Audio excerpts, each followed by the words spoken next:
Hey folks, welcome back again to another Really Love Guitars session. This time we've got next Yamaha, what's the model? CPX 702 Mark II 12 NT. Made in China by the Yamaha Corporation, and this is a much loved guitar, and for good reason. It sounds gorgeous. So I'll just give you a quick look in the iPhone department. So this is a much loved guitar that Nick's had quite a long time, maybe 10 years I think, something like that, I can't remember, but he sort of played it until it's got lots of grooves down here in the cowboy chord area, as they would condescendingly call it, open chords area. So it's sort of got a bit tired out, and the action's sort of a bit high up here as well now. So it's just a good example of very slow, what I call deformation over time. And you know, I don't know, sometimes I'm not an expert luthier by any standards or means, and I just kind of have some, you on? Yeah, you're on. I just see what I see over the last few years and so on. And what it seems to me is that all acoustic guitars tend to, the string loading tends to cause the neck to eventually go a bit like that, and sometimes the bridge to kind of pull up like that, which sort of bellies the top a little bit. And often the consequence of that is a little bit higher action. It's very slow and it's very mild, and this guitar has a pretty nice action down at the nut.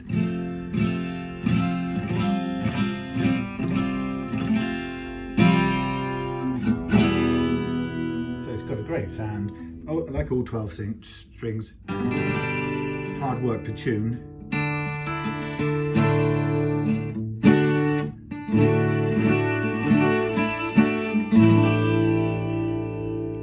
Don Henley fans there amongst you. Oh no, copyright strike. Oh, of course, you know what? Apparently he's the most unforgiving, and I hate to say this, apparently greedy performer. Apart from being a great songwriter and part of one of the greatest groups in history, and some writer of some of the greatest songs, if you listen to Rick Beato on YouTube, it seems that Don Henley, when it comes to the bots or whatever, picking up a note or two of one of his songs, apparently he doesn't share, or he's not happy to take the revenue that you might have on the ads on your, I don't know, whatever your video does, like mine, playing a couple of notes of his tune. He's not happy to take the revenue. He shuts people down altogether for playing, you know, or instructs YouTube to shut them down. So that would be a shame, because I love that song.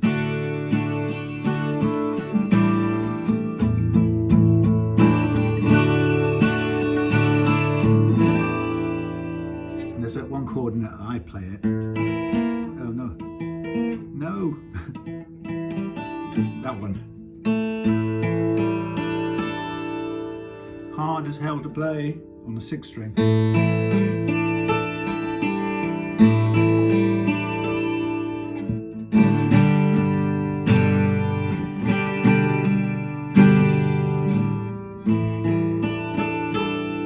Outside lower door, shut up, contentment and beg for something more.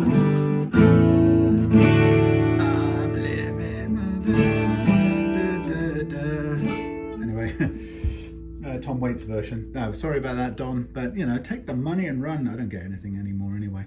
I pay for the premium version, and because I've switched off most of the ads, because I don't want it to be a miserable ad infested experience, I've lost most of my revenue, so I think I get just under $100 a month for 700 videos or something. So well, it used to be 3 times that until I stopped YouTube sticking all its ads on.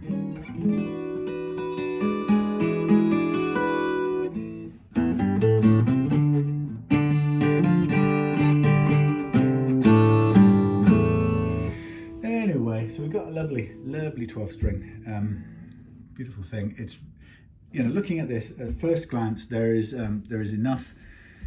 Should we do some close-ups? Yeah, there's enough, what do you call it, that thing, space, room left in the saddle there. Oh, I haven't got the bright lights on, but it's a sunny day, save electricity. There's enough room to lower that down and get a good action out of it. The strings are a bit worn out, but otherwise the frets are fairly low, and down here they are pretty notched, and I'm not really sure how. Yeah, you can probably see there actually, it's quite some notchivations going on, so it's been well played over the years. So what we're going to do is we're going to refret this, and we're going to put some brand new wire. Now Nick has become a convert, nay, we call it an addict to the Evo Gold wire. So we've got some Evo Gold wire in there. Oh, by the way, I've got to show you something. It's got some Evo Gold wire in there for this 12 string. And I also, he said unplugging the thing. We've got a 12 string nut, which is fractionally different because of course you can't get a Tusq nut for this Yamaha.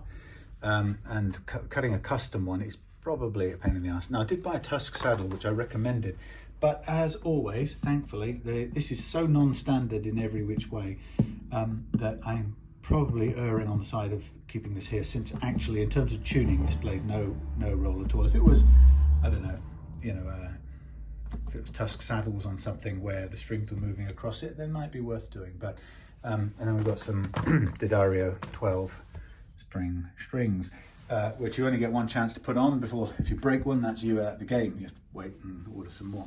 So we've got room to take this down. Now the reason, before I go across to the other side a minute to show you something, must remember, I studied this very carefully, and there's something interesting about 12 string nut saddles that I shall show you. Hello there, wide angle. It's probably better for a wide angle view, but hey, there's something odd about the 12 string, which the saddle on a 12 string guitar is always a bit of a terrible approximation. Let's zoom out. Can we see? Can we do? Oh yeah, let's have a wide screen for this bit. So if you think about first of all, the saddle always slants, right? So your intonation away from the center point is kind of like that, badly drawn, but hey. So, if you just followed, if your strings just went like that in your pairs across the thing, we think, I'm going to run out of space. Look, how many have I got there? 3.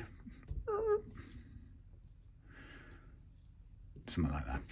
So if your 6 strings ran across there, you can see that generally speaking, you would be getting, in principle, just by the position of the apex of a plain saddle, you'd be getting an intonation pattern that looks like this, right?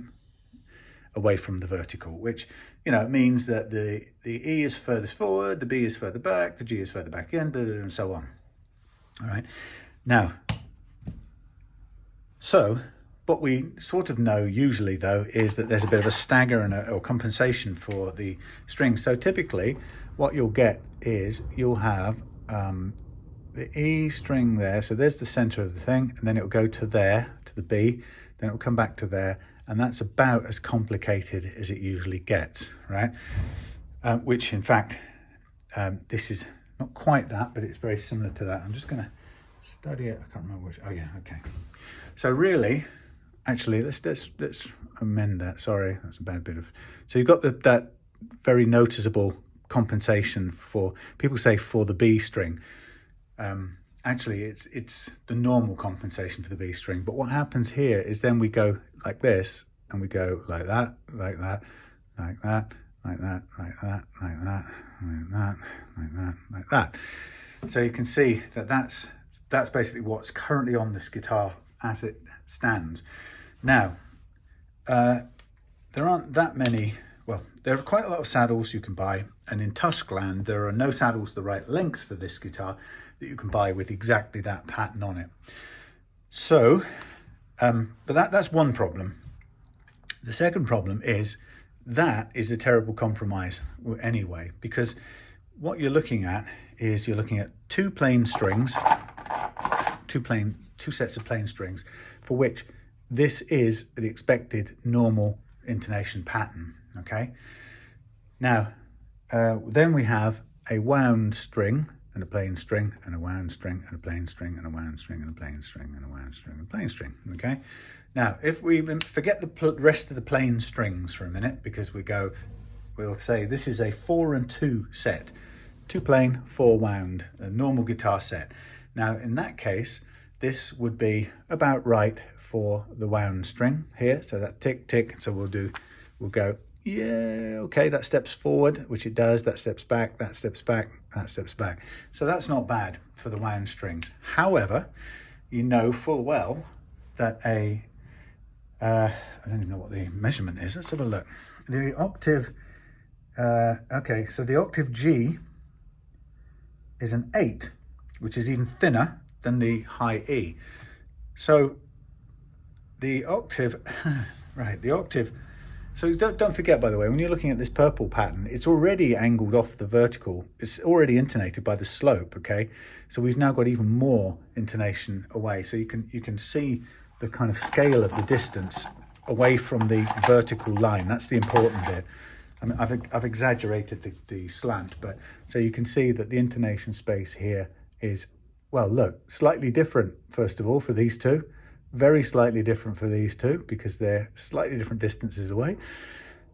There's this distance for the wound one, there's the distance for the wound one, there's the distance for the wound one, and so on. So you can see there's quite a big distance away from the vertical because of the compensation plus the angle of the bridge, right? So, okay, that looks good.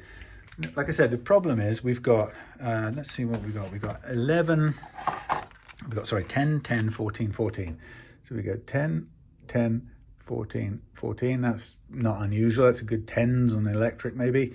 And then we've got 23 and 8. So we've got 23 on the wound and we've got 8. Now 8 is thinner than the 10.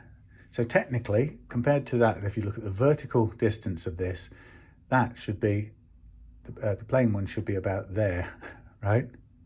Uh-oh. Then we've got 30 and 12. 30 and 12. Now the 12 is between those two there, the 10 and the 14, so it's probably about there. Whoops, sorry, there, between those two. But it's still off the edge of the saddle, as you can see. Then we've got 39 and 18. And the 18 is, what's, it's a wound, sorry, it's a plain 18. We haven't got a plain 18, we've got a wound 23, but a plain 18 is going to be further back than this 14, so it's going to be about there. Drop it down vertically, plain 18. That's not too bad actually. That's actually about but the best one in place.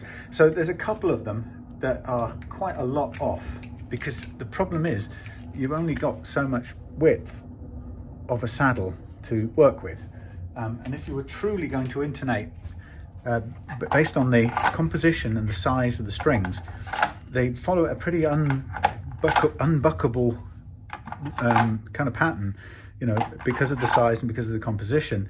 And what we're saying is that actually with a thin, and this is not even a 3mm, this is a 2.8mm thin bridge saddle.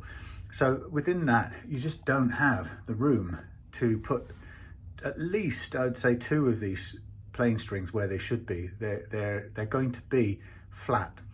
Very slightly flat when you play them, certainly near the top end of things. Okay, so actually when you consider that the truth is most people will struggle to play here on a 12 string, and even when the action's really good, it's quite hard work. If the action's standard, that would be a nightmare to play up there.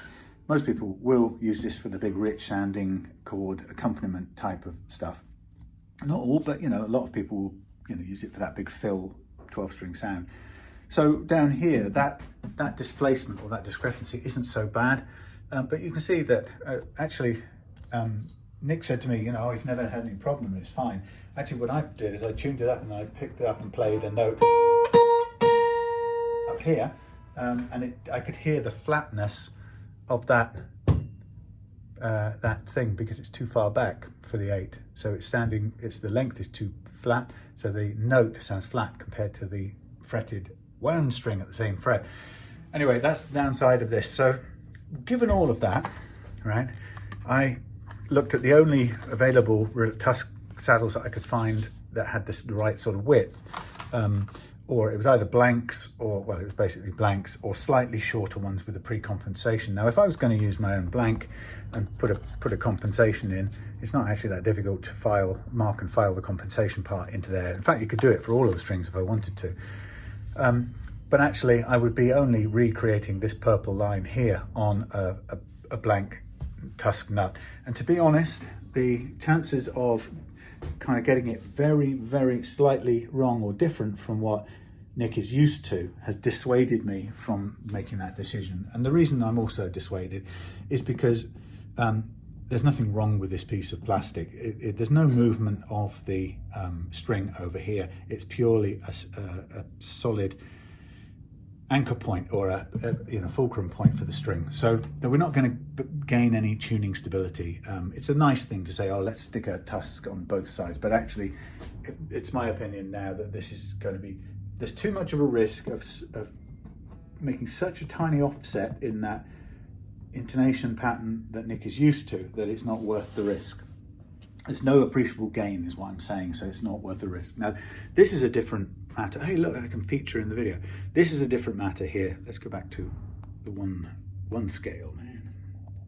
I've still got to show you something, which is why I took the thing off, power off. But this is a different matter. Now, this, again, this is a non-standard nut because it's Yamaha and it's from a while back. So I got the closest thing I can get in Tusq 12 string. Now, the whole point of the 12 string nut is this one is definitely sticky. I was tuning and playing and this thing was pinging away like crazy. Now, there's two things I could do to make this play better. One is I could open up those slots with the V file, as I often do, and we could probably, at a push, we could make this play a lot better as is.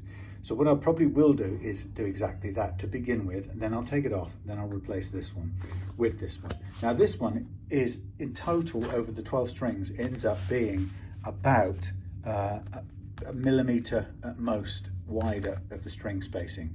Now, that's a thing that you say, well, does that feel that much different? Is it, ideal?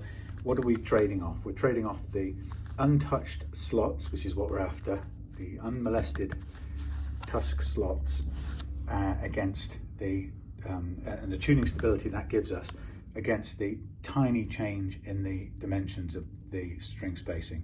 Question is that a good exchange? Now, I think it is, because right now this doesn't stay in tune because of that nut. Like I said, I could make it a bit better, and if this doesn't work in terms of spacing, then we will go back to that as a reserve option. Okay, so that's the plan. But then, of course, apart from that, we're going to refret with the Evo Gold and then make sure that we get the action out of it that we want. Now, the thing that limits the action, as you've probably seen before on lots of situations like this, is going to be the break angle. And I'm going to zoom in on this. So you can see, if we start at the far end with my focus, you can see that the far end, the angle is quite flat. Okay, I'll measure it very carefully. It might be about just under a degree at the moment, something like that. If we go lower, that angle will reduce, okay? And we run the risk of it not being enough break angle. And I recommended to Nick that we put a tiny slot in the wood there, hardly visible because of the 12 pegs, tiny slot to allow that to sit down a little bit lower, and it's very, very minimal. We'll just file a very small slot down there.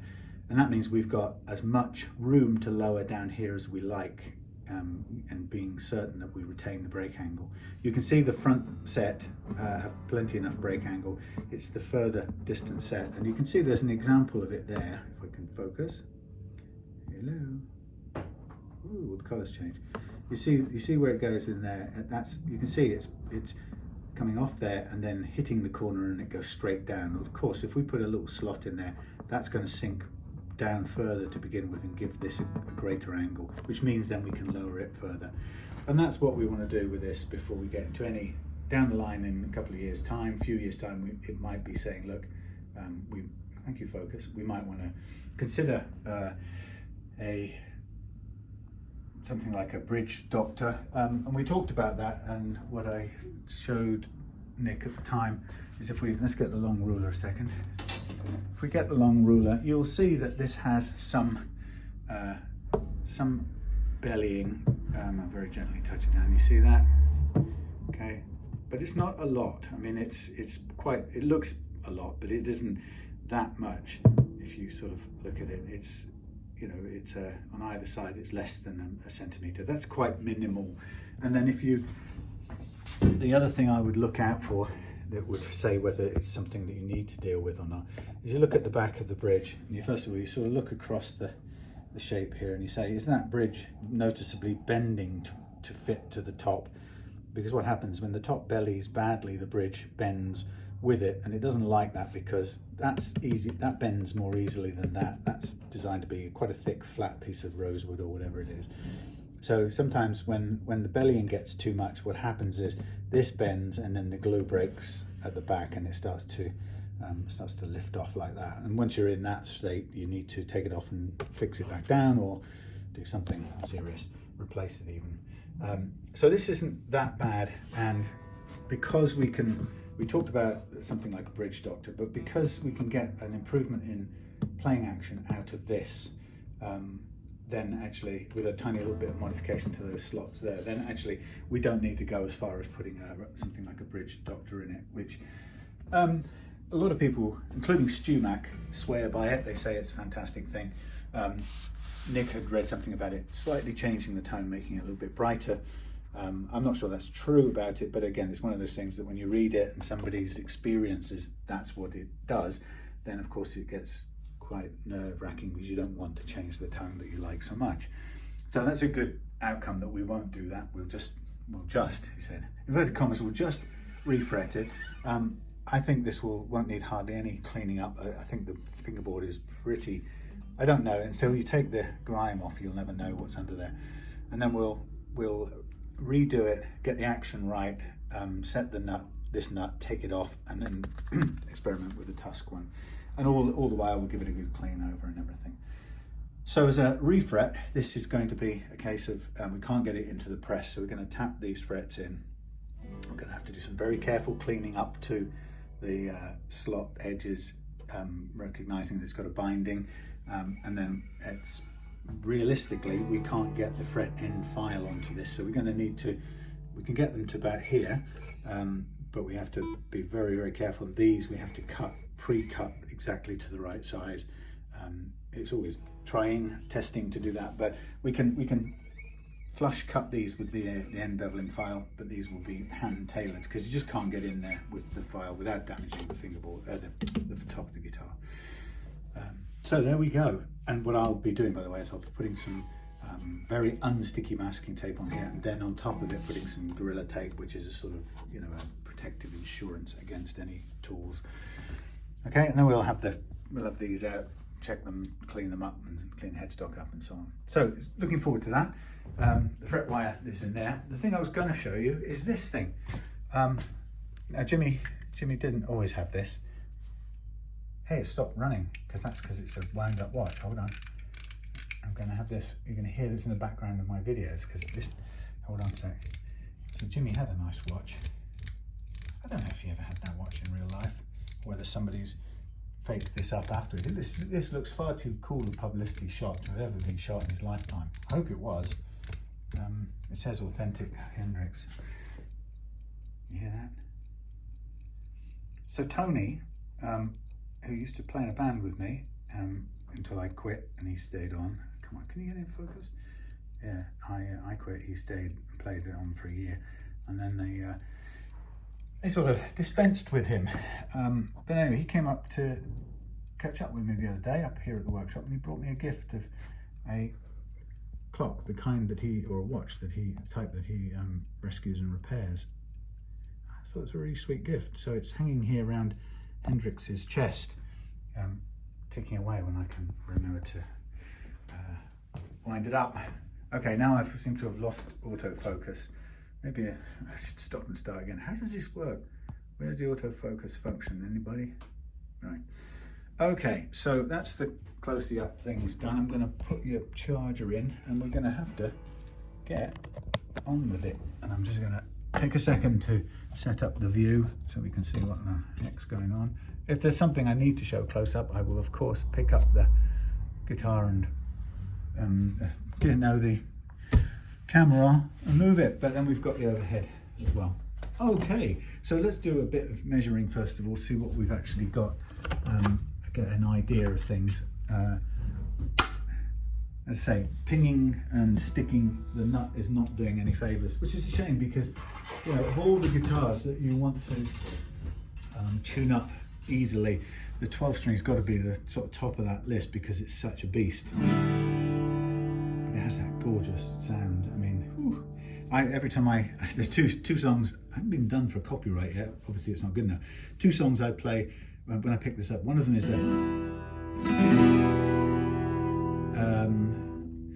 it's Tangerine Dream, a song called Cloudburst Flight.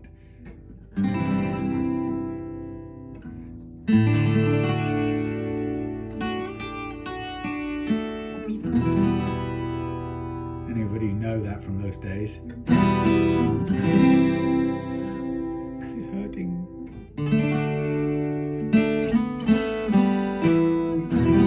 Something like that anyway. Beautiful song. If you ever get a chance to listen to it, Cloudburst Flight from, or is it Stratosphere? Cloudburst, I think it's Cloudburst Flight, but it's a beautiful mix of, you know, the synthesizer stuff, electric guitar and 12 string. Anyway, there's that I play, and then I like to play the 39 by Queen. Yeah, that one.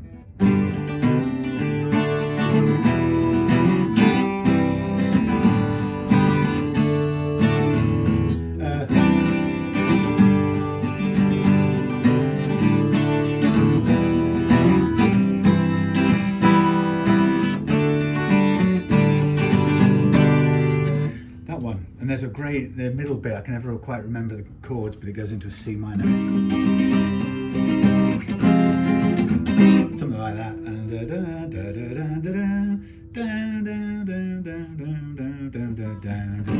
And back into the end of the year. Sorry, no, don't copyright me. Anyway, so that's what I'd like to play on this. I'm sure there's a trillion more iconic numbers. Of course, there's the usual one, you know. Shot for that as well.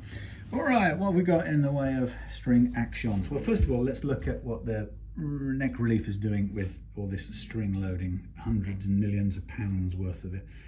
Well, that's really good actually. Now I'd say that is about 0.4, which is not bad for a 12 string. Can't even grip it with this. I wouldn't be tempted to change that right now. Partly because I don't get, excuse me, until I've taken the action down and heard how it will play. If it plays really well, then we could straighten the neck a little bit more, but for 12 string, you know, it's a big hit with lots of strings spinning. I mean, obviously none thicker than a standard acoustic, but I don't want to go on the flat, you know, Ibanez style, almost flat neck profile. This is coming in at 3.5, just over 3.5 mils on the low E, which I should write down. My hand's a bit cold today. It's been so cold, it's May almost. Low E, last fret, 3.5. This is important because I'm going to need to use this calculation, or use this number to calculate how much I'm going to take off the saddle to get it down to where I want it. And here, this is coming in at, I would say, just about 2.5 on the high E. Last fret, I can't really write very well, 2.5. Okay. Now, my experience is that acoustic guitars play very nicely with a 2mm low E last fret action, but that might be a bit too much to take in one go. So let's aim for a millimeter off the bass side. And I wouldn't go on the high side.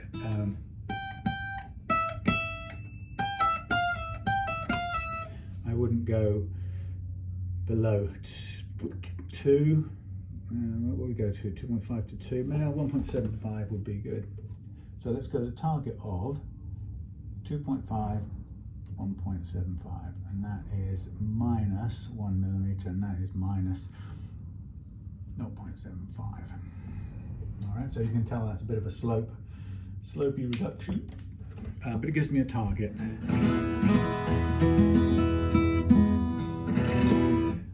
And we're just going to improve it a little bit, that's all. We're not going to do anything crazy, mainly because we also don't want to get into the realms of having to re-level the frets. Although we will level the frets anyway, because that's the sort of the natural next step from putting new frets in. So we will do that. So it could, because we're going to level the frets, it could technically permit a lower action than normal, but I think they're we'll just be restrained a little bit. My experience is below 2 millimeters at the last fret, acoustic guitars can start to feel a little bit odd. So I will avoid going there. But we've got a decent amount of relief. The first fret action here isn't bad. I would aim for about a 0.4 on this sort of guitar. As it is, it's a bit more than that.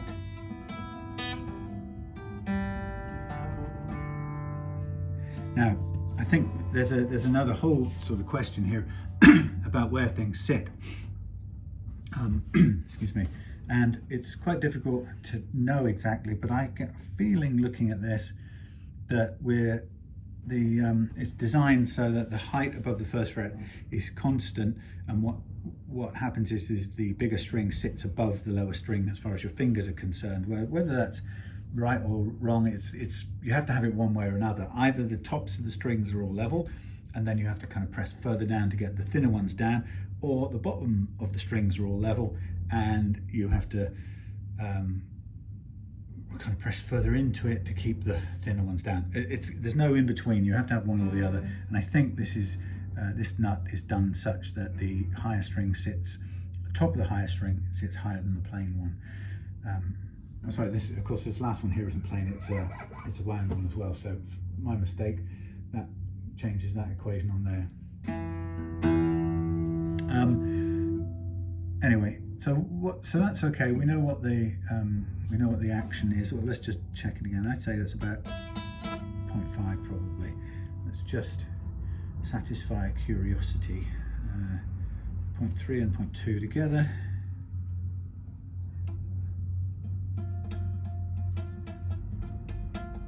All right, it's somewhere between 0.5 and 0.4. So first fret is 0.45-ish, and I can see whether it's that across the whole lot. 0.4, what's this, 5.5, 4.5, 4 and 5.5. That's 0.2, that's a 0.25, isn't it? These are so bad, I've got to get some new ones because I keep having to write the values on here because they're impossible to see. So they vary a little bit. I think there's I think on the bass side they've given it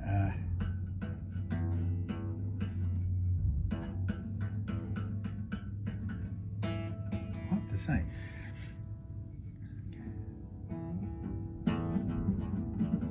Yeah, I'd say that the bass side is what we're saying on the bottom side. I think the bass side is what are we calling it? High E 0.45 and low E 0.55. Low E, and this is first fret action. Okay, we can go for the same. That comes down to how beautifully I can cut the nut, or just sand the nut to fit it on there. I'm just looking at everything. The width wise, this is good. It should be a good exact copy. Yeah, it's got a fraction over which we can take off. If it doesn't work, we must keep the original. So the first thing I think I need to do, under some bright lights, this is where I do need the lights on. While we've got the strings on there, I'm going to make it my business. I think I probably would be better off getting my other glasses, which are now a mess, a filthy, dusty mess, but I'm going to put them on for a bit of book reading, close-up vision, so I can just see what I'm doing with this file. Because what I want to do is I don't want to lower the action hardly. I hardly want to lower the action, but what I do want to do is widen the slot. So it's a little bit of a delicate thing. These don't really. Ooh, they're not brilliant. Glasses. Hello. Now technically, with my special virtual far away thing, I could probably zoom you in to give you a better look at what I'm doing here. Something like that. Hey. You can see everything. Squeak, sorry about that. Okay, so what I'm going to do is I'm going to use my imagination. Ooh, something going to make you see.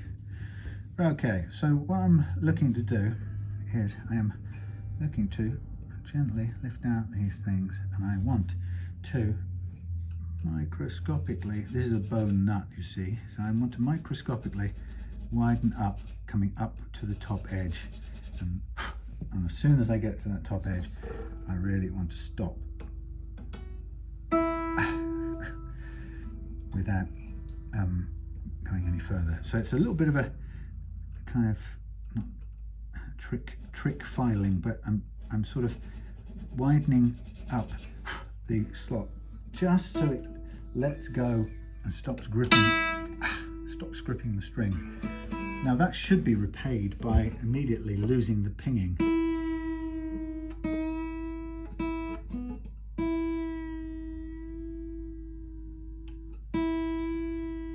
Now if I listen to the other ones, now it's going to work.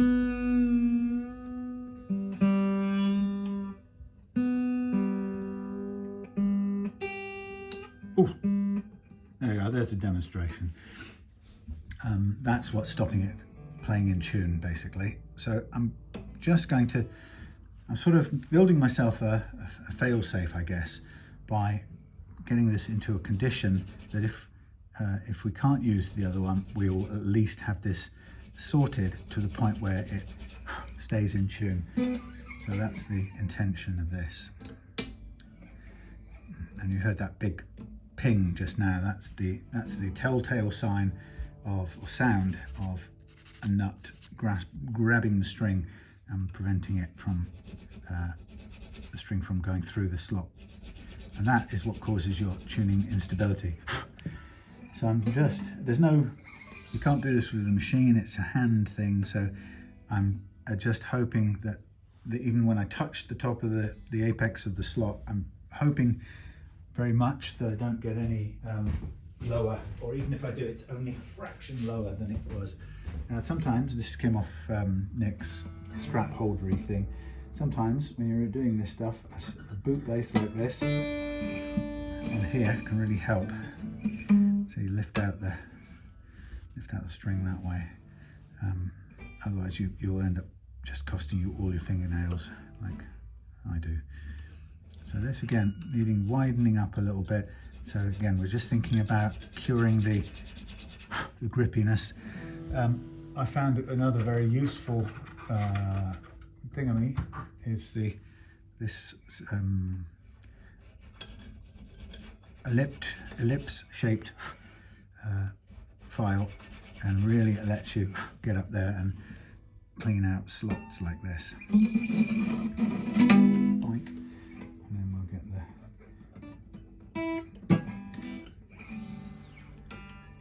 this one out. So just using these two tried and tested old favourite tools of mine, which more and more I use more and more of the time to keep slots running smooth. Because tuning stability is where it's at, as you know.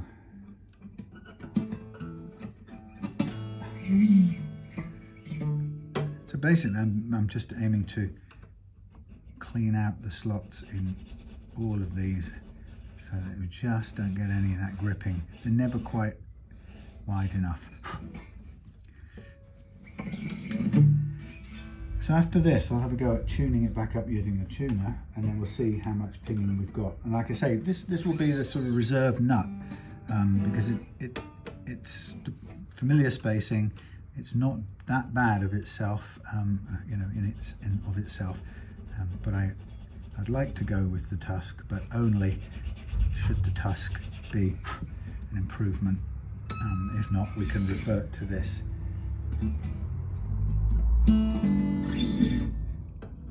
So just getting everything a little bit of a clean out.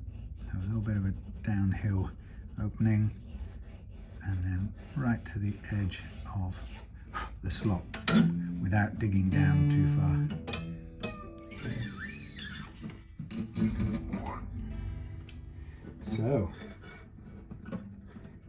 So the next on the bench at the weekend is John's Epiphone Sheraton, which is going to get the same treatment as I gave his, oh my god, I've forgotten the name of it already.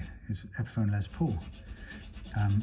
This is going to be a Tusq adjustable nut and a nice low fret leveled action. And he absolutely loved the results of that one, so I'm going to do the same. The Sheraton came in, it's a lovely big black semi-acoustic thing, and it's kind of, in one sense, it's a bit large for my liking, but in another sense it's a lovely guitar, and it's currently fitted with flat wound strings, round wound or flat wound, which is unusual for me to play, and they're a little bit lacking in sparkle, but I had some fun playing it yesterday, and it's a nice guitar.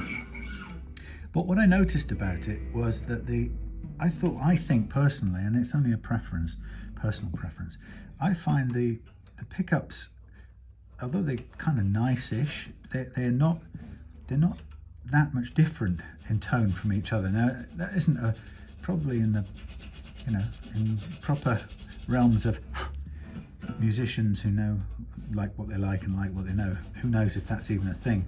But my take on it is, if you're putting two pickups on a guitar and you've got a three-way blend switch, kind of be good to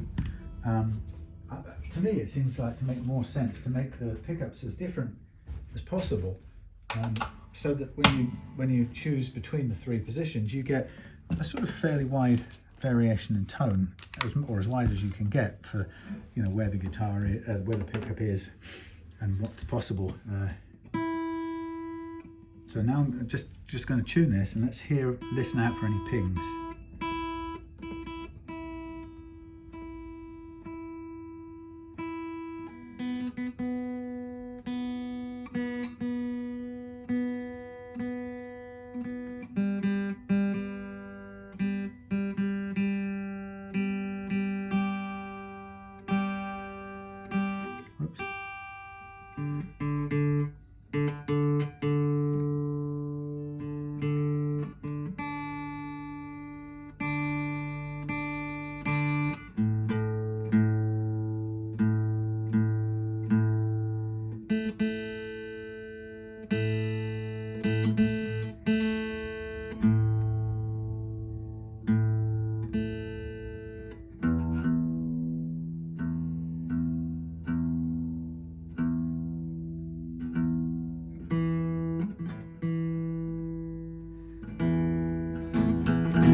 Go like that first time, is it? Then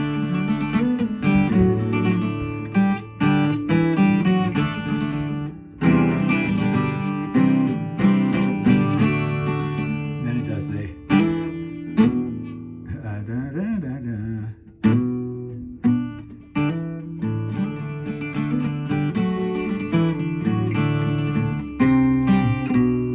does that a second time after the verse line finishes.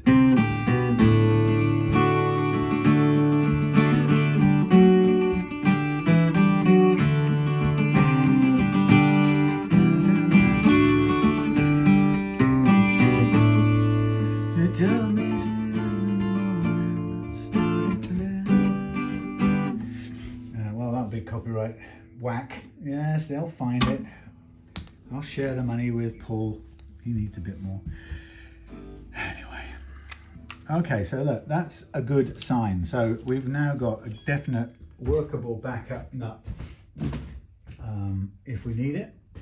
Or it could stay the same. That would improve things. Now, but the reason I don't want to use it, I forgot to mention this, I don't really want to use this because now it's working optimally for how things are set, but we're going to replace it with a different fret wire. And it's not the same because Nick wanted Evo Gold and there isn't a direct match for the new condition frets on here. So, and these aren't new, so we've got the nut currently working at optimal. We could go down a little bit.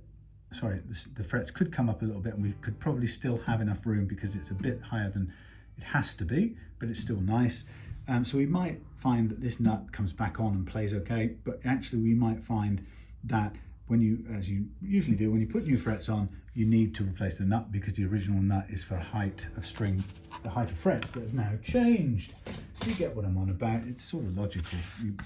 You know, new frets are taller usually, because otherwise if they aren't, there's no point really putting them on. Well, there is, you could say there is, because you could say, well, I want it to feel exactly the same. I don't want it any taller. I don't want it to feel newer. I just want the wear grooves taken out, in which case, if you can get it exactly the same gauge, then the same nut will work, but it's unusual for that to be the case. So now here comes the fun bit. We've sort of got our heads around what's going on. Now I'm going to try and find the missing thing. Okay, the string thing. Now here's the fun part. Now, Nick, well, I was going to say, I thought for a minute you'd done a locking thing on your strings. You haven't, and I'm thinking of Naughty John on his Sheraton. He's made me some knots that I've got to undo, so I'm already unhappy. What am I doing? Oh yes, I'm going to tailor the new nut and try it out for size, see if it works. That's the first thing I'm going to do. That's a bit loose. We'll get that tightened up. And then I'm going to, once I've made a decision about the nut, then I'm going to take care of the action reduction at the, it's feeling a little, that's not too bad actually, stiffens it up a bit. Yeah, well, then we'll address the height reduction and the little slots down the other end. So to begin with, I just need to take the strings off far enough to get the nut off. And this is, you know, I don't know if you, by now, if you'll have seen my other videos, but I'm now scarred for life by a traumatic nut removal accident that happened a couple of weeks ago on Robert's vintage V100 when I took the nut off and started to delaminate the top of the headstock, which was horrible and required loads of repair work. So I've suffered from a sort of trauma about that. I'm terrified to do anything else now, but I have to do it. There is only one way of really removing a nut, and particularly if you don't want to destroy it, and that is to give it a little tap. And there's nothing sealing it in. It's a nice fit and everything, but we have to get it off. So we close our eyes, we pray to whatever cosmic deities we believe in, and then we do a little crack to break the glue seal, and then we wiggle and wiggle, and there it comes. Nice. That's a nice clean removal. So we can definitely use that again if we want. Now here's the fun part. Here is the new nut, which kind of a little bit wider. We would probably want to go. Anyway, before we do anything else, let's just line things up on it. And let's have a look. It does fit in there pretty well straight away, so there's no sort of thickness issues, which is nice because there normally are. Do you know something? I did something yesterday which I surprised myself at. I couldn't come up to the workshop yesterday for various reasons. One is that we had a hospital visit for Claire, but after that I had some local campaigning to do for our parish council elections coming up, and as a result I was kind of ended up stuck indoors. But I wasn't in the mood to do anything meaningful, so I accidentally ran into a documentary about the former Yugoslavia, and it was made in the 90s, and it was a documentary. In fact, it was made 6 months after the ceasefire. So was it 90s, or I can't remember now when it was made, but it was shortly after the ceasefire. And I started this documentary, and I saw it was 5 hours long. And by the time I went to bed last night, I'd watched the entire thing, and I cannot believe I've watched a 5-hour documentary or series. It was a BBC series all put together into one file, and I watched the whole lot in one day, which is completely unheard of. Okay, well, thanks a bunch. Well, the first thing I can tell you right now is this nut here is taller than that one, so this replacement nut isn't quite tall enough. It's not the end of the world, because I can make it taller by gluing some spare Tusq to the bottom, and we can then sand it back down and choose the height we want. So my primary concern, I want the Tusq slots because they're really good for tuning stability, and I want the Tusq self-lubricated thing. So that's my target. So I think it's worth sticking with if we can get it to the right height. Now, when it's a solid body or a hollow semi-acoustic electric guitar, many of you will know that I'll be taking care of that by putting an adjustable nut in there. I could do this on here, but I think that might be a step too far. I've done it before and it plays pretty well, and I don't hear any problems at all regarding the tone that it produces through the acoustic guitar or the semi-acoustic. But I think it might be a step too far for some people who ask questions like, how does the tone get through the grub screws to the pickups and that kind of thing, which of course it doesn't. The tone, all that matters is the role that the saddle and the nut play in allowing the strings to move. And it's the movement of the strings through the magnetic flux field that creates the tone. Anyway, but some people still are attached to the idea that it somehow flows through the nut into the pickup in some mysterious way that's impossible to explain. And with all respect, it's hard to dissuade people of that. And if it makes them feel uncomfortable, then they're not happy, and that's fine. It's not fine or unhappy. If they're uncomfortable with it, then don't do it. Even if I know that it works, it doesn't matter.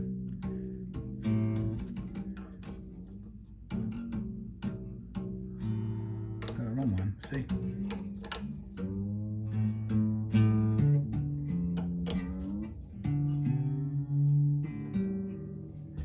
My strings crossing over here.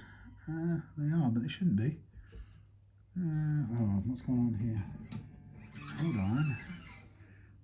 Get under there, get over there. Thank you.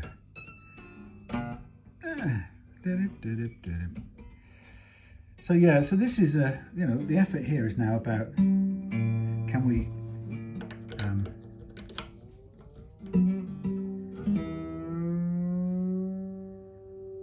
we use the unmolested Tusq slots.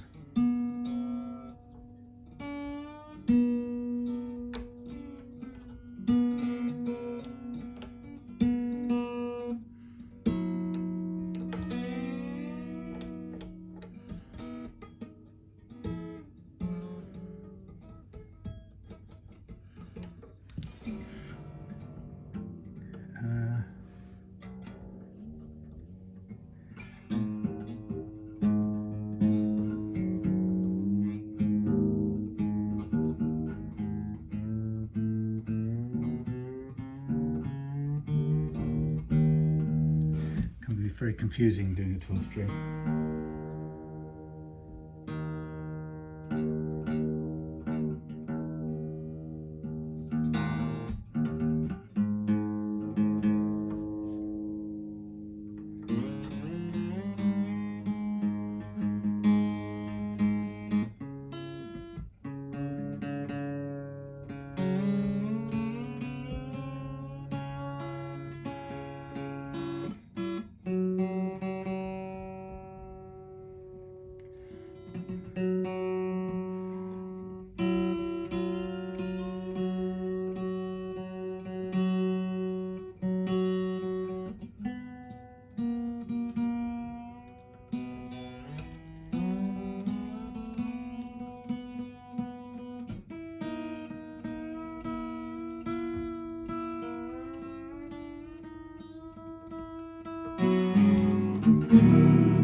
totally out of tune. Let's plug this thing in. I thought I was getting close, but don't trust your ears. That's the secret of the 12 string.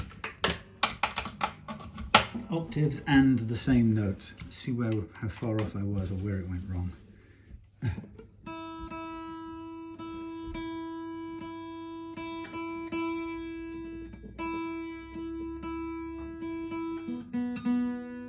So even though it's too low, it's playing. I say it's too low, it's playing. F sharp, that's where I've gone wrong. Hello, where's my buttons?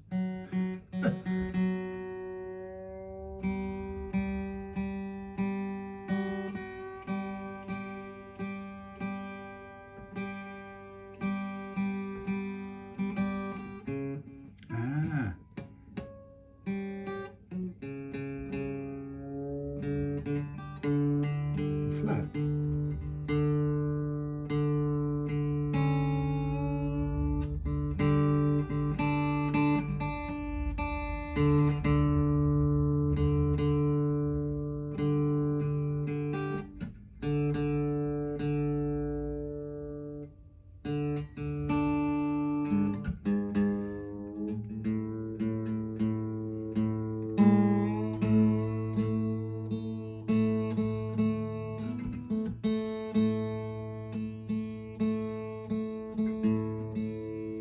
Supposed to be an octave higher,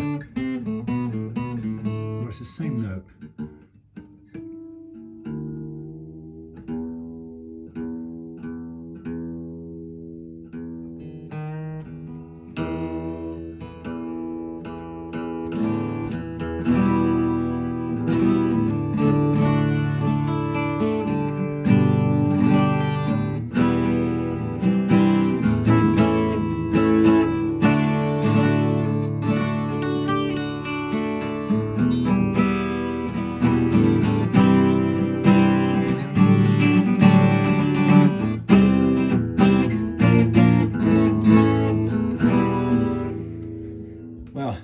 Good, I'm happy with that. It's just right.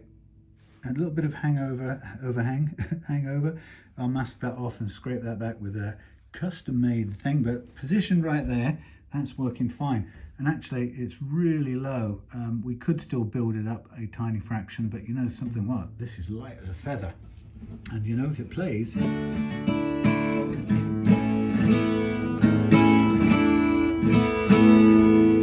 I was struggling on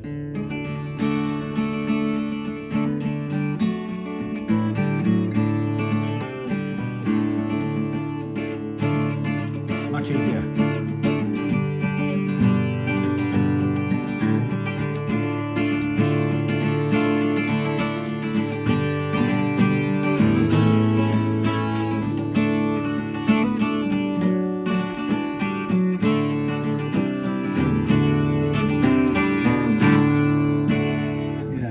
That's amazing how that tiny difference. Well, the point is though, it's not going to be in place because once we put the new frets on, we're going to need to raise it up anyway. So stop thinking you got away with it, Sam, because you haven't. You're going to have to do the work anyway. But the point here being is, if we just change the nut, we would have, just by doing that, we would have a guitar that now stays in tune. That's worth a lot.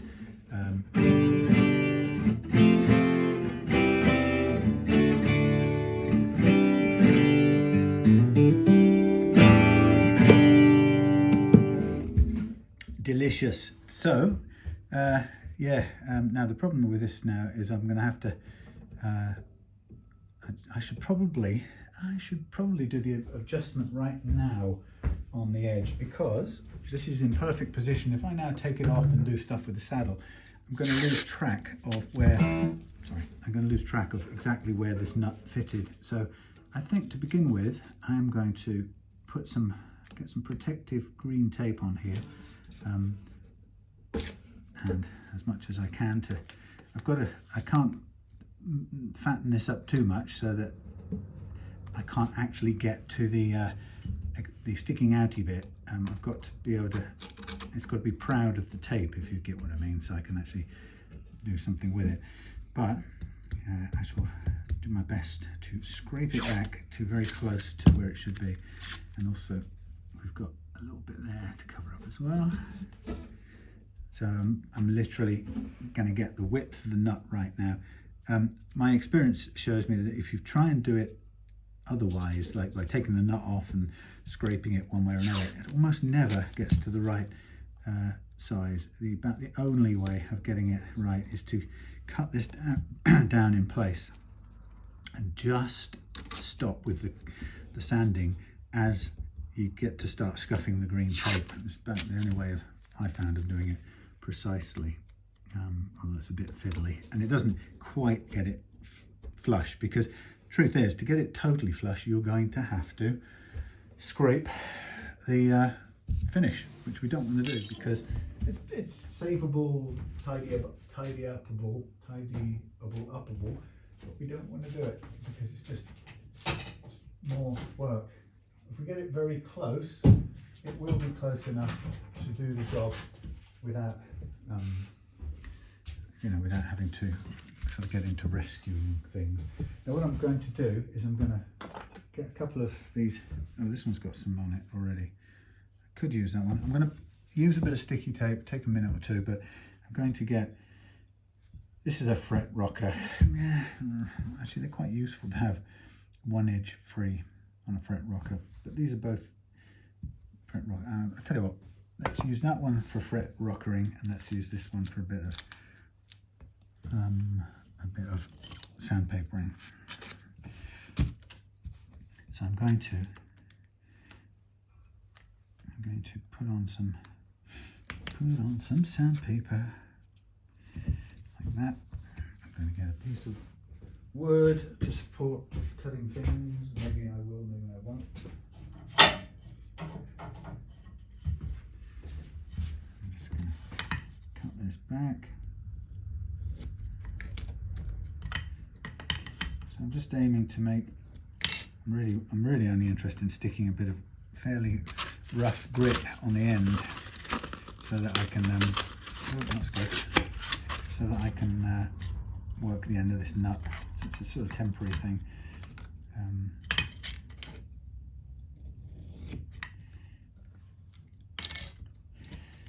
Yes, so yeah, I watched the whole documentary on the former Yugoslavia, the breakup of the former Yugoslavia, and of course it was made at the time that it just finished, so all the key players were still alive. I mean, I don't really know who's still alive and who isn't, but the people featuring in the documentary all looked exactly as they did, in the documentary. Sort of, they were looking back. Sorry, all the people in the documentary looked exactly as they did while they were doing their bit in the war. So it was very close to the time it happened. So, Milosevic looked exactly like Milosevic and nothing else. Not a day older than when he was conducting the war in Bosnia. Anyway, it was fascinating because it was something that I'd never really understood, and I think I'd probably need to watch it again even to fully understand it, but I got an amazing sort of insight or look at some of the complexities that I just didn't know existed in that situation, and the sort of role and the struggles of the Western powers in trying to intervene and broker some sort of peace. And I think one of the things, like a good documentary makes you do, I think it made me, it problematized, to use a big academic word, my original reading of the situation. So I think, like a lot of people who watched Western media, our own media, I think a lot of us, I think that Western media, rightly or wrongly, I think portrayed the Serbs, the Belgrade Serbs, Serbian Serbs, as the aggressors and the baddies in some way or other, and and I think that was a very easy thing to just kind of latch onto and stick with, and everybody else was the poor, huddled victims of Serbian X, Y and Z. But then, like all things, when you start to look into the kind of real nitty gritty of it, you start to really see that none of it was ever as simple as you thought, and that for every kind of cartoon monster, you know, on the Serb side, there were some decent people trying to broker peace, and there were, you know, for every righteous victim of the Serbian aggression on the Croat or the Muslim side, there were also intransigent people and people, you know, fighting their own power base or working for their own power bases and stuff. So it was really complex, and obviously as things are, but I'd never really focused on it long enough, and I think I also don't know much about what happened since, so I'd have to do more reading and research to find out. Sometimes you get to a certain age in your life and you suddenly get hungry to know all of the stuff you didn't know. Maybe inverted commas before it's too late. Because comes a point where you realise there will be a point where it's too late.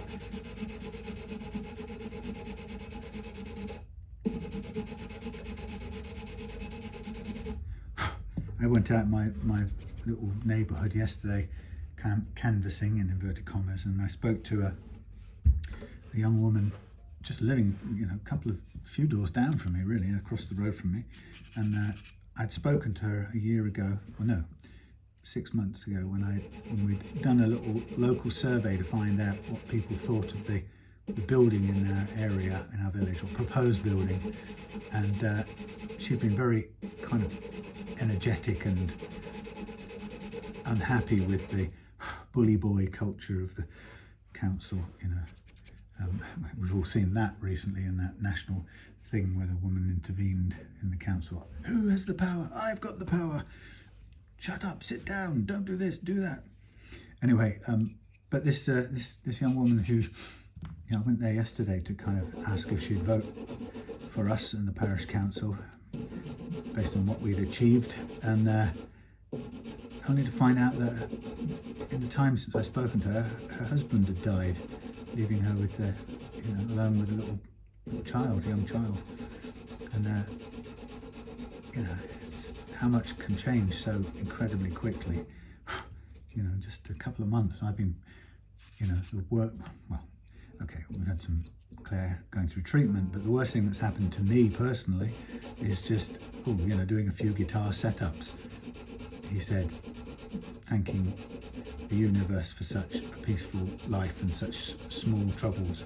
But yeah, you know, and then somebody else has lost their husband in that intervening time. Poor woman. So it puts it into perspective, and like I say, you know, I know I can tell how short it can be, so I seem to be hungry to learn more things before there's no time left.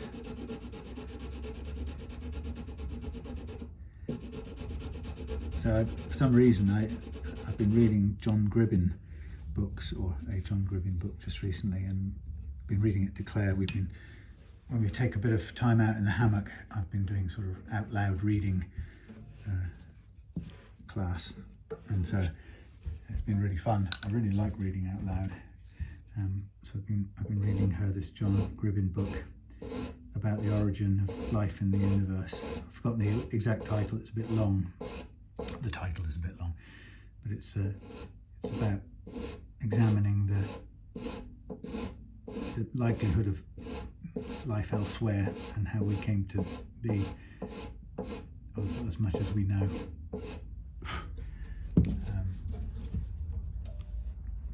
That's great. So I've done that little tricky bit, which can be really difficult if you don't take care of it now, or that way.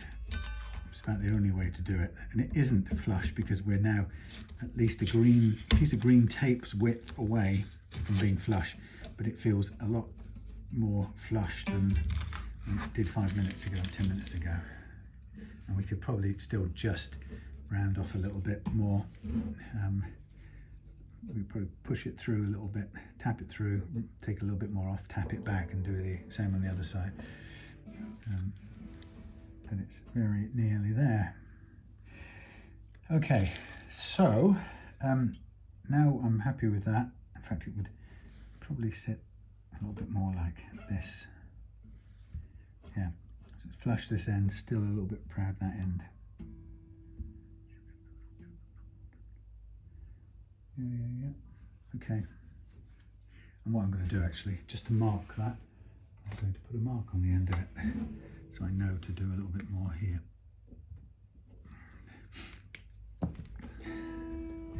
Flush there, that's good.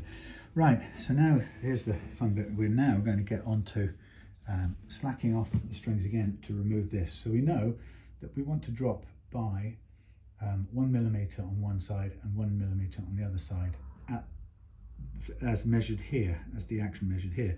Now that's actually going to be more than 1 millimeter and more than 0.75. How much more is a mathematical calculation. It's, if you think about it, this is twice that, and that isn't exactly halfway through that again. So you could kind of work it out as a fraction of, there's halfway, there's another half, there's 3/4 of the way, and it's just back from 3/4 of the way. If we were measuring it here, then we know it's to measure it here, if we want 1 millimeter here, it's going to be higher up here, if you get what I mean. It's going to be 2 millimeters if it's all the way measured out here.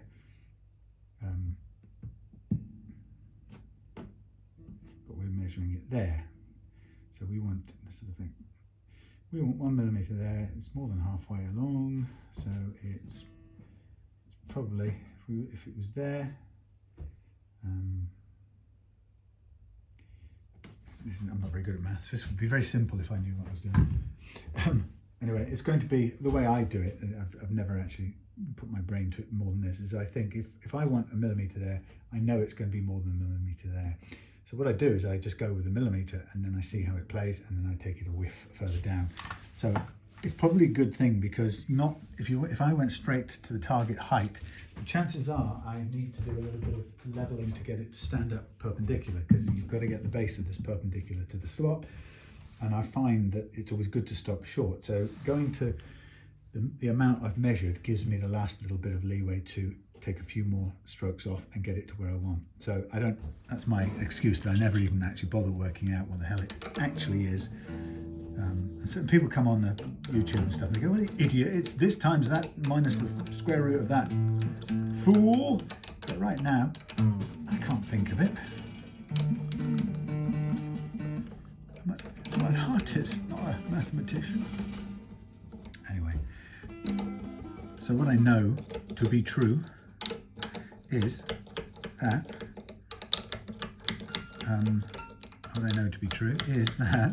it's going to be, I'm going to take 1 millimeter off one side and 0.75 of a millimeter off the other side, and that's going to be about right, and I may do a little bit more than that. So what I'm going to get are my, if I can find them, my fret pulling things. Actually here, and this is quite useful for pulling up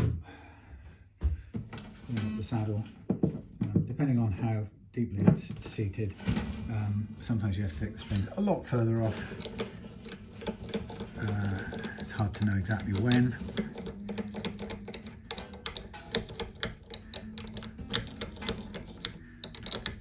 Enough, it has to be the answer. Now, looking at the condition of the fingerboard underneath, it looks quite okay, but it's got some, it'll have some pitting in here, which you'd expect.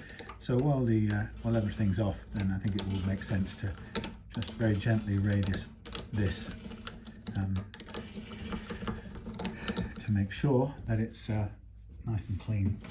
You know, you're kind of investing in new frets, unless it's a particular guitar that has a particular vintage mojo look to it, then you'd kind of might as well refresh the fingerboard, get it cleaned up. So what I'm going to do is I'm going to move this guitar out of the way. for a minute into the other room because I need some hanging space, baby. And that's where I can hang this. You've got a piece of carpet I can put this on. Yes, you do. Let's just put you on the shelf here safely.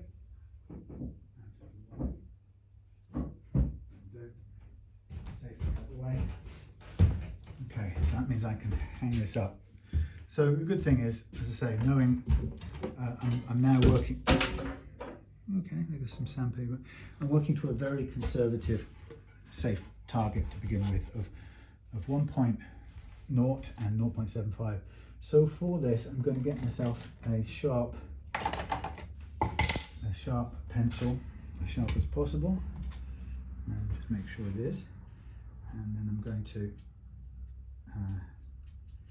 mark this line as neatly and tightly as possible. So 1 millimeter as my start measurement. Again, this is quite difficult to draw a millimeter out because you know you've got the pencil thickness and it's never absolutely precise. But we know we've got some leeway. So if I went, let's say I went 110, okay, and we're talking about on the what do we say? The low side. Yeah, low side one. Okay, we'll go 110 on the low side. So you can see I'm just going to line this up as close as I can. I've just lost the numbers, but that's not the end of the world because I've got the physical caliper here. 110, and then we'll go 0.9 or 85. Let's go 85. 0, 0.85. Now that's such a small little distance. It's kind of, yeah, it's very difficult to mark. But we will aim to do a little bit of a gradient on here. If I can, so much as line this up.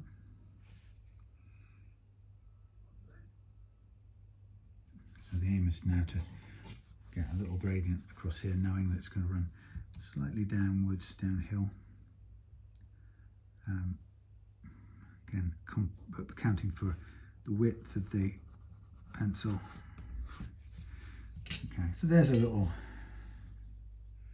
my little guide with a little bit of you can see it's tailoring off down at the treble end, which is what I'm intending for. So the aim now is to get this down. Actually, that's quite interesting. Let's have a look at this. Here's a close-up that you might enjoy. So here's something. This has already been sanded down by the looks of it, but let me show you. Oh, sorry. You haven't had a good view for the longest while. Oh, I'm so stupid, I didn't notice. Sorry. There's our mark, right? Wider at the base end. Sorry, wider at the base end, thinner at the treble end, very slightly, hard to see there. But here's the interesting thing. Can you see that's not flat on the bottom edge there? Hard to see again. Maybe you can't. Bottom line is, it's not, you can probably see it there, that's not flush, it's not 90 degrees, so that's been a bit on the useless side, so it's not sat very smoothly in the place to begin with. So hopefully what we'll do is we'll take down this thing and bottom it out. So we're going to take a bit more at the bass side than the treble side, so I'm going to lean harder. I'll start with this side. I'm going to lean harder a bit on the bass side than the other side. And I'm going to just sand it down with a bit more welly on the bass side. And then when I think I'm sort of equaled up, I'm going to stop and just check.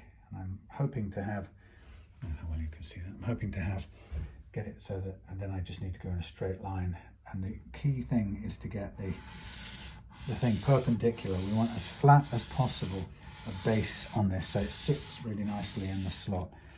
So that seems to be going well.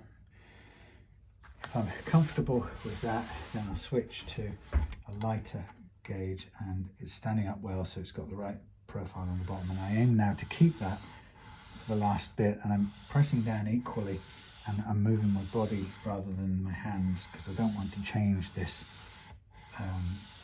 flatted base. Now, looking at it, it's leaning a bit towards that side, so I'm going to put it back on here, line it up, and I'm going to just lean it away from me a tiny bit now to attempt to square this off, and it shouldn't take too long before it's squared off to where I think it should be. That's nice and square. We've still got about 3/4 of a millimeter to go, so I could afford to kind of wobble a bit and come back. Ideally, it'd be nice to have it cutting the same flat, right angle bottom the whole time, but it's kind of impossible to ensure it by hand. It does what it wants, really. It's all doing it a bit by eye. So I'm going back to the heavy grit to kind of take some more away. That's pretty good. I'm going to go around to this side, and I'm going to continue. So again, this is all trying to keep it as flat as possible. Just take it down now with mostly repetition, side to side. Again, checking the flatness, and just about right. Place it on there, just perhaps lean it a tiny fraction forward, and then let the fine grip get onto it.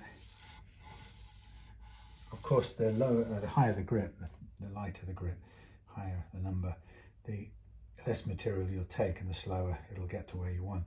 And that's always quite good, because you can afford to correct things when you spot them going a bit off to one side or another. And it's you build up experience over time to kind of know how far you can go before you have to correct, and then you'll eventually have times where you run out of correction room, and you have to start again or go do something else. I think we're pretty good at the moment. There's a bit of uneven tape under there somewhere that throws me off when I use this lightest of all ones, but we're very close to it. I would say that it's about 1/3 of a millimeter still to go. As you can see, it's just slow and steady, nothing hysterical. And never go so far that you can't straighten up and change the lean to get the angle right. So this now is a tiny bit needing pushing forward just to straighten it up. So I'm going to lean it forward a little tiny bit, and then let the repetition bring it down square. That's nearly there, and I'm going to finally go to the thinnest one of all, and then I'll attempt the final bit of squaring up on here, which should then hopefully bring it to the correct height at the same time as squaring it up. That's pretty good, actually. Tiny bit more. I'll lean away from myself a tiny fraction. Again, it's all by feel. There's absolutely no mechanical way of ensuring this is leveled off square. It's just feels. Okay, almost there. Let's have a look. Tiny bit on the back side now.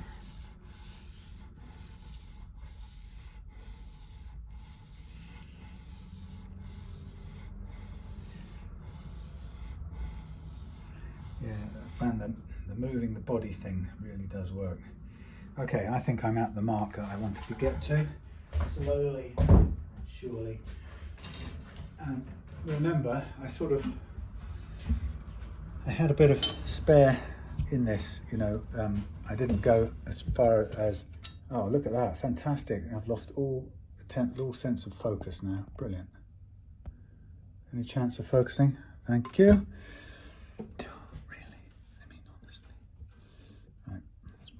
Where it belongs, flush with there. Put this back in here. I must study the iPhone camera autofocus controls, because I seem to be getting it wrong a few times. Let's put the middle one in, keep it in place. Push up, push up.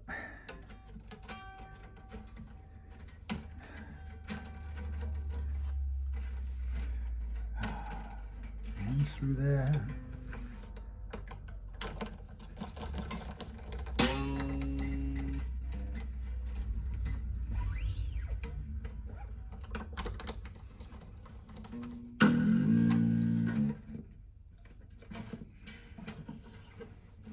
Now, having lowered this, we might well find now that these strings are touching the nut of the first fret. We've lowered the action, which is obviously related to the first fret action. So if we lower the last fret action, we will undoubtedly drop the action down at the nut as well. So it's very likely that this, because it was very close before, this is now going to be touching the first fret, which is okay for now. What I'm going to do, we can still test it. We don't have to be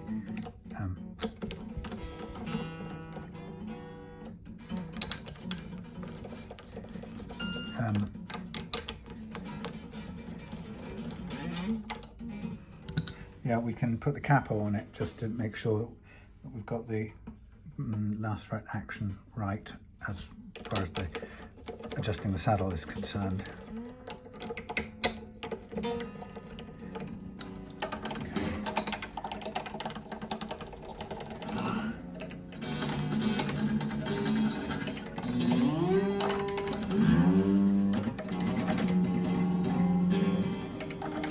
Okay, as expected, we are now a little bit too low on the first fret, but that's, we know that's going to happen. So we're going to put the capo on, pretend we're deliberately capo there.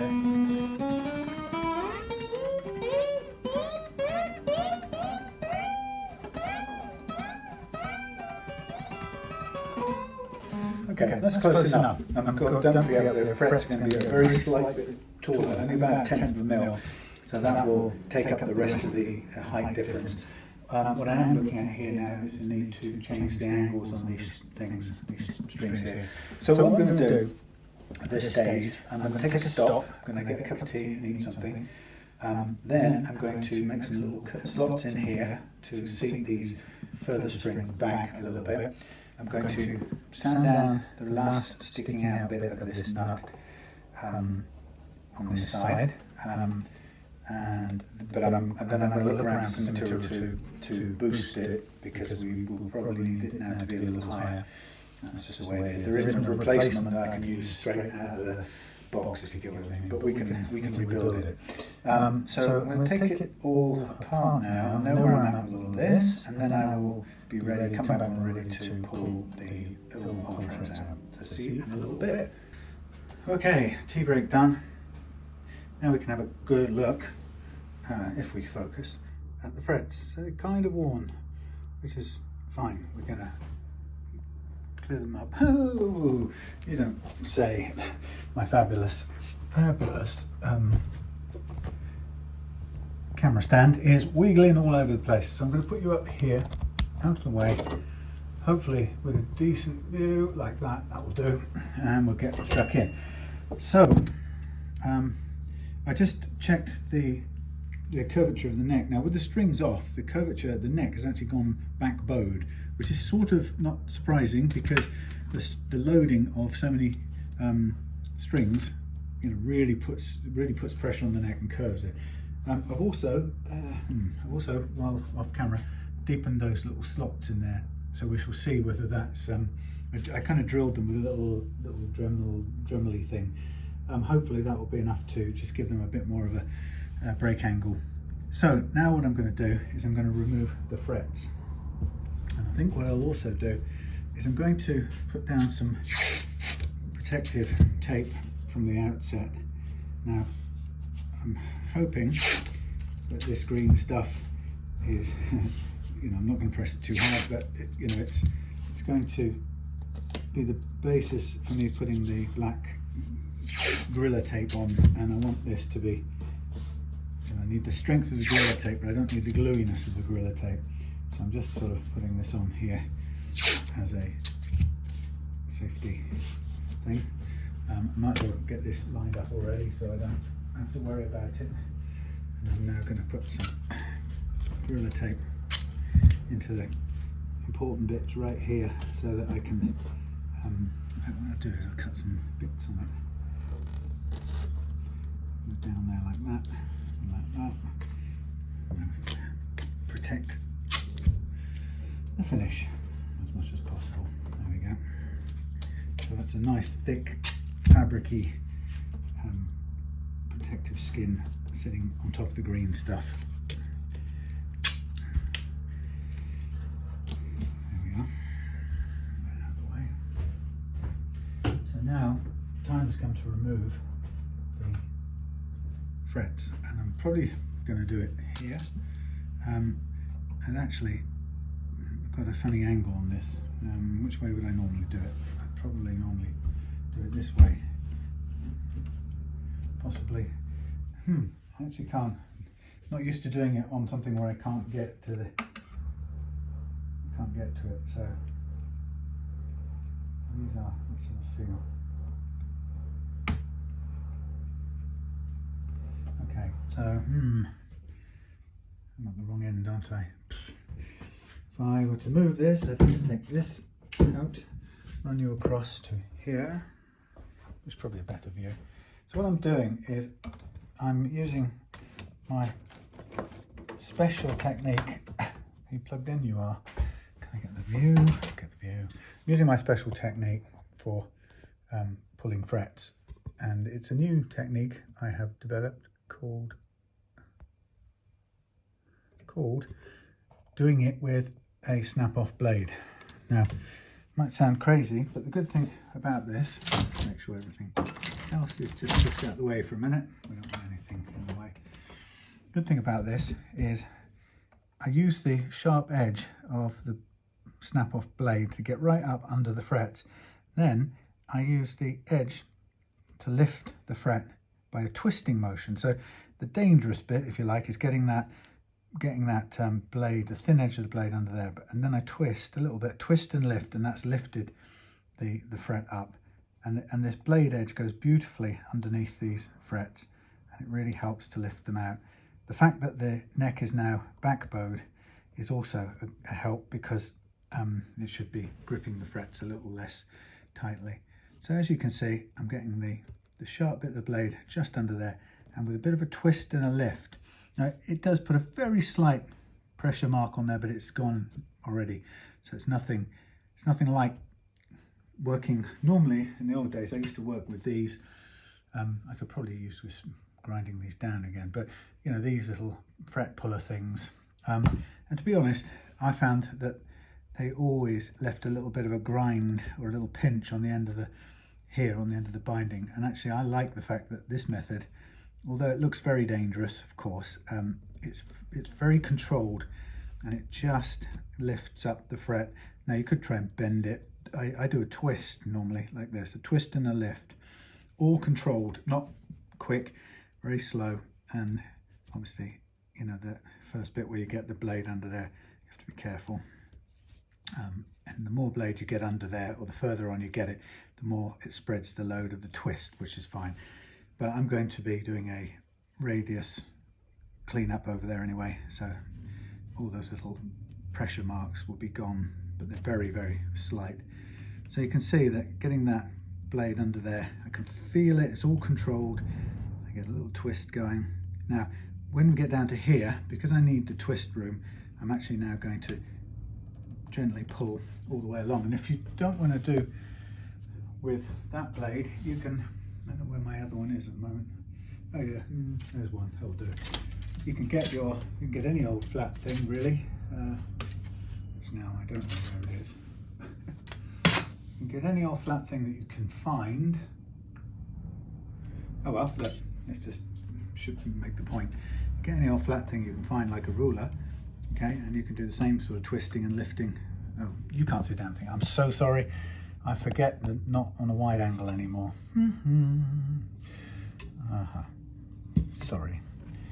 Yeah, so once you've done, I'll show it again. Once you've got up where they're closer together than the width of this blade, then I want to take them out. So I get my ruler, get it under the space, and I just do a little bit of gentle lifting, and out it comes without any damage. And then I can get the blade into the next bit. So obviously you've got to be careful in your handling of the blade. You know, I don't want you to say, he told me to do it with the blade and now I've lost all my fingers, right? This is a very fun, low-tech way. Now, as you see, I'm coming down here, the blade is likely to get a bit unmanageable, so I'm going to shorten it just for the sake of keeping it out of harm's way. It's a 10p blade, if that, okay? And out you come. So I can afford to throw a few blades away. So in underneath the crown, twist and push, twist and lift, that's what I do. And then if you want to get it out with the same one, just follow it along actually. You don't even need to switch. But if you don't like handling the blade for any more time than is absolutely necessary, you can switch to a different device. But if you feel confident, you can use that to take it all the way out. So that's great. I haven't scrunched the end of these things anywhere in the process. They've just lifted up. Sorry, you can't see those back there, so I won't go back in that direction. Again, this gets a little bit tricky, so we're getting it underneath the crown. Not a lot of room to maneuver, but just enough to loosen that fret, and I can follow up with something else. If I can't get the ruler under there, I can go to my fret crunchers and I can just pull up with that. I actually find that pulling with these almost produces more tear out than any other method that I try, so I like this twist and gently. It's a kind of, I don't know, there's something about it. It's a very controlled, slow action. So you see I've done it all down one side to retain access all the way down. This one I've got hardly any grip, so I can try and get it under there and then just lift if I can. It's a bit difficult. As long as I just get that started going, there you go, I can get something else under there like this and just do the rest of the lift. There you go. So that's all of them down that end. Let's come back and take out the ones that I originally, let's get back to normal zoom. No, we're going too far out now. Something like that. Trying to do that back to front is a bit tricky. Anyway, okay, so I'll just continue with the actual blade itself. Very nice and straightforward actually. It's actually, it's taken, you know, it's gnarled the blade on this, so this will just be in the spare blades tin, or the, you know, recycling tin, with all the rest of the dead blades. But there we go, everything out in a simple process. Don't when you're doing the frets, don't whip anything out in a hurry. Just take it, lever it out very gently, everything out smoothly, and you'll right, everything will work out. So there we have the frets out, ready to keep. I'm going to give these back because I know that I think that Nick likes to see the frets that he's played all those years. So there they are, and I'll put that alongside the nut that we took off, which we could use again if we had to. By the way, while we were off camera, I also boosted. I found some old bits of Tusq, and I've actually made a composite boot for the nut, which is fine, and it's now a little bit higher than we need it, but now I can come back down whenever we've finished fretting. We can come back down to the exact height. So that's sitting there ready to go. I think what I'd like to do is I like to take these tuners off, because I like to clean the headstock. If I'm going to re-radius this, cleaning the headstock is a nice thing to give it a sort of fresh new lease of life. All of these are loose already, I can see, so you can see probably, you can see that they're all coming off. That's something that happens over time. It's quite natural actually. So they're all loose. So it would be good to make sure they're all tightened up again when the time is right. And what I'll do is flip over and we'll do the screws onto the side. All the what's it fall out. All right, they don't have. That's fine. Now with this, I'm not going to mark. Sometimes you kind of get into that thing of, oh, let's mark them all individually. These are really bog standard tuners. I really don't think any of them make any difference to where they are. They're all pretty identical. So we'll just take them out.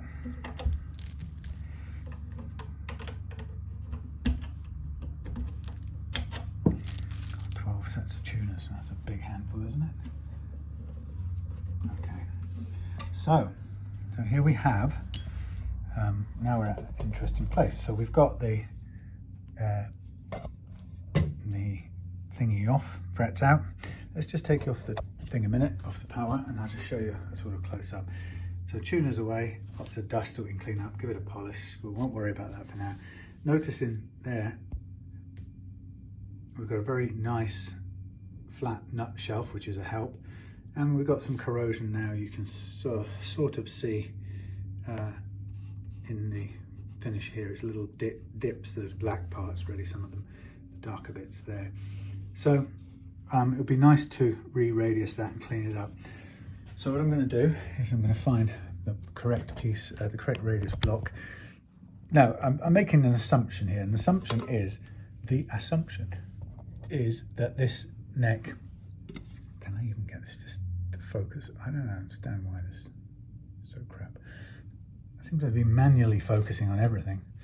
Yeah, the assumption is this is a single radius. Now I haven't actually checked that. If it is, that's fine. We can do the re-radius thing. If it isn't, then we can't. That's a different matter, and we have to then concentrate on preparing each slot individually. So I'm just going to hold it up and get a close look. So it's curvier than that. No, what am I talking about? It's flatter than that. It's about that. Could be. I think it might be flatter than that even. I think that's the thing I didn't look up online actually. If it's something exotic, we might be in trouble. It looks like, to me, it looks like it's 14. But I'll double check it.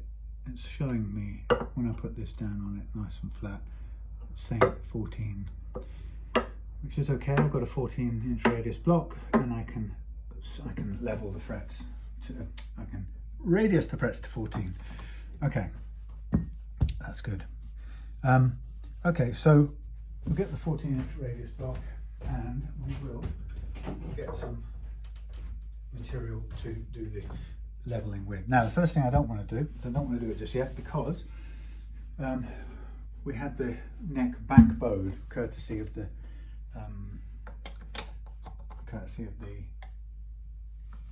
what was it courtesy of? Taking the strings off. So it's quite back bowed, so I need to slack this off now a fair bit until it's straight as possible, which is not quite yet. Off you go to one side. Nearly there though. It had quite a lot of adjustment on it. It was pretty tightly done, as it had to be to counter the string loading. So I'm just kind of loosening it. It's nearly slack now, which is kind of not a bad place for it to be. But I will do, I've got a couple of different straight edges that I can use, but I'm just going to start by using a standard straight edge, nothing fancy. I'm just going to look and make sure that this is more or less flat, which it is, apart from the sunken bits where the fingers have worn away the material. So that's a good start. All right, let's push you back out of the way, give myself room. I think what I'll probably get done today, looking at the time, is probably this and cutting some frets.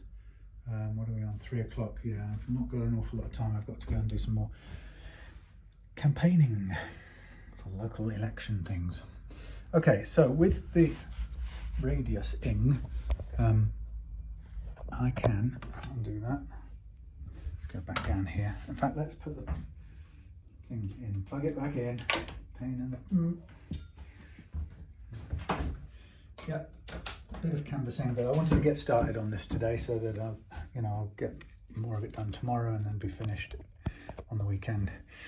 Right, let's put you up in the corner. See if we can get you to focus. That would be good. Nice long shot, please. Thank you. Bit up. Thank you. Something like that. Now focus. Yeah, whatever. You better be, otherwise I'm buggered. Right. So what we're really going to do now is put that with a bit of support, and now we're going to decide what we're going to radius with. Well, there's some sandpaper already stuck to there. That's about a sort of tired 80 grit, but we could begin with that. So we know, just a sense check, we know that the neck is level. We know we've got quite a bit of pitting up here that we're going to sand out, okay? And so we're going to begin the process of sanding. Now this is 14-inch block, and when you start doing something like this, you may be struck straight away, not literally, but it may occur to you straight away that you might say, oh, it's only cutting the edges. It's almost certain that the radius block radius will be fractionally different from your as fitted frets radius, okay, or your fingerboard radius. They're never, unless it came from the same factory using the same equipment, it is never going to be precisely the same. We're only ever going to be close. But what we're going to do is we're obviously going to gently re-cut this to freshen it up, but at the same time to cut down into and get rid of these pits, which I can see just sort of up here, and I can see how deep they are, and then we could draw into them with pencil if we wanted, just to track where we are with the radius block.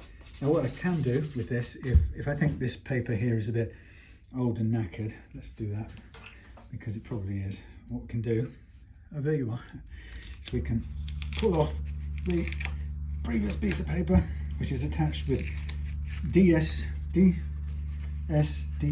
I call it in my new ebook, double duck permanent DST, duck permanent double-sided tape. And that's what's this, 120, let's go with 120. Yeah, so double-sided permanent tape, whatever, DST. Anyway, so we get some of that and we measure it up for size on this here block, exactly for size. We line that up and then we just make sure it doesn't overhang any, and then we tear that off. That's our piece.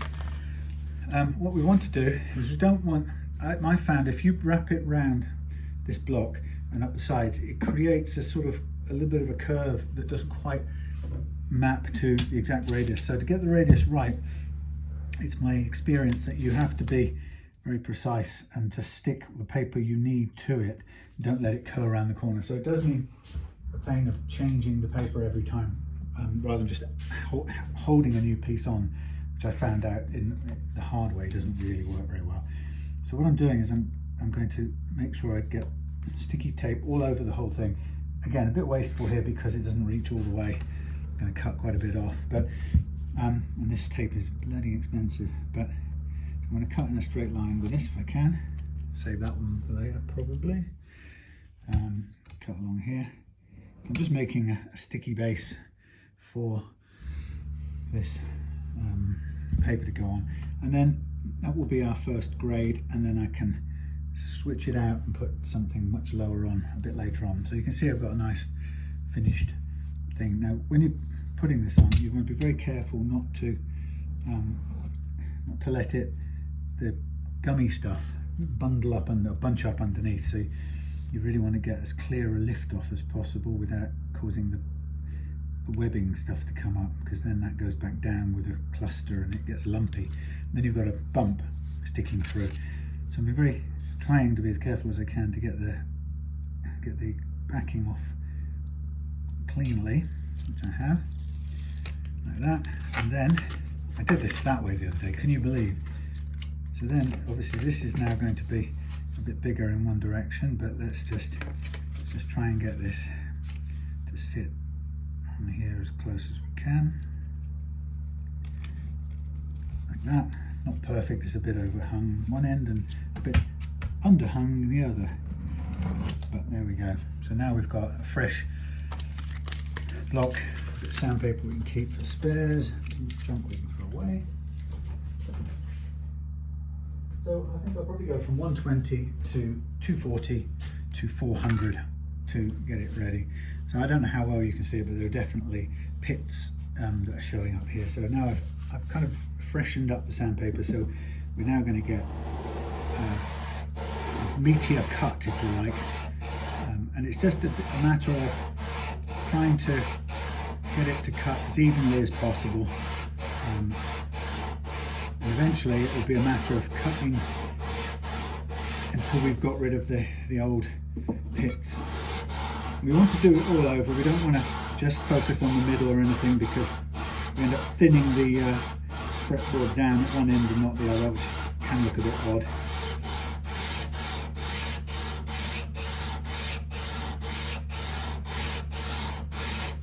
Now what I also find is you get clogged up fairly quickly, so a wire brush and a bit of a gentle scrub out gets rid of the rosewood, frees it up, and you get some of the cutting power of the paper back, like that. You also want to keep a track of what's coming off and what it looks like. So if you're worried you can't see, I can see the pits here, they're still evident. But it won't be too long before we get rid of them. I'm just going to look down the neck and make sure everything's good. Yep. So we've got one there, couple there, one there, some there, and one there. And that tells me where the problems are. So if I want to kind of help myself, I can draw into these things, these pits, and then we'll see this remaining. And help us just watch it come out. So not far to go.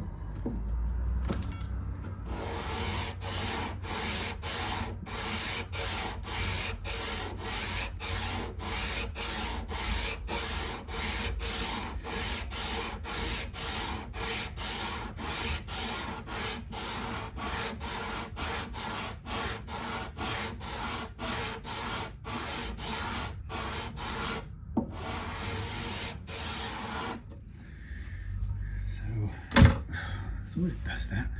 So a couple of little bits still left. I can see the glittering of the pencil still in there, but it's getting close.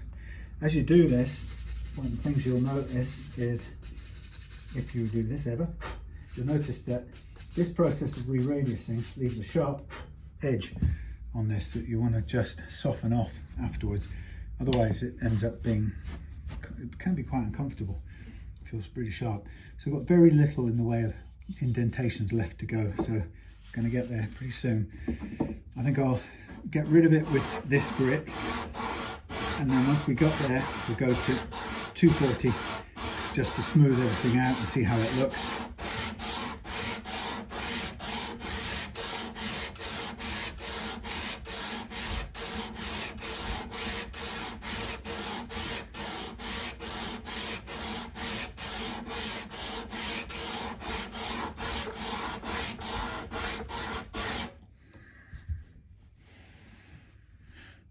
Couple of little holes here, still in there, in there, in there, in there, bit in there, bit in there, tiny bit in there, tiny bit in there.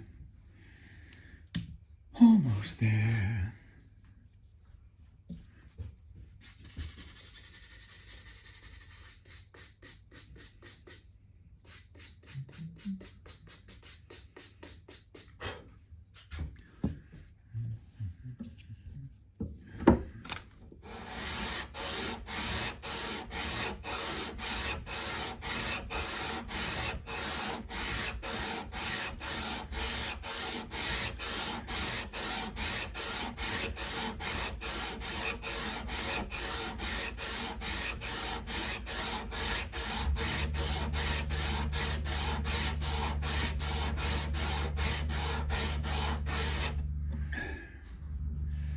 Almost there.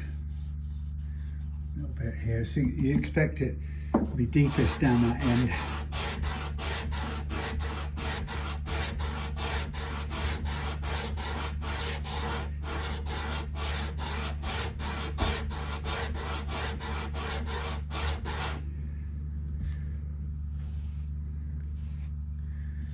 A bit more at this end.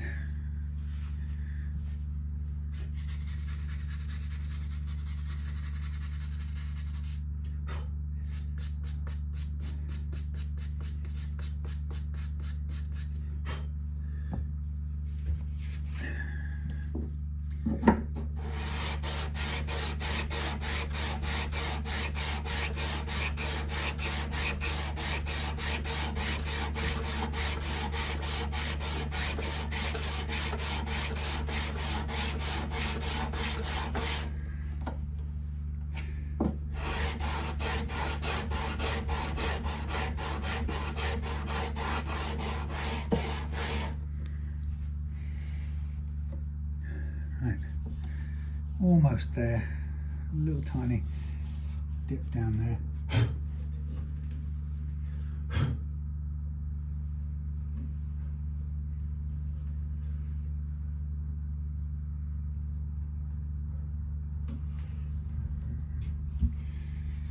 A bit more, get to where I said I was going to get to.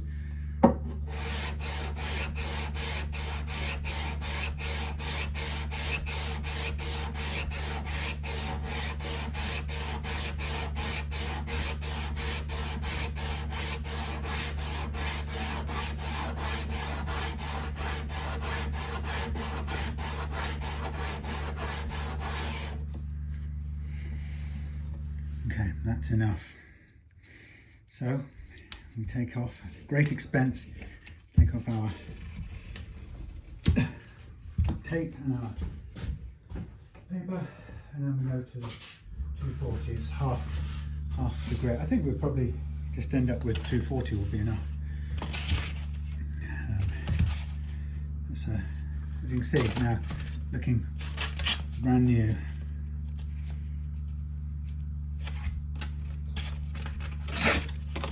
What I'll do, I think, today is I'll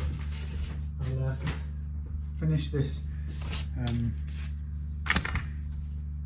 radiusing process, and I will cut the frets and we'll just place them there, and then we'll call it quits for today. Aha! Remembers.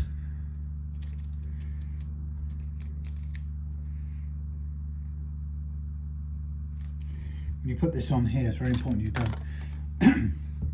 you don't double up the sticky paper.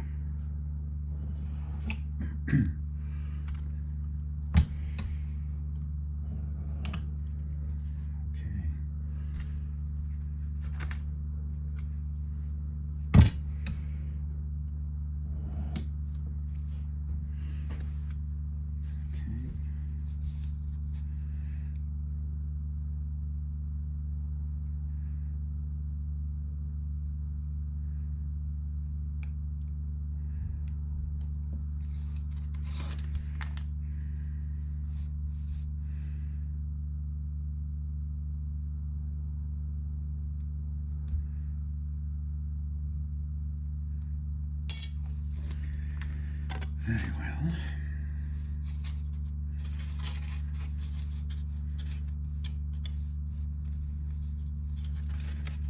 Get it right way up, idiot. Gonna get caught again. Probably could have done with a tiny bit extra overhang there, but it's okay. It'll do. There we are. Okay. I don't know why I push these sleeves up, they never stay up. So now this is the smoothed out part.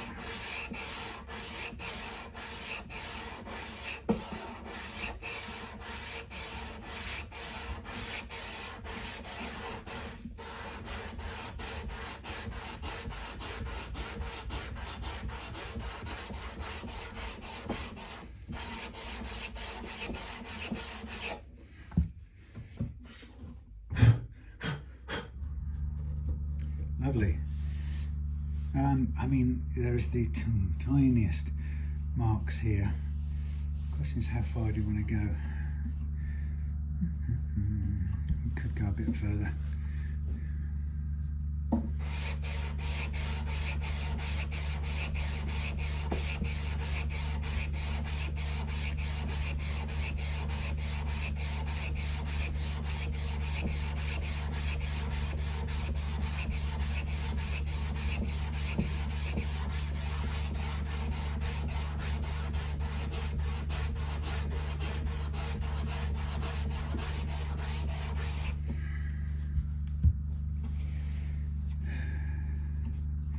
I think that's so close as to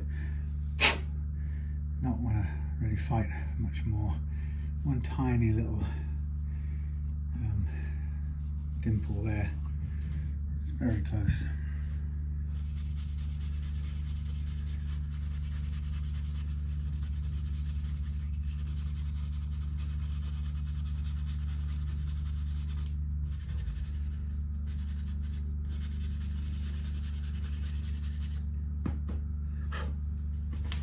Rosewood jeans.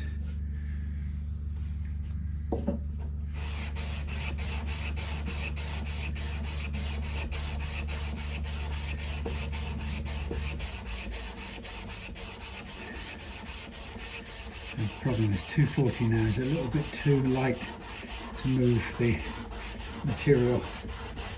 It's a polishing grade for this sort of thing. I mean, that is pretty close. I think I'm going to stop with that. So we will have the fun of cleaning out the slots, which isn't easy exactly. Thankfully they feel quite good. We've obviously got to run up one direction to this edge, turn around and dig in and go the other way.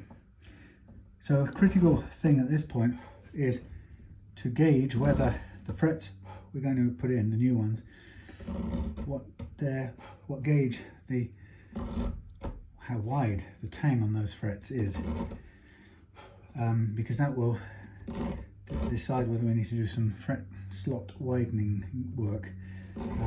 Now, I've never really bothered with trying to buy saws for fret slot widening because they don't really do much good here anyway in a bound fretboard situation. So usually end up having to make do with a variety of DIY techniques. Could call it fudges,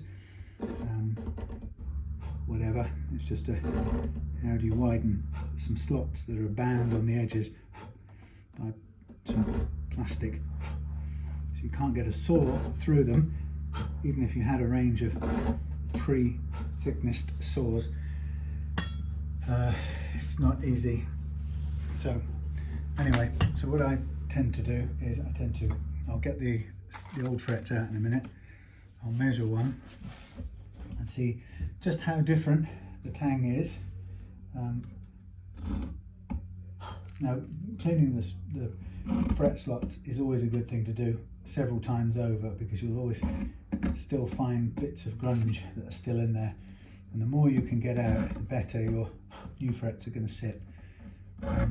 This is going to be a tapping in fretting because we can't get the neck through the press, and even though we can get some of it through the press with a bit of messing about, it's sort of, I prefer not to introduce two different fretting methods into one neck. So if I can't get it all through the press, I think I'd rather use blocks and tap it in by hand than to put 2/3 of the neck through the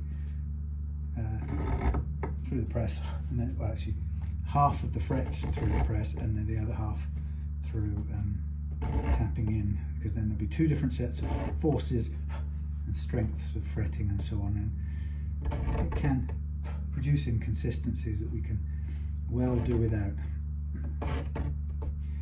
So I've probably said a million times before, but preparation is your biggest asset in getting a new refret done. So in this case, you can see how nice and clean those slots look. Everything's now really ready for new frets. What I forgot to do is get a little bit of the old 240. I'm just going to very slightly round off the plastic here, because I don't want it to be quite so sharp on the finger.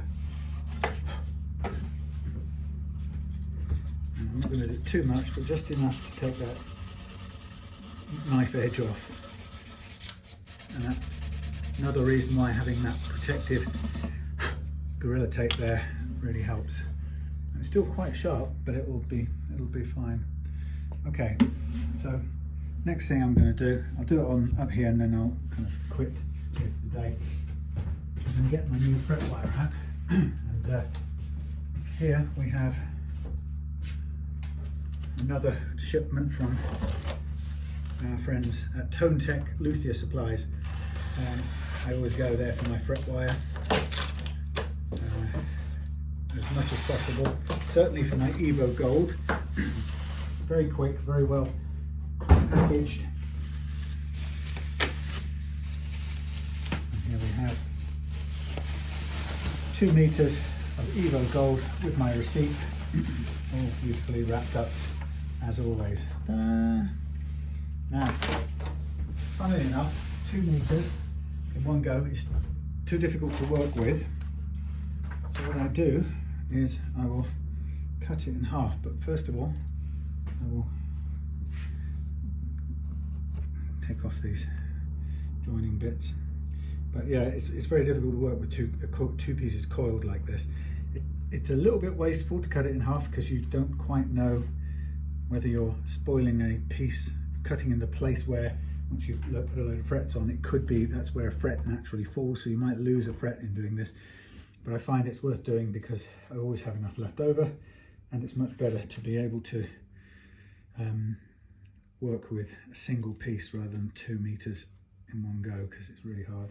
Now, I remember something I saw last time. I was fretting and I had funny marks off my cutting pliers, my fret cutters. So what I'm going to do is I'm just going to get this down, and we're going to cut in the middle of this, basically. Now we've got our 2 halves. Now, what we don't know straight off is what the radius of that wire currently is. So first thing I'm going to do is check it, and then if we need to bend it, we've got to get into fret bending. So we need 14, which is here. I think this actually sits at 14 just on, or is it 12? It's just over, it's probably more like 12. Now if I used it like this, it's probably kind of what we do want. It's a little bit over bent. Sorry, yes, it's more like 12.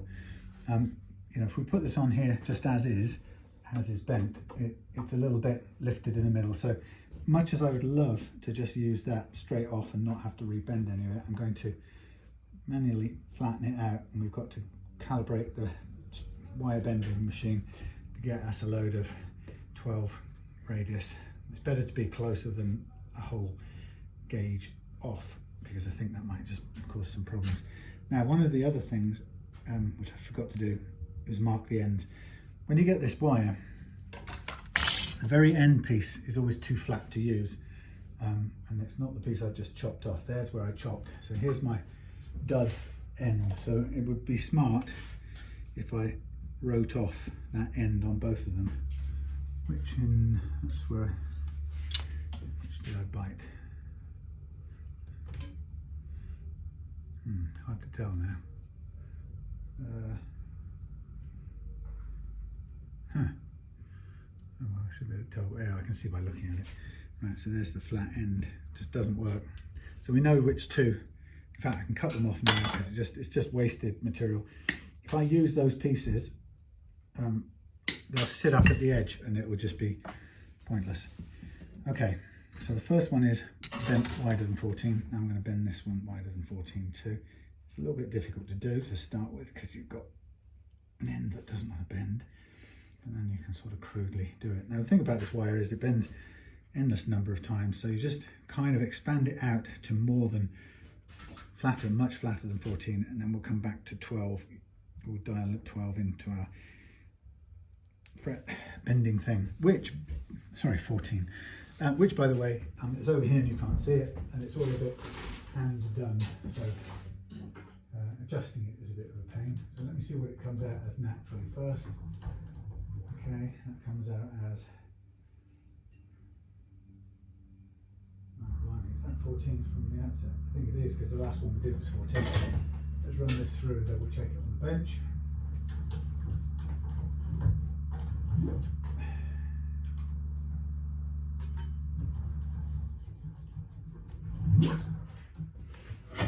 That's our thing. That's good, 14. We'll just run this one through twice and we'll be on 14.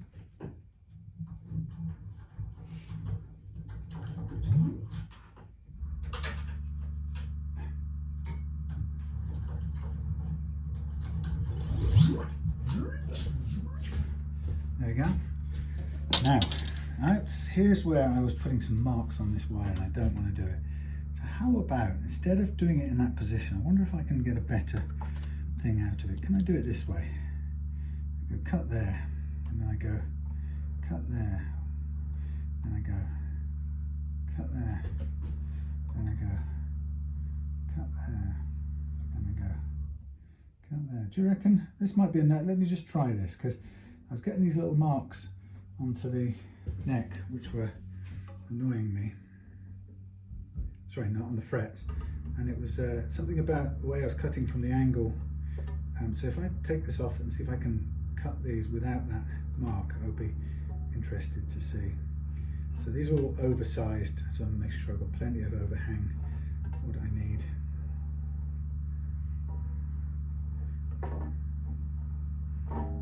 It's getting a bit clumsy to manage, but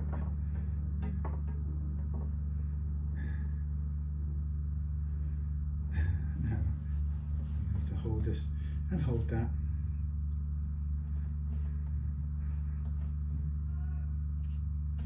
Okay, and this is dead as well.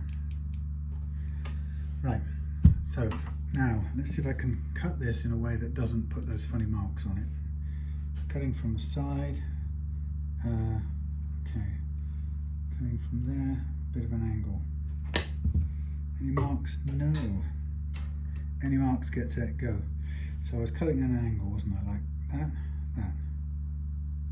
Cutting at that angle.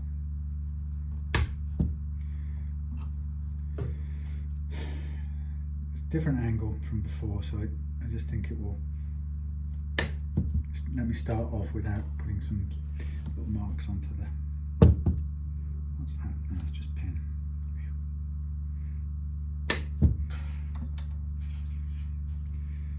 it's quite hard to handle this stuff because it either you hold it or it goes flying when it pings.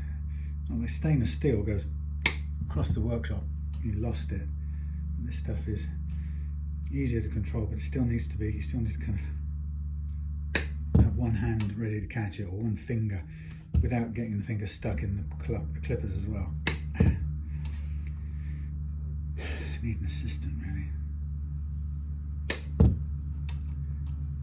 Okay, that seems to be a good new way of starting out, avoiding getting those extra little dings on the frets, which means, you know, a tiny fraction less to shine up and polish off, which is always a good thing. Now, when it comes to tapping the frets in, this will sit on the ground when we tap them in, so it's supported by its own structural strength.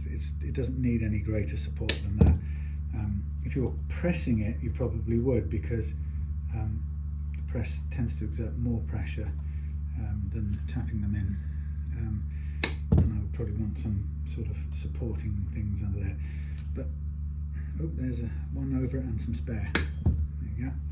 So that's a bit wasteful, yeah, but it's not the end of the world. So the final few. So I cut the final frets. I'm sort of just guessing now because I can't quite see it.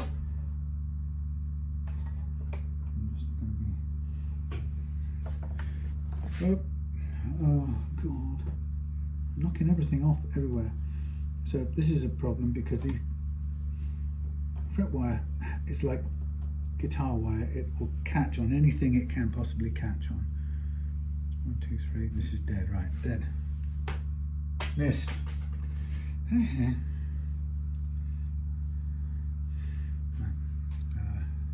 What am I doing? Let's start here.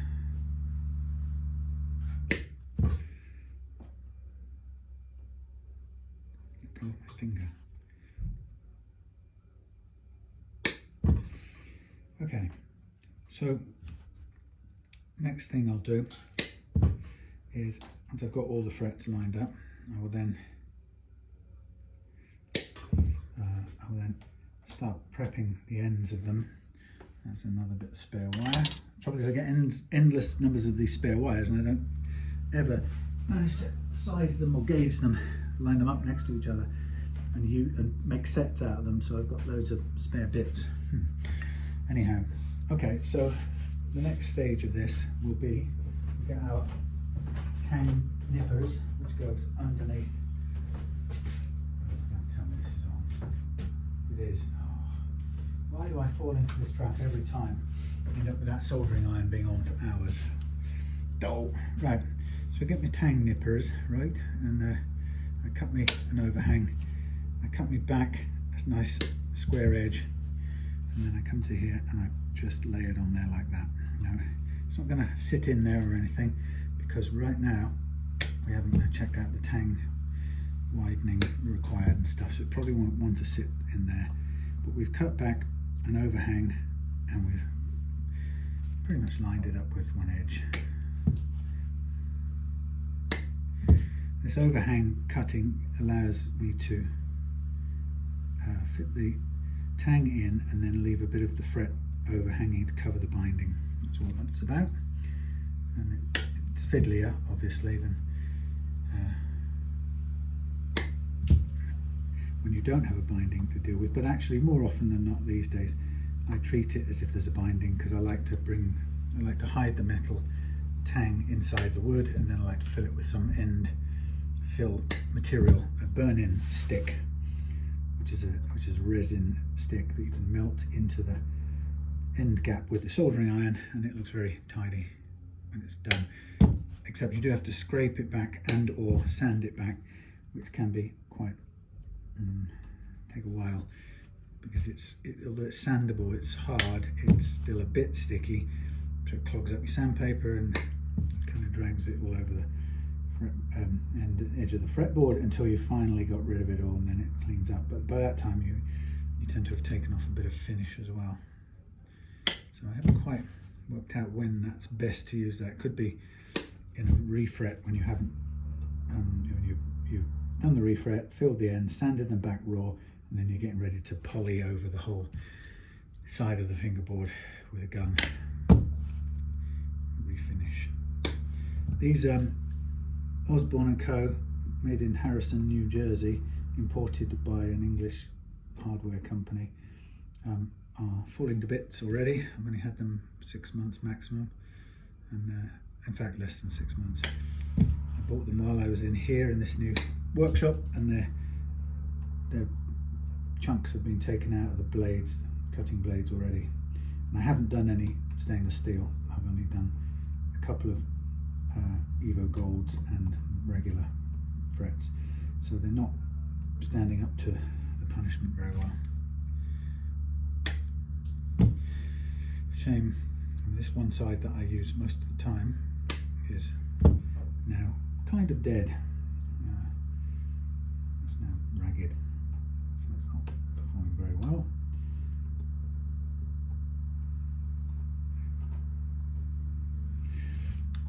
The tang nipper that I got from StewMac, I just clicked with there, has worked out and lasted really well. Still going strong, about 7 years or so after buying it. Can't say better than that.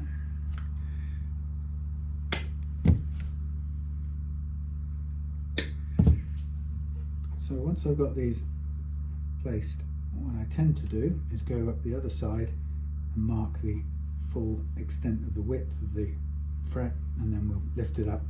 And this one just does not want to sit in the tang for a minute. I don't know why. It's refusing to sit down. Oh, sit down. Sit down, please. Behave yourself. Thank you. Now that one's fallen over next to it.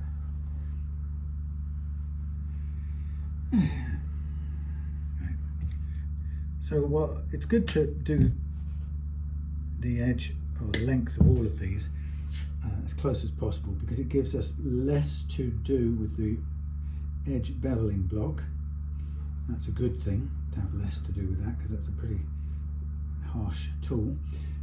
But in this case, it's also good that we get really close with the last few here, so that we can avoid having the edge beveling tool go anywhere near this part of the guitar. Now, in my ebook, the build I did for my recent ebook that I released this week, in fact, 6 steps to guitar build heaven, making your first electric guitar with no high-tech tools whatsoever. In that book, I showed how to get these upper frets prepped and beveled off before they fitted. So actually there's almost no work has to go on up here in this inaccessible area. So that's really important if we can do that. Certainly for this place now where we can't reach up here with the edge beveling block. The edge beveling block makes things easy because you kind of just treat everything in one long line and clatter your way up and down carefully until it's done. But when you're on a set neck guitar like this, whether it's electric or acoustic, you just can't do the same thing. So you have to really think about pre-beveling these, and to do that I'll probably pre-bevel them using a Dremel and a sanding drum. And what I'll actually try and do this time afterwards is I think I'm going to go and try and soften them off a bit, polish them off as well, so that we don't have to try and tidy them up too much at all. Now you could do that for every fret on the neck, but the thing about using the beveling file, the edge beveling file, is it is pretty much the one way you will guarantee getting all of these frets to an identical flush finish. When you do them by hand, as you do have to do sometimes for the reasons I've said, then it's harder. Where's the bloody thing gone? How could I lose it? All right, the pen, the marker pen, that's there. Right. I forgot what I was saying anyway. Right, so I'm going to now go down this edge and I'm going to mark the outside extent of the fret, so that we can cut it back manually and undercut it manually as well.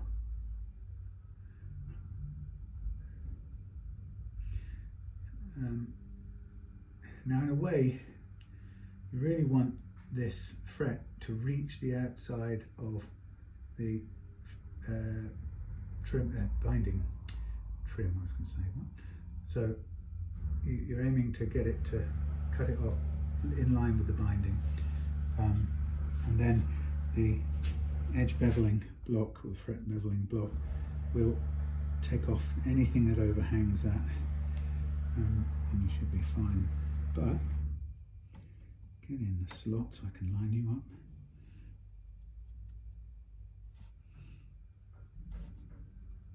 There we go. So let's just mark those up. So typically what I would do is I'd pick this up. There's the good edge down there. Cut it short, undercut, and then we're ready to go. And I'm not going to push those in just now. Actually undercut that a tiny bit more. So the more you do right this minute to get that perfectly fitted, the better. So cut to length, cut the underhang, check it for size, line it up flush with that edge. That's pretty good.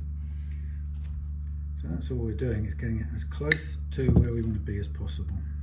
Remembering that some of the end ones we'll take off to one side and hand bevel and try and polish out.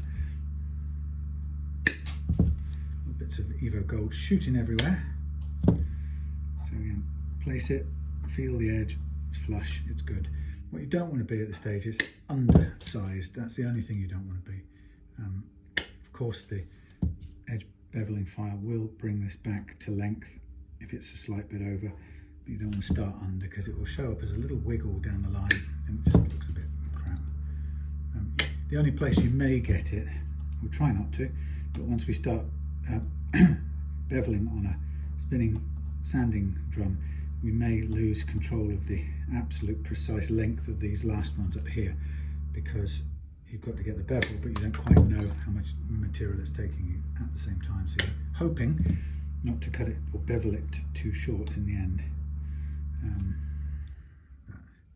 So again, remember I said it's all about preparation. It's about getting all the frets ready, as close to tappable, innable as you can.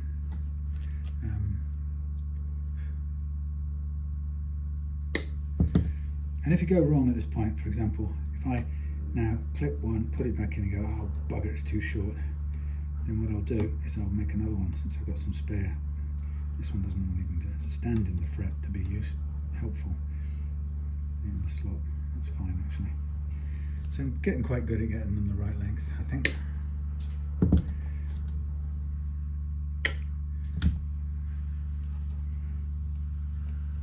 I think we're going to have to do some slot widening, which is okay. We'll deal with that in a minute. And I'll compare. I use the digital caliper to measure the fret tang width on the old frets. We'll go from there. So I don't know how long this has been running now, but that's how long it's taken me to get to this stage. I'm just going to lay them down there because trying to fit them in at the moment is proving to be difficult. Which is a sign actually that they're going to need trimming, widening the slots. And that one can be trimmed.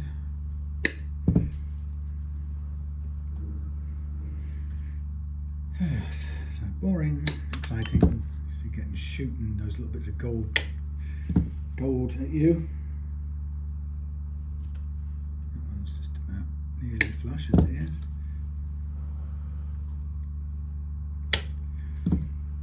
So, tiny bit off there.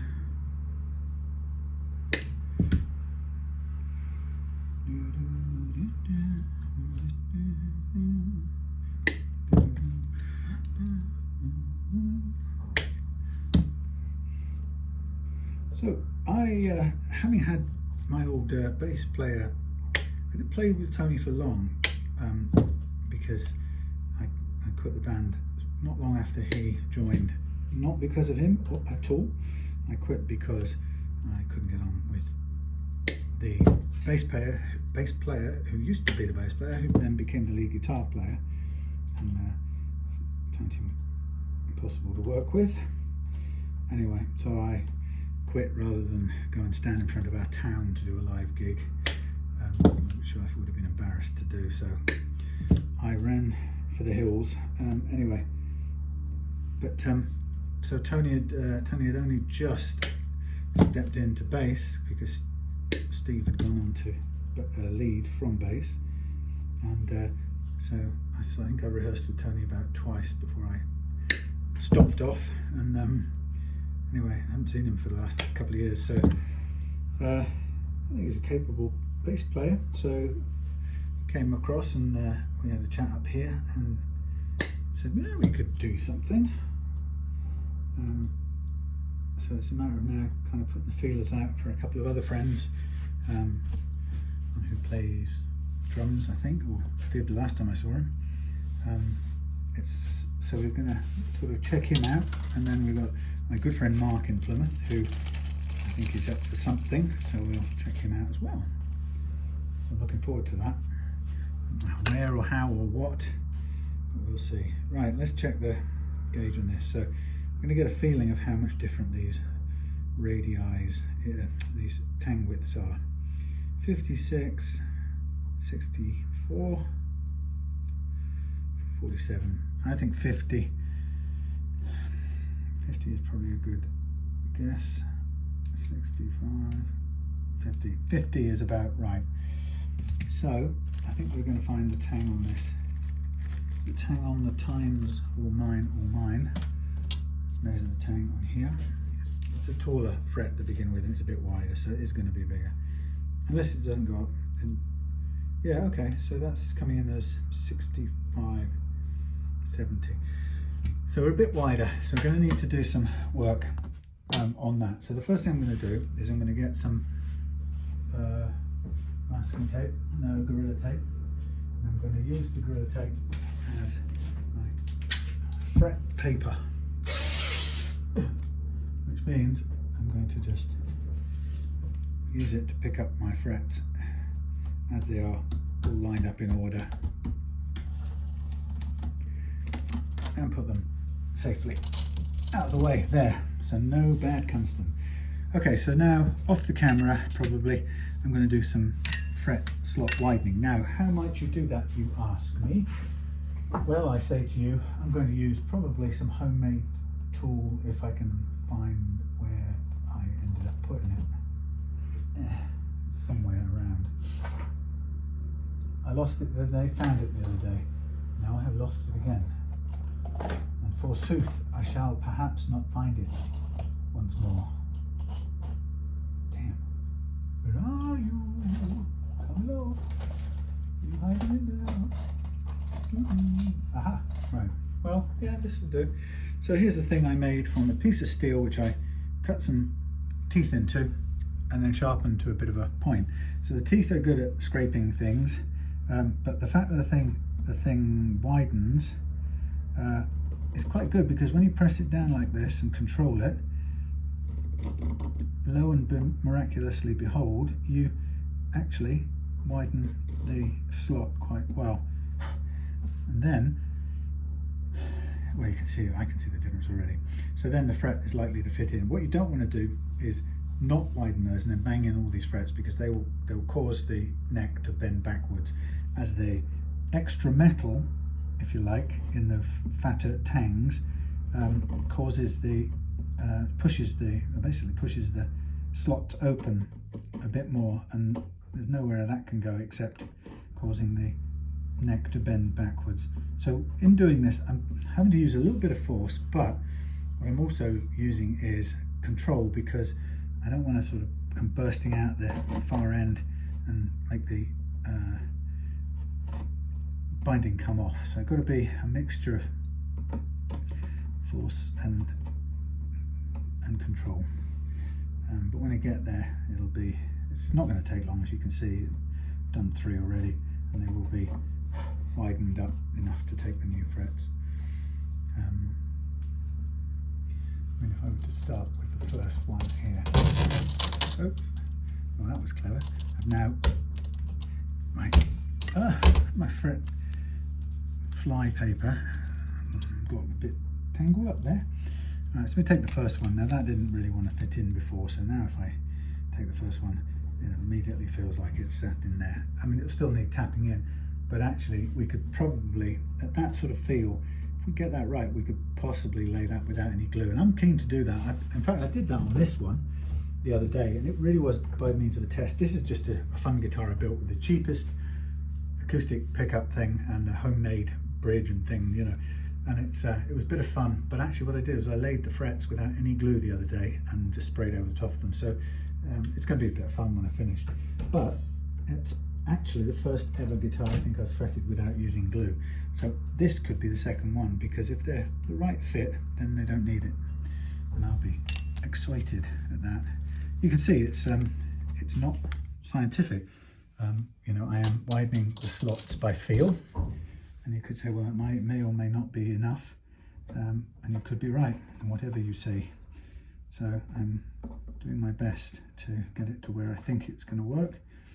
Again, like I say, with control, doing my best to control the widening process and making sure it goes right to the end so it will fit nicely. So that's all I'm going to do. I'll do it off the camera. And then next time I see you, I'll be ready to tap in the frets. Thanks for watching. See you soon. Quite hard. Anyway. Something quite hard about it. Very well. Thought it would. Oh look. Oh look, would you look, I tell you.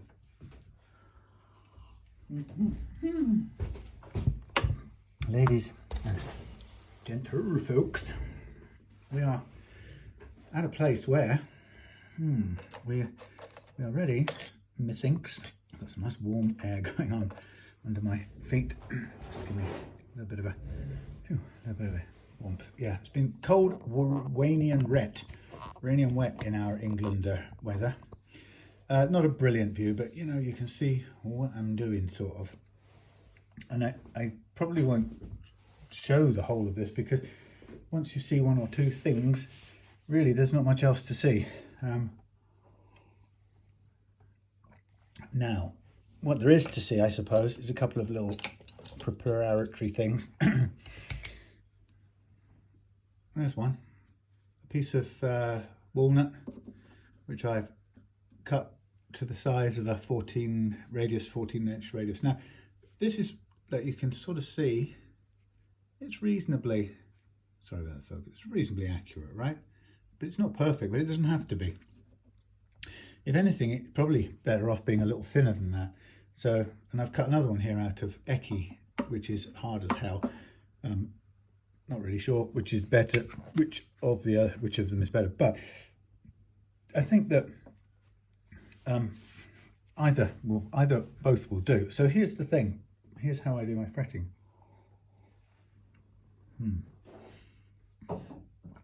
Shit. Pardon me. Goes to put cup on piece of plywood and spills coffee. Okay, so I'm fretting down here, and it's a bit tight. I could have done it up on the thing. I don't know why I did it here, because I like this as the fretting place. So what I have to hand is I have some glue. Am I using glue? Yeah, I am using glue. Just, yeah, why not? I've got my frets here on the black paper. You can see it, the fly paper I call it, the fret paper. And these are already cut to size. So I've got a support here directly underneath the place where I'm going to fret. And that's going to work until I get back here to the back end. And then I'm going to get rid of this neck support, and we'll just let it stand on the body. And what I might actually do, excuse me, I've got some dust going around. I might actually do is I might take the strap button off before I do any tapping down here. So the strap button doesn't put any pressure on a single point, which strap buttons have a tendency to do. So I've got the glue lined up. I've got the paper, lots of torn up bits of paper for clearing up, which is how I like to get ready. And now you can see I'm sort of putting glue quite generously into the slot, which I have already widened up, if you remember. So it should be a good fit, this. Okay, now I don't mind that it's sticking everywhere. Now with a fretting hammer, what am I going to do? Let's just try something here. So I've just placed that on there. With a fretting hammer, you can, of course, how does this look? You can just go like that and tap it in. Or, I mean, that's what they're meant, excuse me, that's what they're meant for. Or you can get your homemade block like this and spread the load a bit. Now this will sound loud, so I apologise for this. There you go. So a bit of a whack where it hits the wood, and then what I'll do is I'm just going to rub off the excess, and then I get with my slightly wet cloth and I'm going to just kind of rub up and down there, just to make sure that there's no glue drying too quickly for us to tidy up. And then I go down the edge with my fingernails and ensure that I've got the last of the glue. Now remember, with frets on this guitar, we want the little overhang to come over the edge, and that looks like it's done fine. I'm just looking down here. It's a bit deceptive actually, because what I thought was a gap is in fact the cream binding reflecting on the underside of the gold. So actually this is nicely fitted. By the way, we've got a nice big chunk of rubber here. Can you see that? Foam. So that's going to bounce on there. It sounds loud because it's an acoustic guitar, and it's going to sound loud. Right, so I'm just tapping both of those again, clean off any glue, and you'll see on something like walnut, you'll see a little line developing on there. But that's fine actually. If we get a little printed line in there, it'll be just fine. So there's the first one in, and if I just kind of look along it from both sides, if I want to pick up the guitar and have a close look, that's a good thing to do too. This appears to be nicely seated, with a tiny little bead of glue down there. If you really feel finicky about that and you want to clean as close as you can, you could get your blade point and run it down here like this very, very gently, and I guess you'll get out the last tiny fraction of it. But that's really good. I mean, that would be a fine fretting. So really, it's all about doing more of that. One of the things I want to make sure, and this is something I don't, oh yes, we'll come to this in a minute. When we get down to the body end, you remember I'm going to need to prepare the frets to as close to length as I can possibly get before we fit them, because we haven't got any real access right down the end here. We don't have any access to get the edge beveling blocks into here. We could try, but the angle that sticks out is almost certainly liable to scrape into the top. And we don't want to run in risk of that, even with the protective stuff on it. So I'm going to just continue this process so you can see that it's a nice slow process. And the thing I learned quite a while back is if you haven't got your slots prepared and ready, widened, whatever they need to be, cleaned out, widened, and the area, the sort of surface of the fret around the slot all nice and clean so that nothing can stick or get caught. If you haven't got that prepared, that's when you're going to have problems. So preparation really is everything. And then you need your frets trimmed to the right length. Now that one fell over sideways straight away, which ain't much good. Now you have to be also on the lookout, because if you haven't undercut the tang far enough, you could end up in a situation where the tang just hits the tang is sticking out too far and hits the binding, and you should know that pretty quickly. So I'm just going to sort of tap this into place, and it sort of says to me, yeah, we're just about all right. Again, just a quick sort of crude rub off of the excess glue, followed by a quick dampening of the area. Yeah, so discovering that it's quite dry in here, so it's drying out quite quickly, but that's fine. So again, making sure that the support and its foam is directly underneath here. I'm going to give it a couple of sharp raps again, like that. Just, and you can see it's squidged a bit further out, a bit more glue out, so that's probably sat it down a little bit firmer where it should be, and then we can just clean it back. So you can see it's nice and slow. We can take it as, one by one if we like, or if we feel like it, we can do a series in a go. When we get down this end, I'll show you. I'll take the strap button out, and we'll take a series of frets over to the Dremel sanding drum thing, and we'll tidy them all up or bevel the edges off there.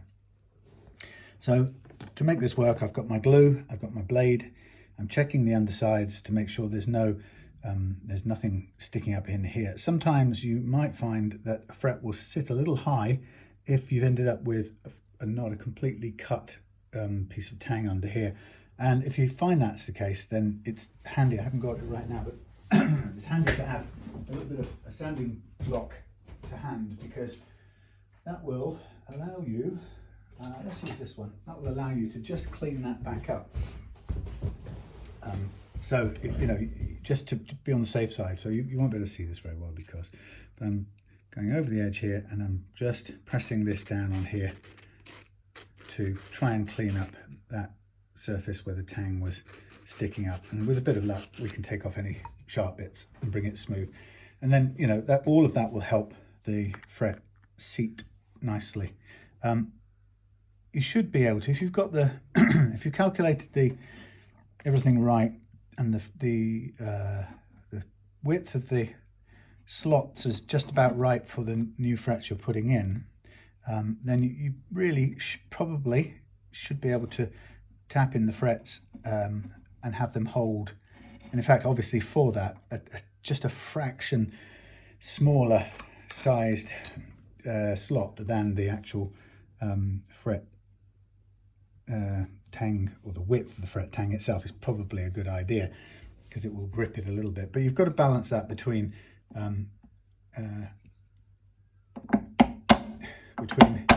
gripping and the worst case, which you don't want, which is to end up with the slot being quite a lot too narrow, in which case your oversized tang matron will basically add some, I suppose you call it, thickness or width to the top of the neck, top of the fingerboard, and none to the bottom, in which case what it will do is it will make it back bow, and you'll have an unpleasant and unnecessary back bow. And a physical, mechanical back bow like that is something you don't want, because you may be able to cure it or counter it with the truss rod, but actually you may have so much back bow as a result of the excess tang width that you may find it's not possible to cure it, which would be a bit of a disaster. So it is critically important to be aware of what your fret tang width is versus the slots. And you know, people can get really sort of freaked out about, well, if it is the wrong size, how do I adjust it? And of course, it's not it's not actually easy to do unless you have some precise tools, for example. Let me just get one other thing I might just need here, if I can find it. So my experience is that you can pretty much do everything with some low-tech tools. Now I've gone and misplaced the one tool that right now I need. Where's it gone? Okay. It's got to be somewhere. Here. There. It looks like no. It looks like no. Here it looks like that. Right. Yes.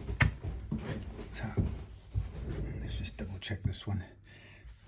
Give it a whack. 14-inch radius. Stand by. Okay, I think that's good. And what you can do, you can't see it very well from this angle now, is when you've got a couple, then sight down the neck, and you can see straight away if anything's madly off, out of line. Actually, this looks pretty good.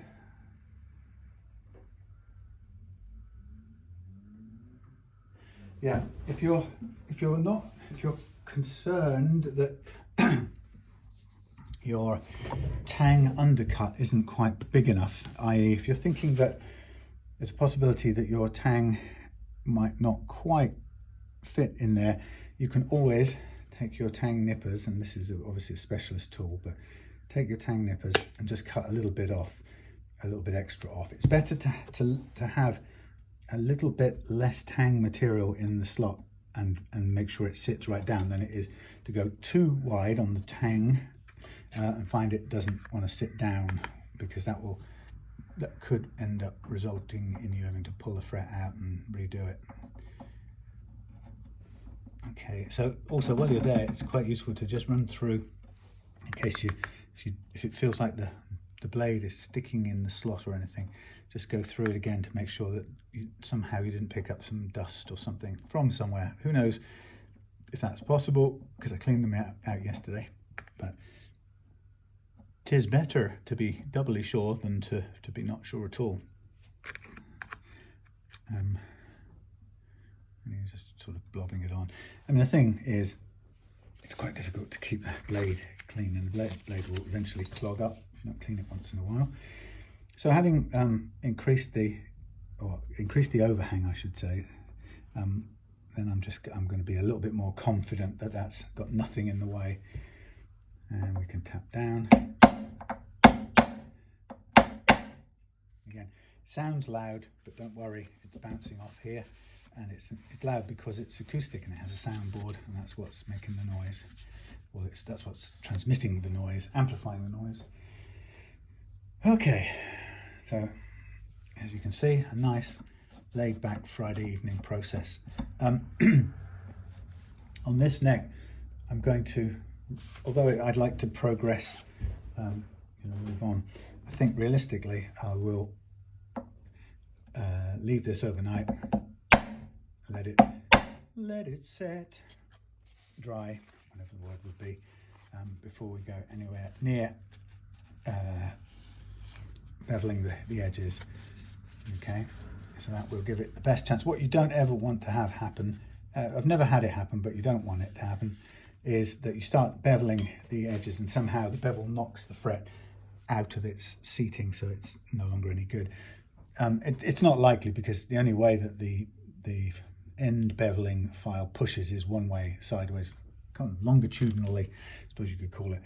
So it's unlikely that would cause a problem, but you never know, and it's better to avoid that.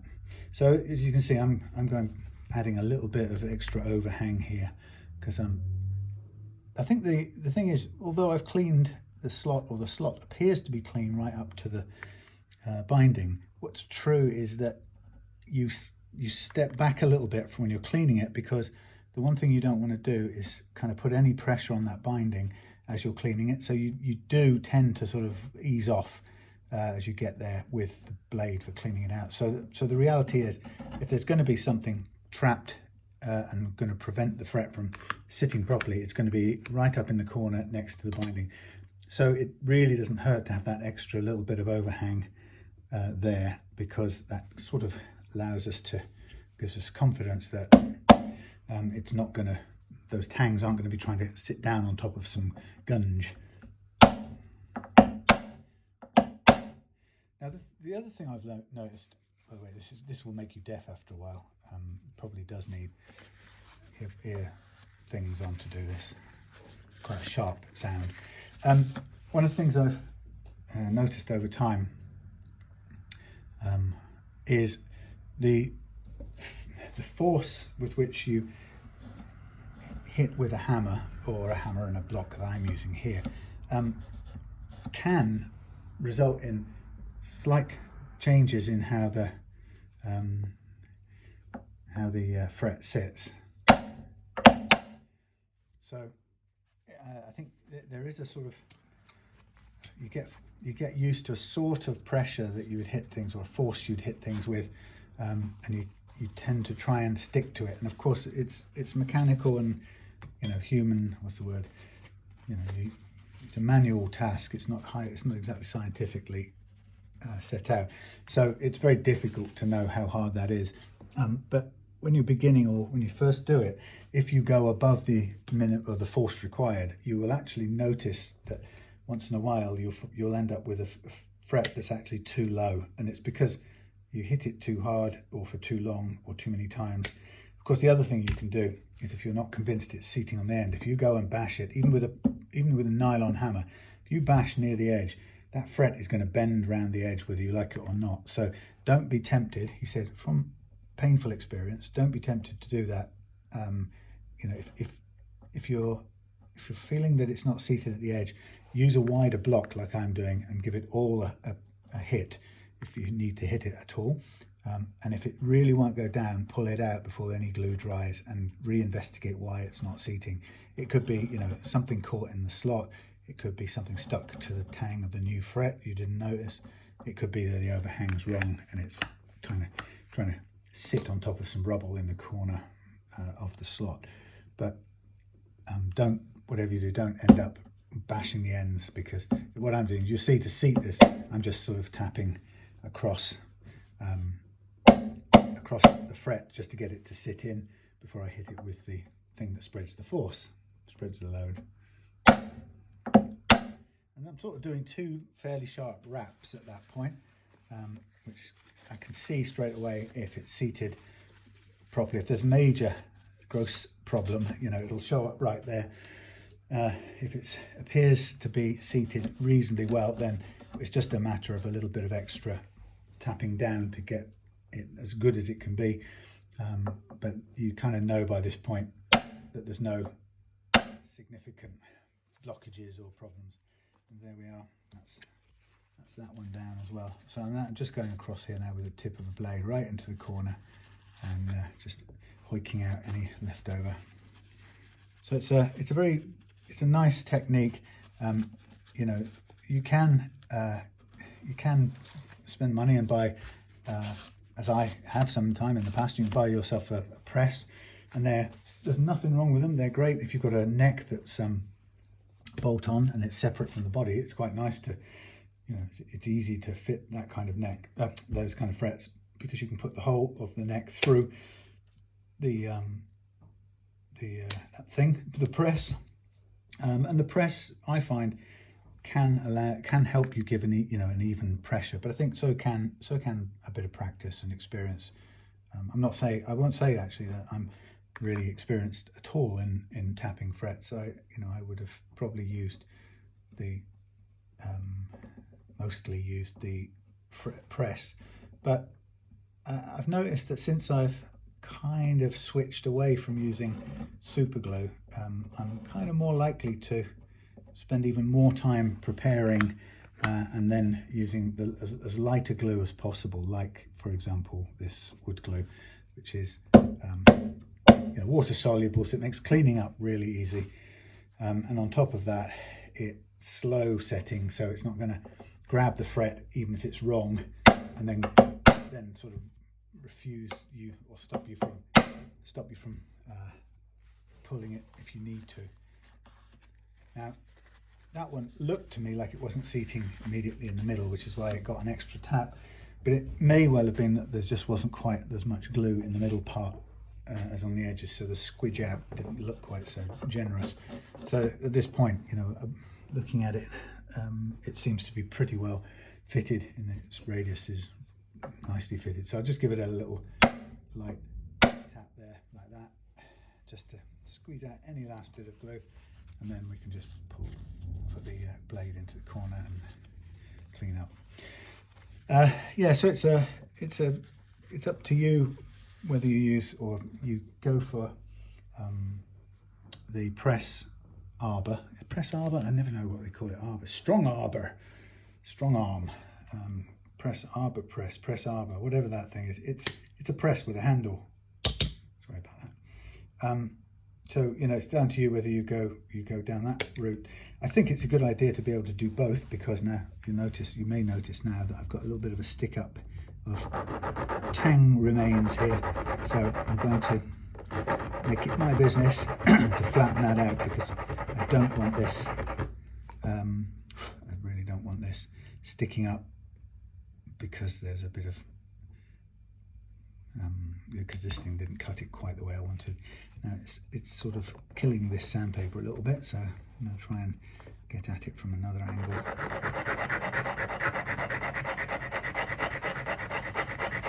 It's a tiny detail, but it's definitely worth doing. I mean, if you had the time and inclination, you could do that with every single one of them, which would much more guarantee a flat flush fit when that goes against there. But you can see that would be a fairly time consuming process, and there isn't really a machine version of that you could do to save time. So as I dig through there, there's even still a little bit of dust coming up, rosewood, showing me that if I'm not careful, I may get caught with some stuff right up in the corners. So I need to be aware of it and pull the fret immediately if it's hooking up on something. The good thing is I've got plenty more fret material, fret wire, so if it does get stuck and I'm needing to do that, then I can do that and cut a new fret. We don't need to try and tap the same fret back in, which may have, by this time, have got slightly distorted. Okay, here we go.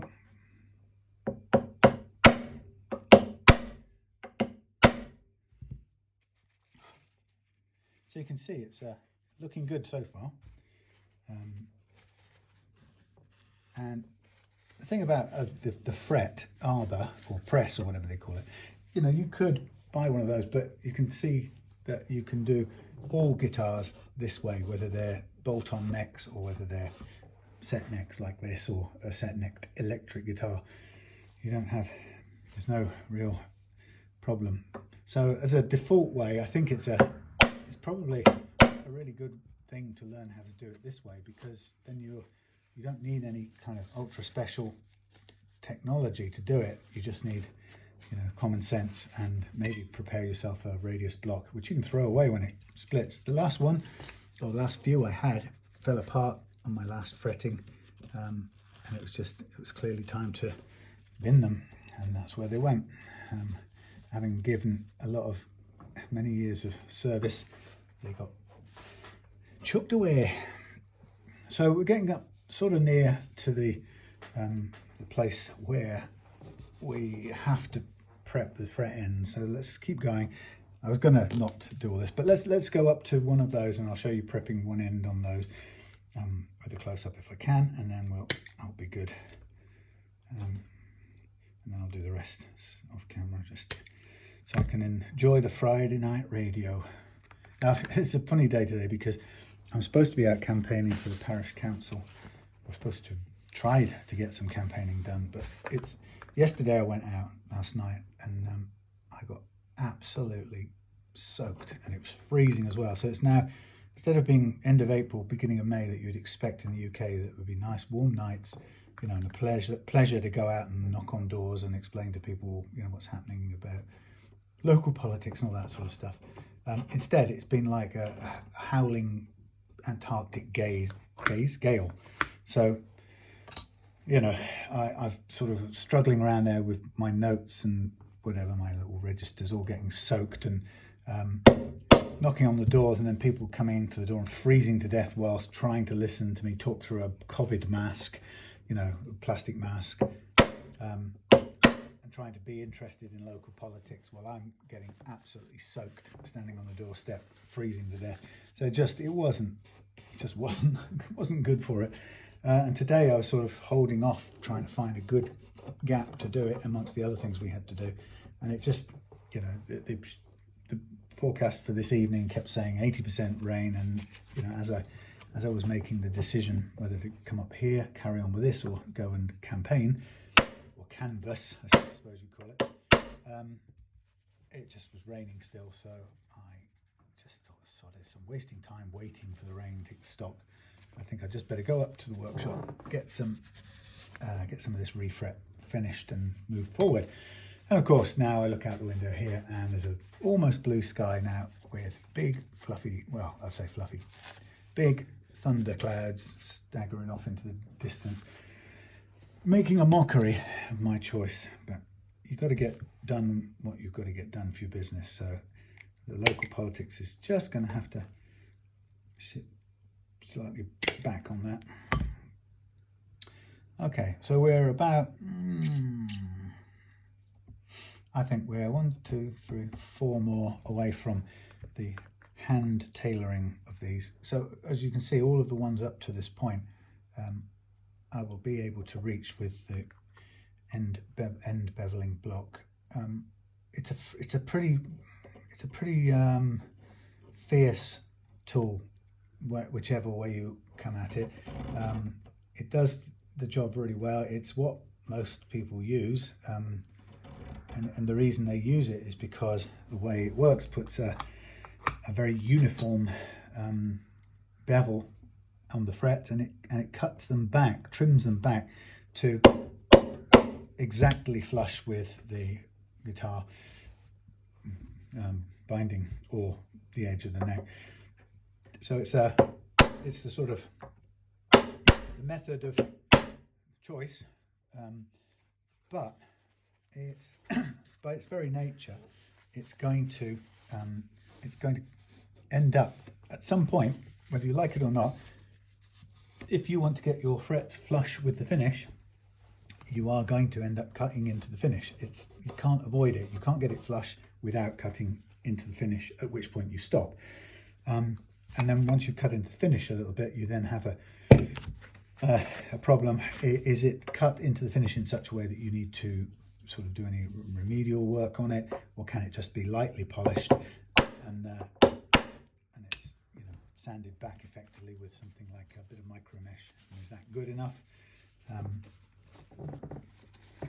That's usually what the case is, but you know, I'm not sure that when people think of refrets, they know that there are some constraints that you can't get around, no matter how good, inverted commas, you are. You know, like for example that. So the only way you'll get around that is to pre-bevel these, and when you pre-bevel, it's nigh on impossible to get them in that rigid straight line. There will be a little bit of wobble because when you do it by hand, you always get a little bit of variance along the way. It's not the end of the world, but it's the hallmark of it not being machine done or tool straightened, if you get what I mean. So it's just that's the way it is. So you can do your best to minimize it,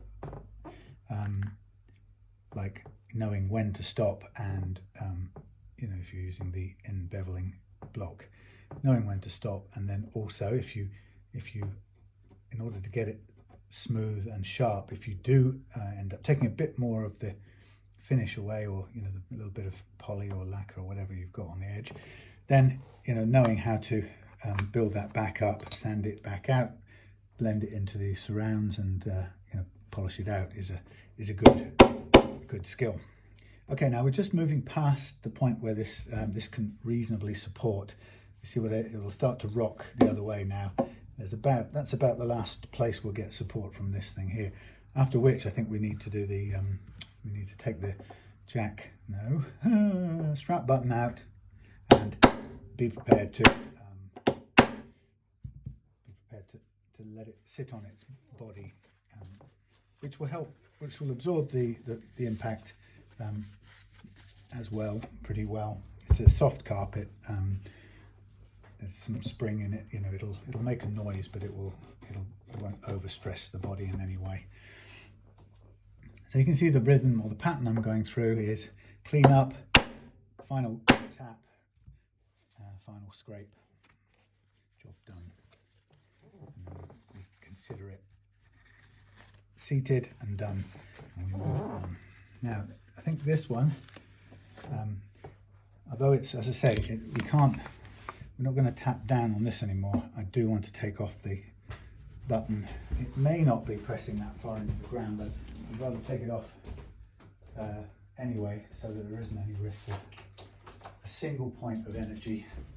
That can be very destructive to guitars. I've seen in people have put in, you won't be able to see it, sorry about this. People, when they put guitars into flight cases, one of the biggest mistakes that can be made is that the strap button at the end of the body ends up, everything's nice, looks nice and snug, but the strap button at the end of the body finds its way sort of through a little cutout in the foam, just to make room, because people go, oh, got to cut the foam there to make room for the strap button, and they cut the foam out, and the strap button ends up pressing against the plywood or whatever it is inside of the case. And when that happens, that's let's have a look now. That is potentially, if I do that, that's going to be just touching. I think we'll do it like that. This is now touching the thing. It's a little bit bouncy. Let's see if we can take a bit of the. No, I think we're going to have to. We could. It's pretty strong actually. We could do another fret here. The one after that. Yeah, let's do one more this way. Yeah. So yeah, the strap button can be mighty destructive. Actually, I had one come through from Italy a while back.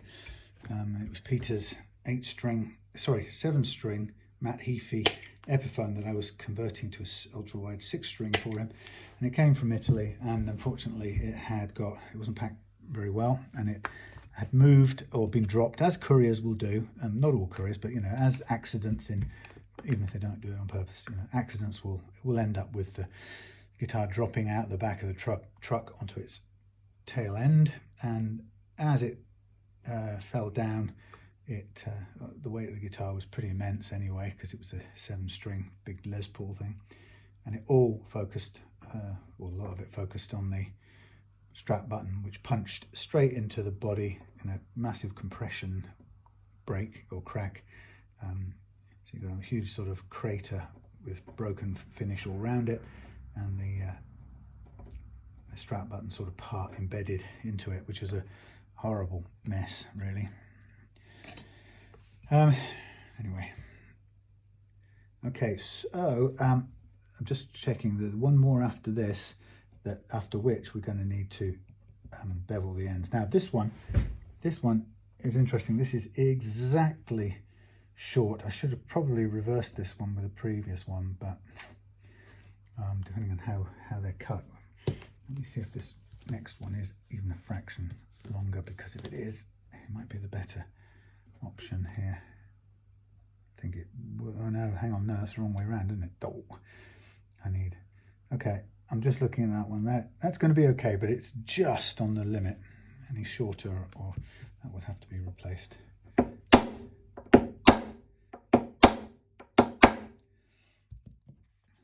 So, yeah, so, and that story with the guitar, the Matt Heafy guitar, that wasn't in a case. However, that damage, that strap button damage, often happens when people put a guitar in a case and they think that, you know, because it's in a case that will protect it. And, you know, as I mentioned, what happens is that the strap button gets sort of pushed through the foam to fit the guitar in, and in doing so, it ends up touching against the inside of the plywood, and when that happens, as soon as that box takes a bash, it not only will all the weight of the guitar bash, or, you know, hit into that strap button, but also the weight of the case as well. So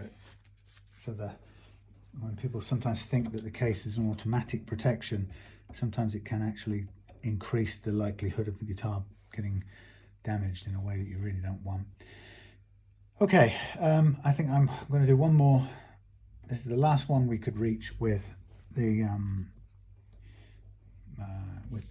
end beveling file. So this is the last one we don't have to pre-prep.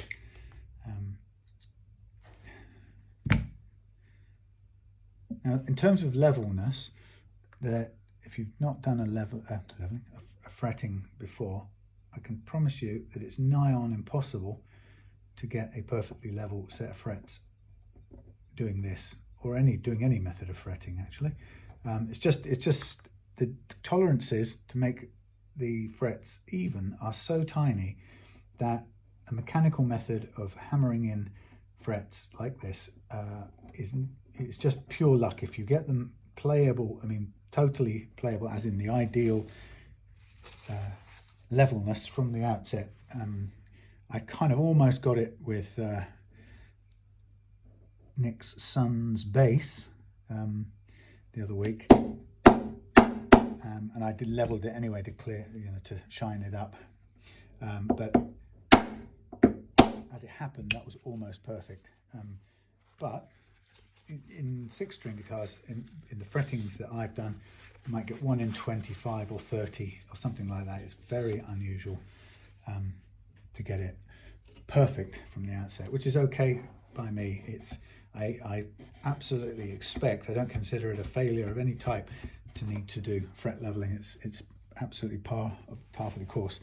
Also, I won't know what the frets are doing until this guitar is loaded, and when it's loaded, then I will be able to level it with strings on, same as an electric solid body. So a couple of little final taps, and now we're going to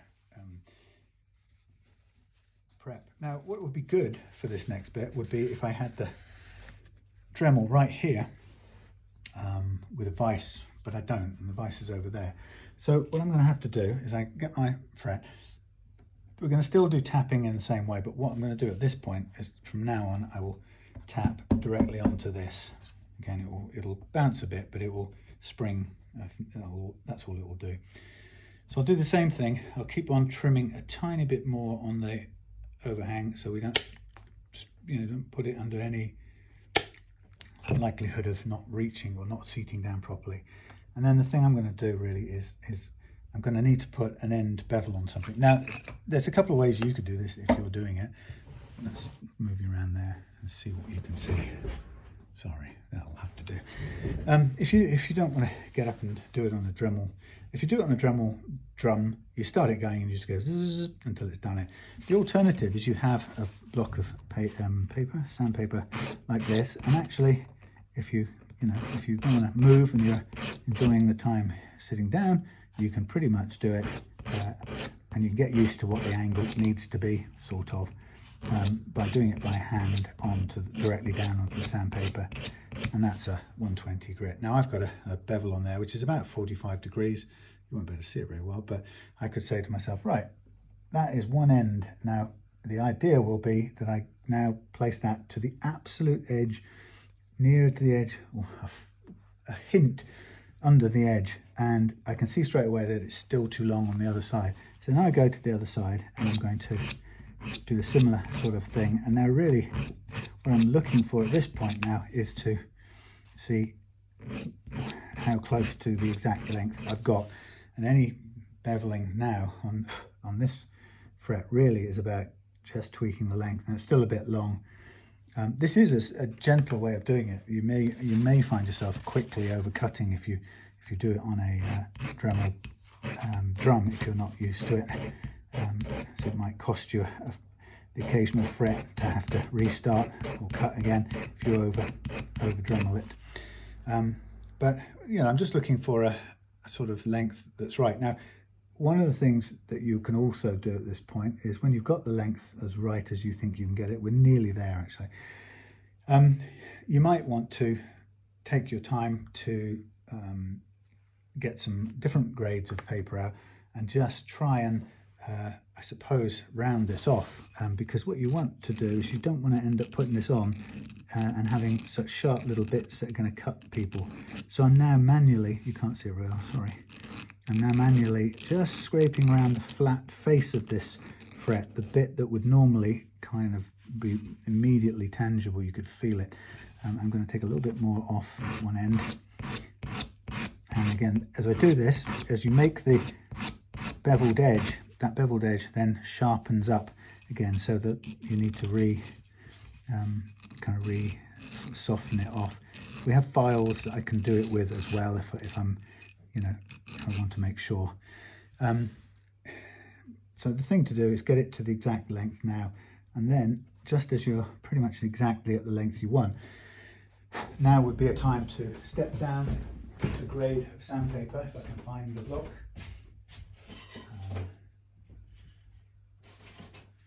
Get these two blocks go to, I don't know, maybe they're the same, 120, 240. I never quite feel which is which. That might be the same as that one. But once you've got the length, then really what you want to do is just, you're imagining that you might not get to touch this now with another piece of sandpaper because you can't get up to that point. That's the key thing to remember.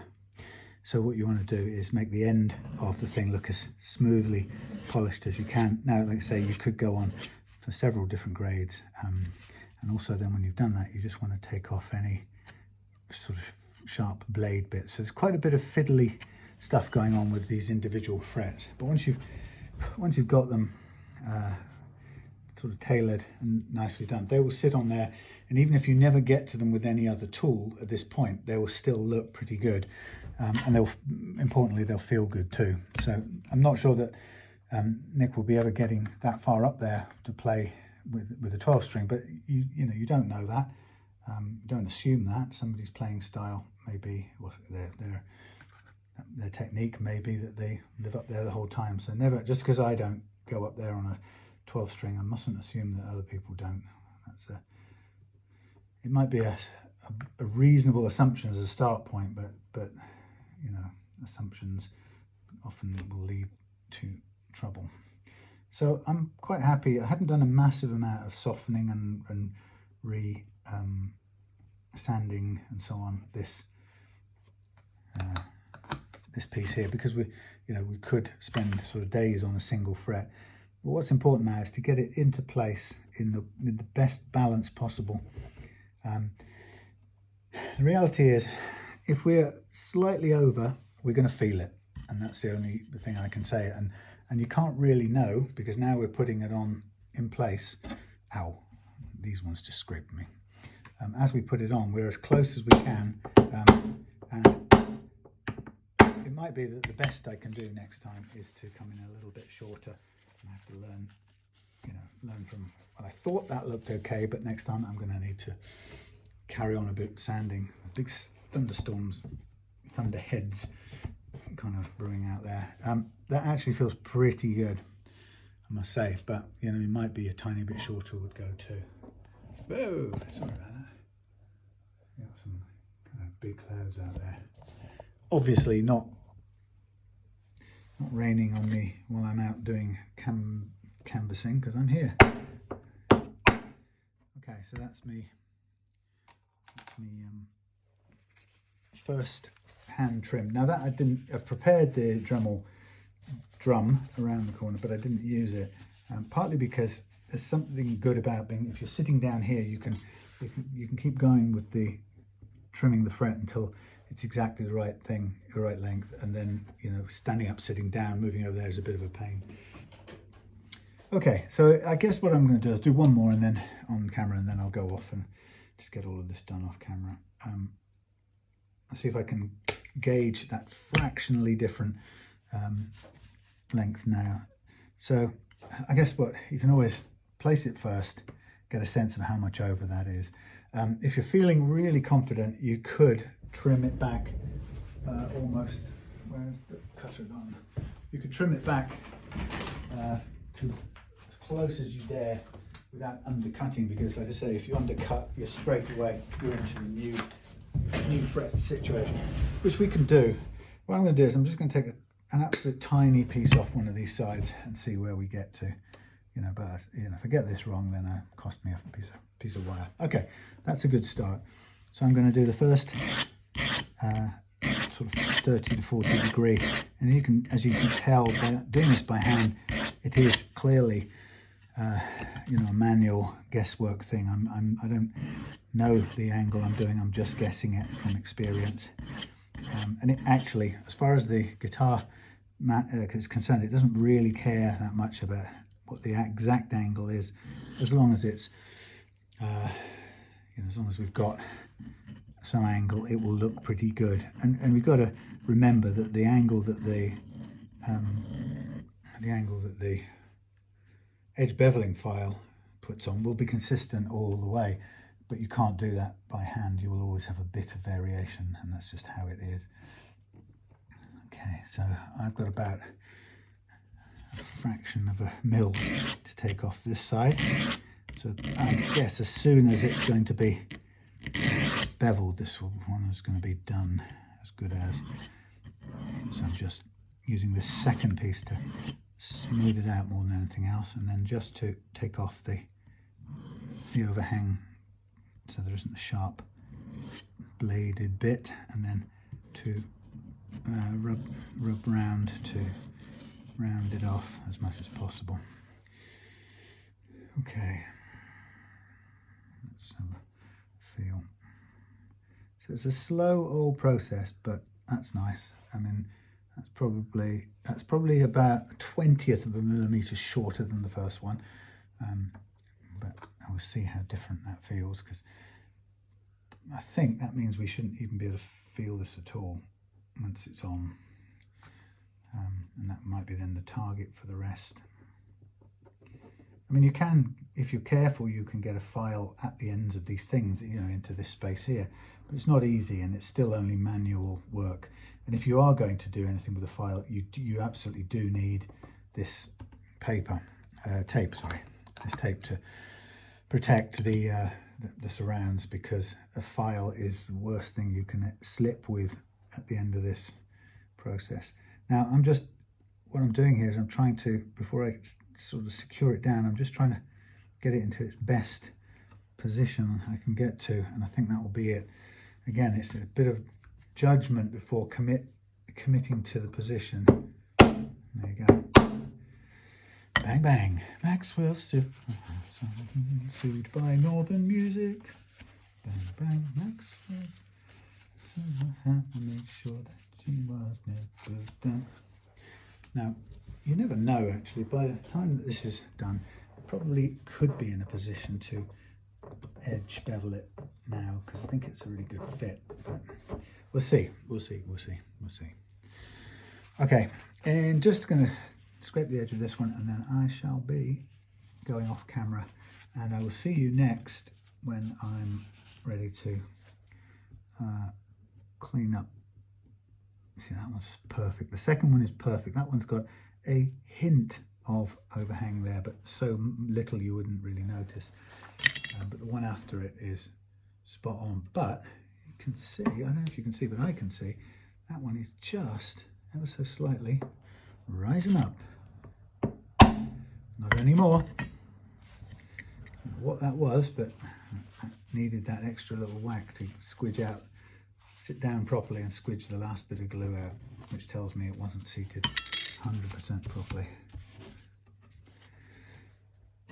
Right, and that was with the 14-inch radius block, so it wasn't any great risk of you know, flattening down one end so it's way out compared to the other ones. That's pretty good. Okay, let's have a look what we got down here. It's hard to see in this light.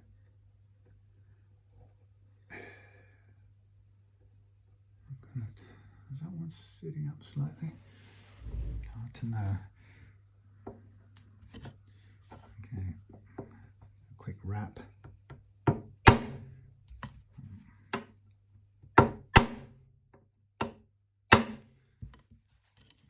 to be sure. There's one. That one had a little bit of squeeze out there. There's often a sign that there's a hint of movement to go. There's one here. This one here looks, it's my imagination, there's that one.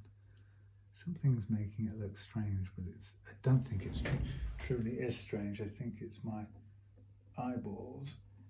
Okay, I think, I got a feeling, yeah.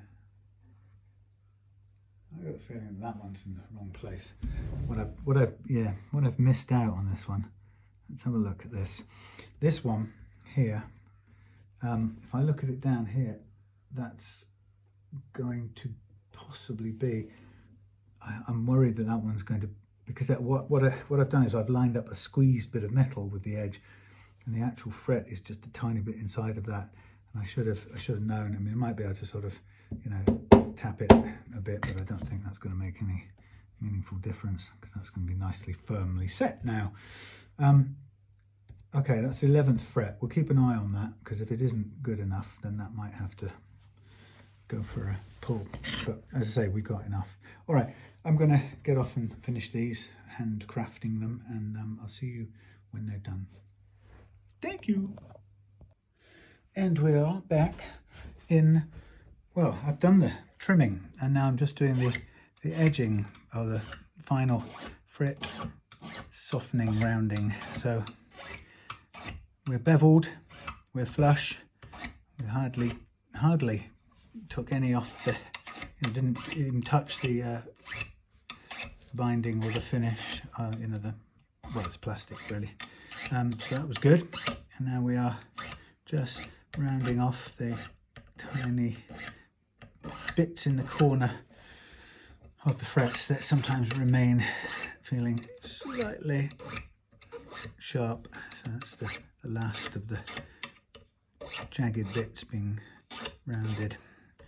And after that, it's a matter of sanding these frets out as we polish them out, which once we've done a basic or a fret level, I mean, there's a couple of ways we can do this. We can either do a radius block level, which is we can do now by setting the neck flat and then just going over it with the radius block, 14-inch radius block, very carefully. That will give us a pretty good leveling. I think it often is good enough as it is for both bass guitars and for acoustic guitars, or we can leave this where it is, and actually we might find that because acoustics are a little bit higher action in electrics, we may find that this is a good enough refret as it stands to not need any leveling at all, in which case the only final thing I would be, well, the only last tailoring I'd be looking to do would be looking to just what am I going to say? I'd be looking to soften off the fret ends with maybe a bit of sandpaper, if that you know, that's probably the last thing it will need, if any. But let's see. Let's put you up here, like so. I mean, what we can do at this point is we could replace the nut and the tuners, and that's quite good. That's going to stay right where I've put it. So we place that there, and we can replace the tuners, and we could get going. And the two things we could see straight away using the old strings, which I've put somewhere clever. Yes, I'll put them across here. There they are, sticking out. There's a lot of string to be worked with. So we could put everything back together and set it up and see how it plays. The problem I've got is I've now temporarily misplaced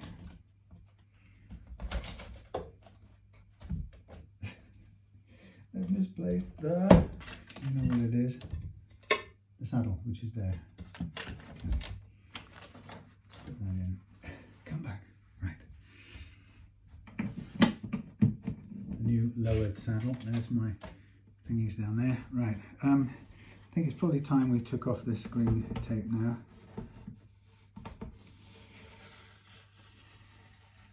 We've done all the filing and stuff. Very nice. Lovely. Be careful on this one because it's got the pick guard, so I don't want to pull that up accidentally. So it's a bit quicker. I mean, I'm going ahead a bit quicker tonight than I'd expected, but that's okay because I would be very happy to complete this tonight or tomorrow latest. Well, that'll be good. Just moving this to one side. So what we've got is we've got some very nice frets there, and what we can do is we can get a block like this or a surface like this, and we could rub down the edges a little bit if we wanted to.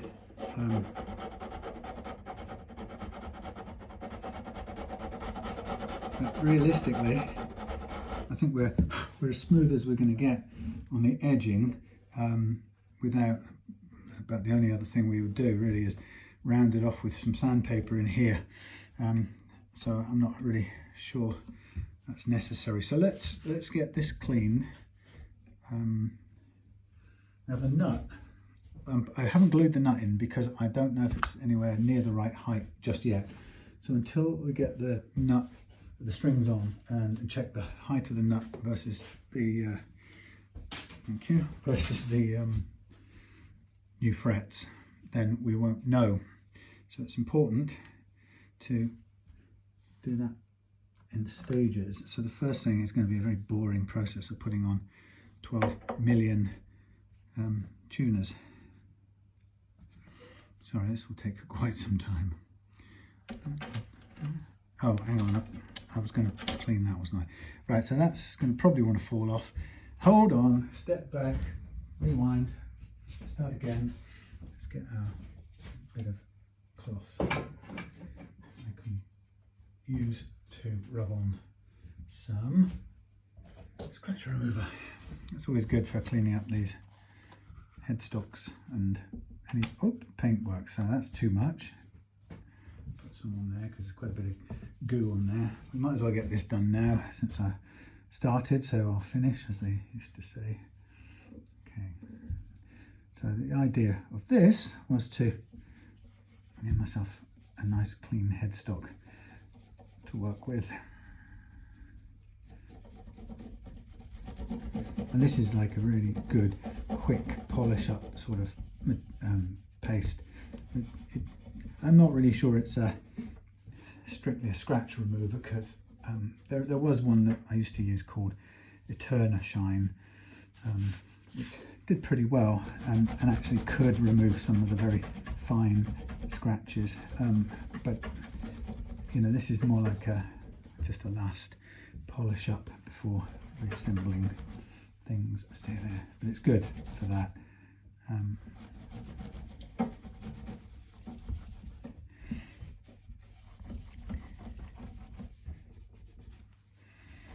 So it just gives it a nice freshen up. Oh, I guess the saddle, of course. Give that a little clean up.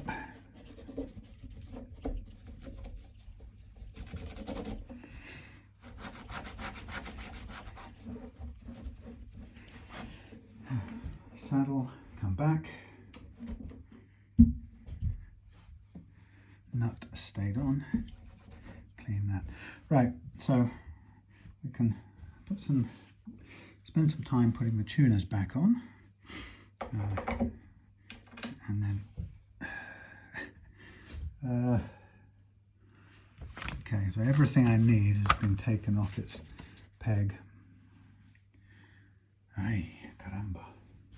There it is. So what I'm going to do is, once I've got everything on, I'm going to polish things up, and I'm going to put the old strings on first to test the nut. We'll get the nut and the fret leveling right, and then we'll see how things play, and then if it requires precision leveling, we'll do that, and if it doesn't, that will be fine, and we'll go straight ahead into it'd be great. I mean, we just get the strings, new strings, put them on, but in the old strings will be good enough right now to allow me to gauge whether or not the slots that I cut in the bridge down here are good enough to allow the break, or give a better break angle of the strings going up over the saddle, and that was the purpose of cutting into them. But I think we should have improved it a fair bit. The question is whether it's enough, and so it will be much better to be trying this out with, if we can, with the old strings. I can't guarantee that I can either get them on or get them on without breaking. That's the slight problem with this whole thing. If they break and I can't refit them, then I'm going to have to get it. I don't know what I'm going to do actually. It becomes a bit of a challenge, because I've only got one 12-string set of strings. That's always an expensive option when you're dealing with 12 strings, because all it takes is for you to break one and you won't have a spare that will suit it anywhere else. So you're up a creek, unfortunately. But we shall see what goes in a minute. I would like to think that there you go, please. I would like to think that we get some of the strings on that tell me that those slots I've cut have done the job. If we know that much, then it might be a fair enough prospect to put the new strings on and go, you know, make as if we're finishing the job off. So, but as I say, we'll have to wait and see how it works out in a minute.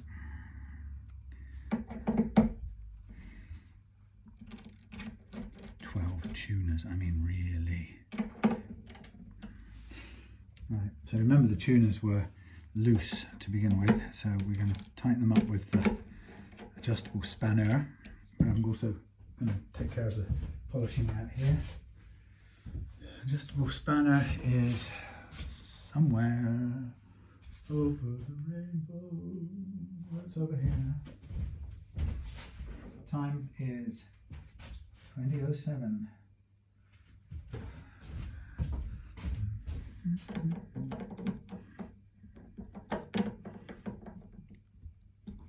One, two, three, 4, 5, 6, 7, 8, 8, I said 8, 9, 10, 11, 12. Okay, so a bit of the old top cleaning business going on. You can hear the sort of grime coming off. It's a little scratchy noise as it lifts. It's very nice, very satisfying. And you don't have to work too hard with this stuff. It will lift surface goo pretty well. And even the stuff that seems like it's really baked on, it will come up pretty quickly.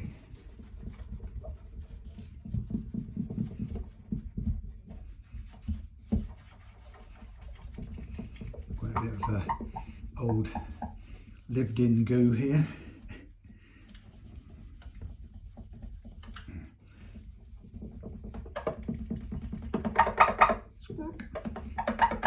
That little, I don't know, not watermark stuff, but little bits, gritty bits that have sort of ground in after years of sitting on the surface. Okay.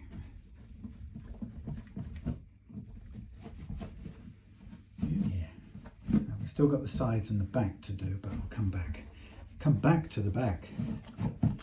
So that's feeling quite nice. Very dry at the moment. There's no oil in there because we've re-thingied it, so it's dry. We don't. I'm not going to put any oil on it until I'm confident that everything works.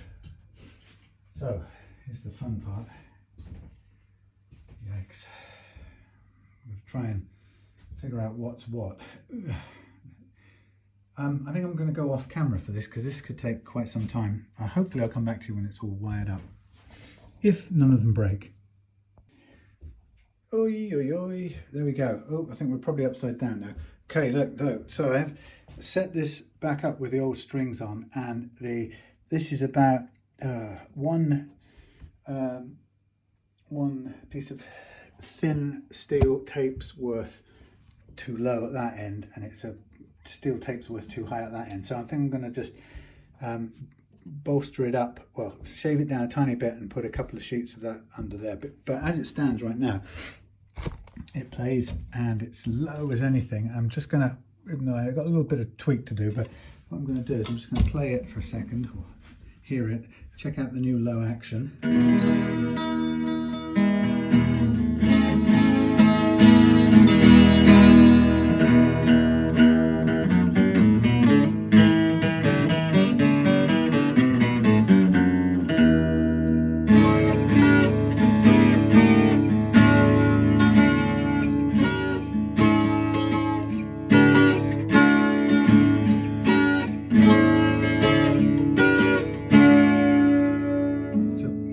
With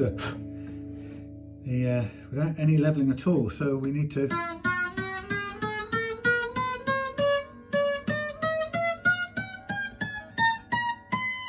and the action height of action at that end is, oh dear, somebody should have tied it up.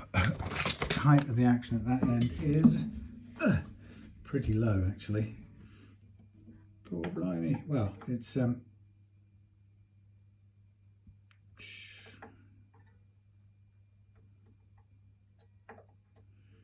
2 millimeters, if that.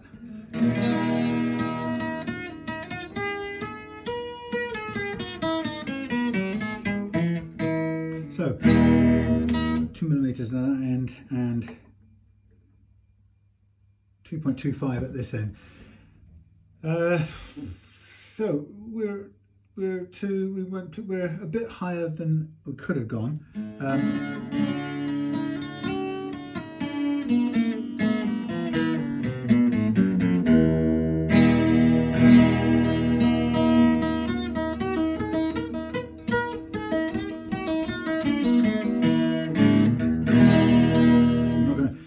tuned it up with the tuning fork, but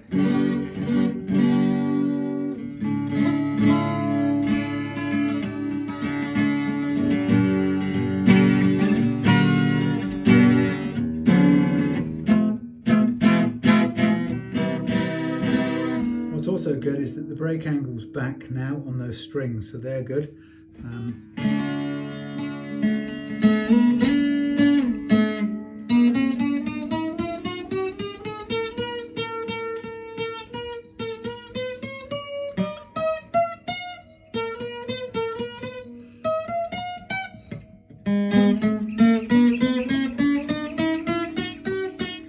Okay, so we've got the 12th fret is a fraction high. We're going to need to level it. Okay, fair enough. So I've got a bit of work to do still. Well, there you are.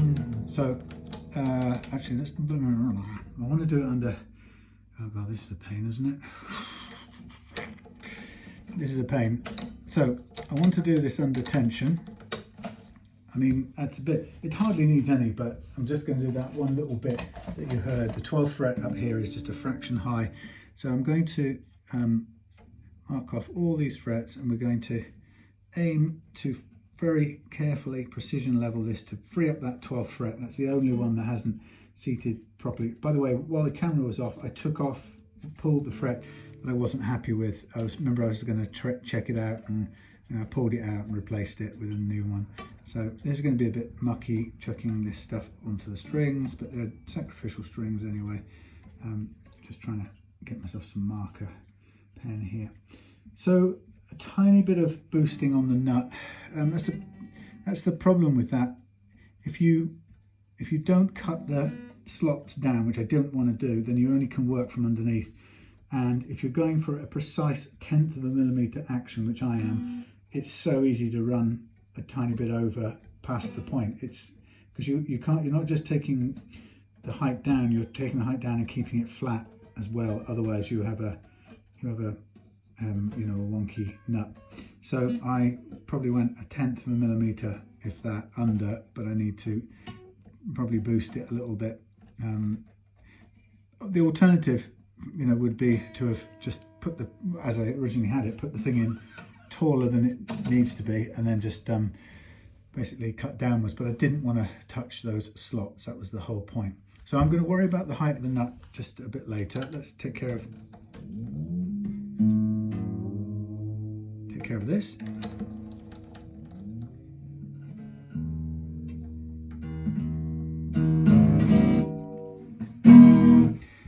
Okay, so it's going to be a fret leveling situation. I'm going to use this one, if I could get it. And I hope you can see what's going on here. It's a Friday night, as always, and I'm kind of, it's been a long day of sorts. But so we're going to calibrate it like this, same as always. Oh, actually it's a bit shorter, so we'll go the full length here, and we'll go across there like that. Okay, and then we need the heavier duty one of these. That's not it. That's not it. For damped. Is this it? No, it's too big. Is that it? No, it's too small. Is this it? No, it's too big. They're the same. Okay, so where has the... Oh, please don't tell me I've actually lost all fitting. Okay, well this one sort of fits here. I'll have to do with that. That's not brilliant. Now where are we? Oh, we need a bit more bend. Lost my trusty hex key now. Okay, so I'm putting a bend on this. We're going to end up leveling out that 12th fret, because that's clearly the problem here. We're sort of treating this as a standard guitar, if you like, and just 2 strings at a time, really.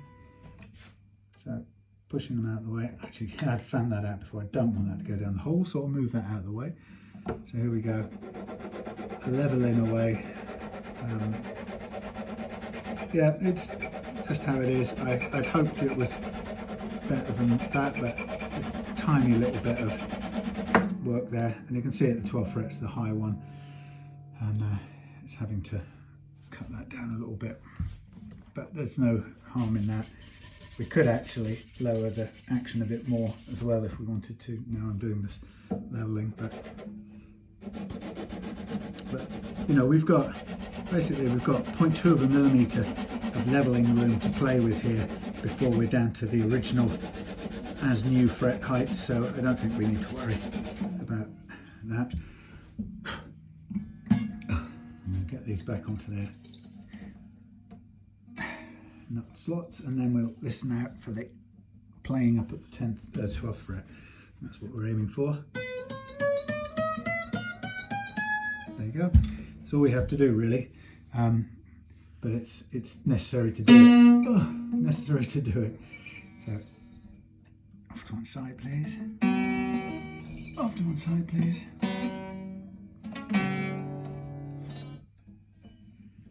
Off to one side, please. So it's a little bit rough here. That will do. So we expect that 12th fret to be high all the way across here, all the way across, if not half, you know, half of it, if not all the way.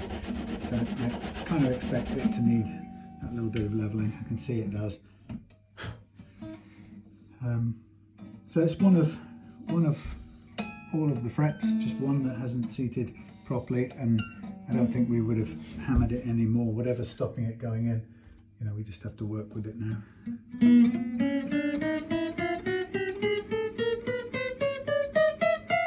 Beautiful. So, you know, the good part is that it gives us clears up the whole thing, and it gives us a flatter level of frets, and it means that if we want to, we could take the action down that little bit more now as well.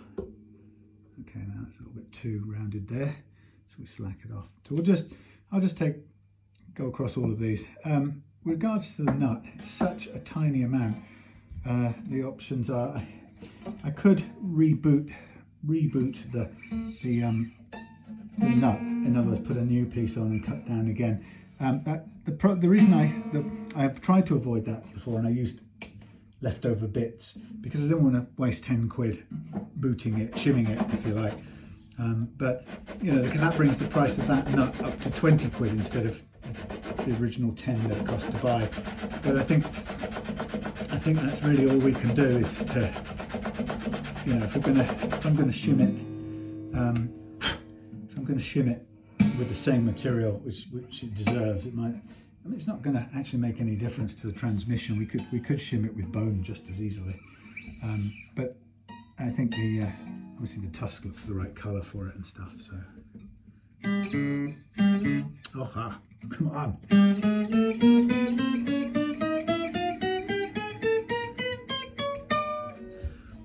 Now let's see if we got any problems down here, or we evened it out.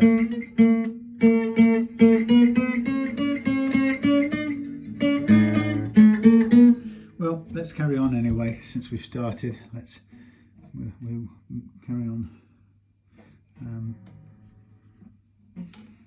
It's good to not just do one side. We don't want an uneven slope. A little bit more curvature on this one again. A little bit less, tiny amounts. So yeah, so there's no direct replacement Tusq nut. That's the problem here. And if we want the benefit of Tusq, and I certainly do, that's, you know, I'm a thingy, what's the word? You know, I'm all for Tusq. I think it's the right stuff to keep this guitar in tune. Then we've got to do it with Tusq, and that means we either, we have to raise up this nut somehow, and how we do it is the only issue, really.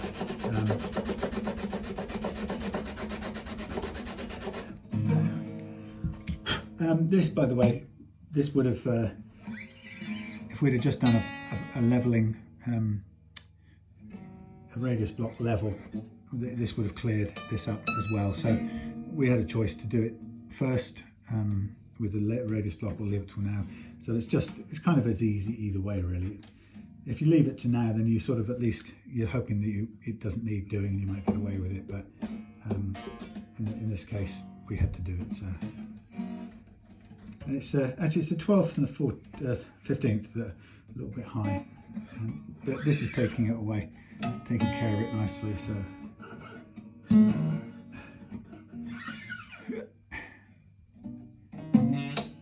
problem is I can't get this out of the way.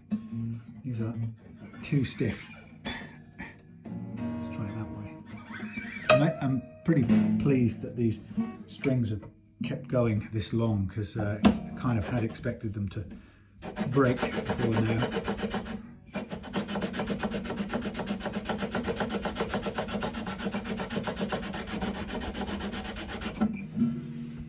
That looks good.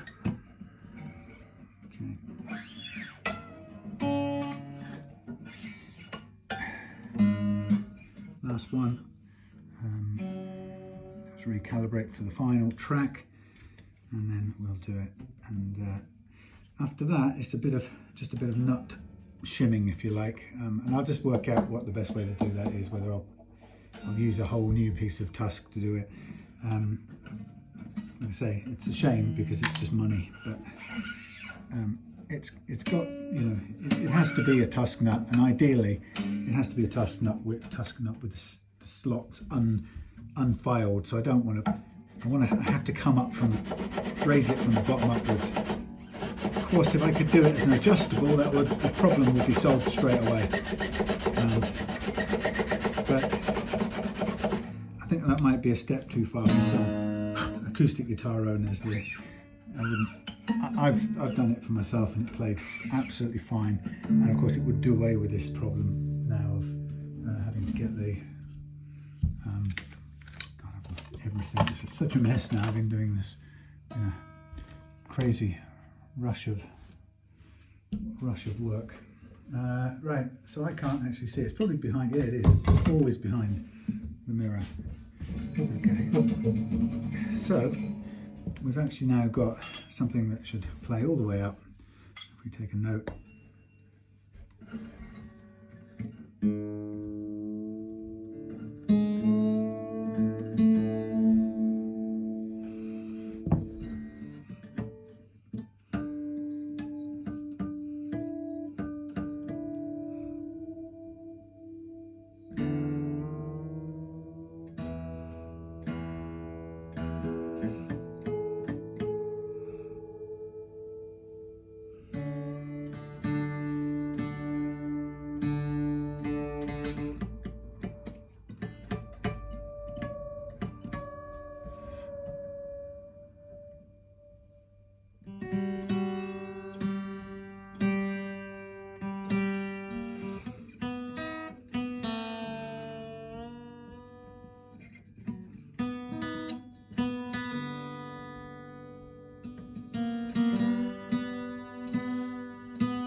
Well, I mean, that is a lot better than it was.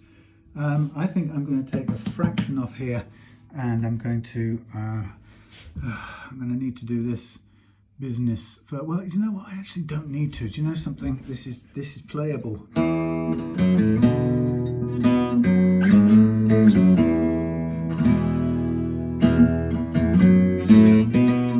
What's that? Bee Gees.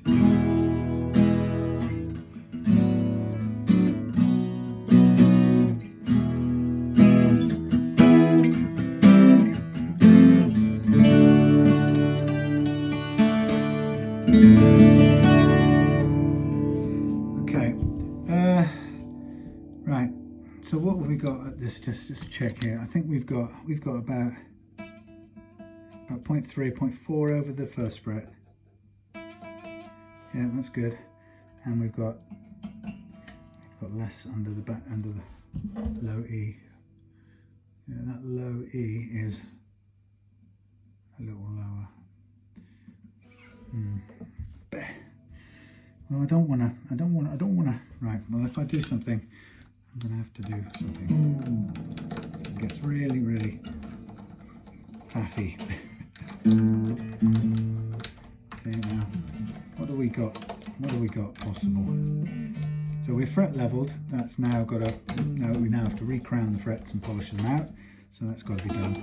But while we still got these strings on, while they're still holding together, just we can try and take care of this nut and get that sorted out. So the way I had thought about it, what happened was we put this in anyway, and this started to come undone. So what was it? The treble end was a bit higher, so the bass end was a bit lower. Yeah. So we can either level this up a tiny bit more and add a tiny shim to it, which I don't think you'll see. So what are we looking for? We're looking for the treble end to go down a fraction. Okay.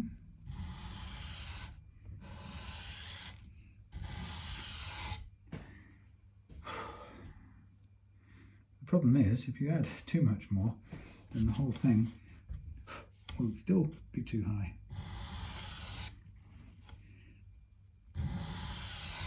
Okay, so that's about as low down as I'm going to get it.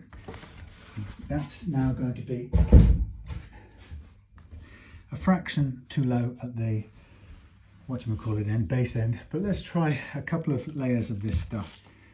Very, very fine. Let's see if we can bring it up. It's just about the right sort of stuff to be doing very, very small lifts with. So what we'll do is we'll cut a range of little bits. I've done this before and it works really well because it's so thin. You can really tailor it to the nth degree and it just fits in perfectly. So we're going to assume that we'll go 3 of these layers, right? This is my start point. Hardest part is it's just incredibly fiddly to handle. But it's, you know, it's metal foil, so it's an incredibly thin thing to begin with, and it's difficult to manipulate. So as you can see, it may not even be long enough. What I'm trying to do here. Okay, just. So place it on there. I probably ought to have cut it long ways to give myself a better chance. So you can see I'm struggling to even handle it without it getting to stick to everything. But the idea is you can then just trim it back like this. It's a perfect flush cut. And then we can add another layer, which I think I will do longer. So this gives you a minuscule little boost. Let's get rid of that, it's too much hassle. Let's do a couple like that.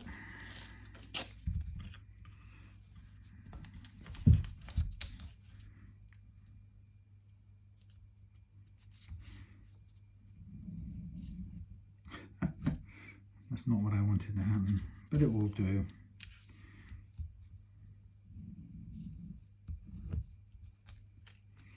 Okay, so there's 3 layers with plenty of room to get it wrong. So we put on 3 and have a look. I mean, it means putting the on and off with the,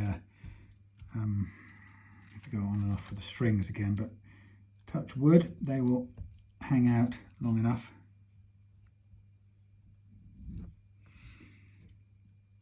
Tidy up, tidy up. Oh, God. And it sticks to your fingers. Tin foil stuck to your fingers. Yeah. Oh my God, it's so hard to handle when you're as clumsy as me.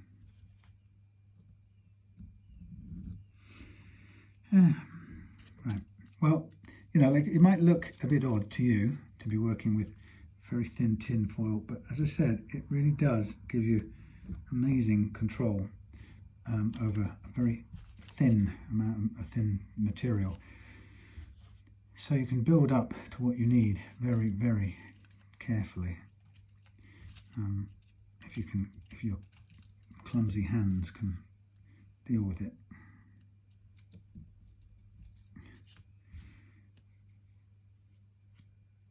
Obviously I can't because it's sticking to me and driving me nuts. I say it's bloody hard to handle at all.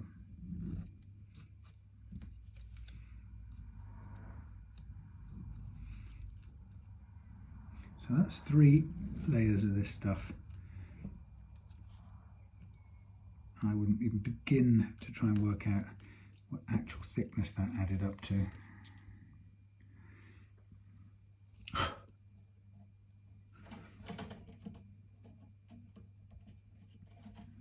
Let's bring this to here so we can get it into the slot.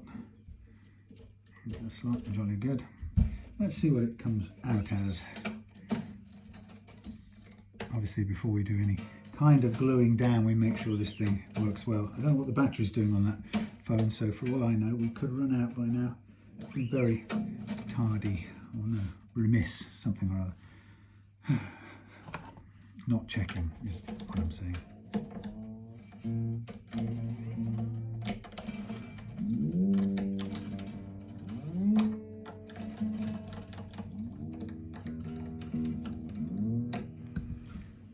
Okay, well, we've gone up a bit. I mean, that's not a lot more. Oh, nice sound. I mean, you know, we can only try. We'll get it up to tension. We'll look and see if it's made enough difference at all. It will compress, obviously, with the full loading on it, and then we'll be able to have a good look.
Last couple of checks and balances.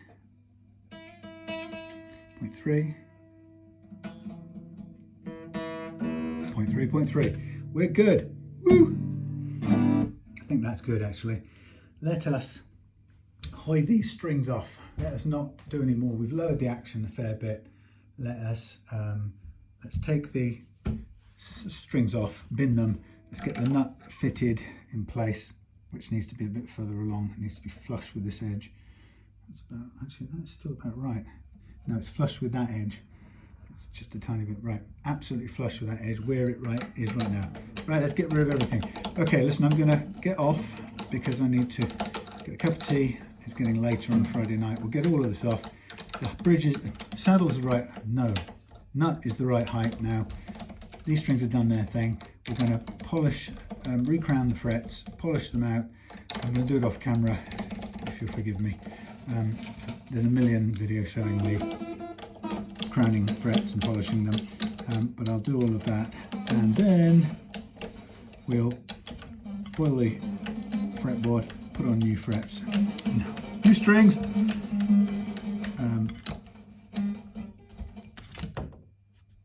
get them strings on and stretch that as much as possible and up to pitch. All right, good. That's good. I like it. Thank you. See you soon. Oh, hello. Blimey. Right. Knackered. Right. So we've got everything cleaned up. It's all good. Let's get a fresh piece of cloth and cut it in half. So we're ready to oil the fingerboard, put the new strings on and stretch if we can, or just stretch a bit and play, because stretching 12 string strings is risky because there are some very thin little strings involved. Well, the octave G is very, very delicate, and I don't have a spare one, and it would cost me a brand new set of 12 string strings if I were to break that one. So first thing I'm going to do is going to get some oil. I'm going to get that onto here. I'm very pleased with how this has turned out. I'm very much looking forward to oiling it now and getting the strings on, and then taking it home in its box and let the oil soak in. The good thing when I do the oil as well is it allows me to rub off the last of any pen that's on the sides of the frets. I've polished them out, but sometimes right down the bottom you get a bit of pen caught, and that comes off nicely with the oil. So wow, it's a brand new fingerboard really. That's what's amazing. I'd say, Nick, it probably could do with like Tom's bass, could do with some more oil the next time you change the strings, for at least a couple more string changes, just so that it allows that to soak in, because it's been, we've taken all of the layer off with the ancient finger grease in it. So so look, there we have it. Let's see, can we see? Yeah, it looks pretty good. We're zoomed out a bit, but okay, well, we have everything in order. Let's do it. Let's get these here strings on. Ooh. Pairs, thankfully, coloured pairs. Oh, I thought they might have at least put a spare high G or something, but they didn't. Okay, so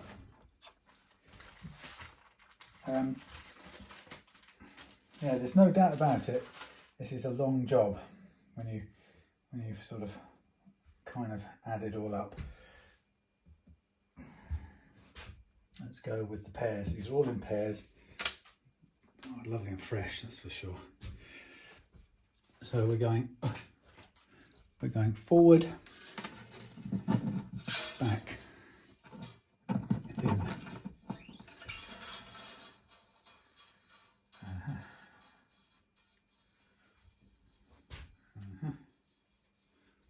A and octave. So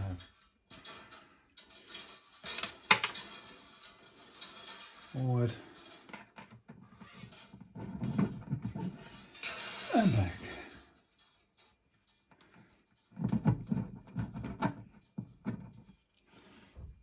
Yep. And we're going to go black.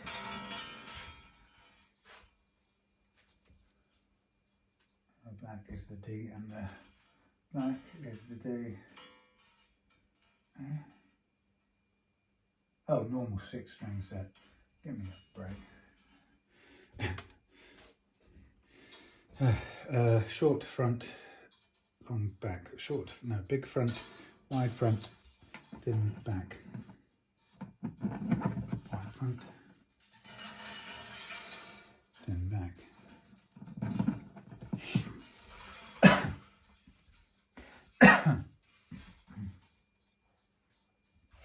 Now we're going G and its octave, wound G and the octave, G front,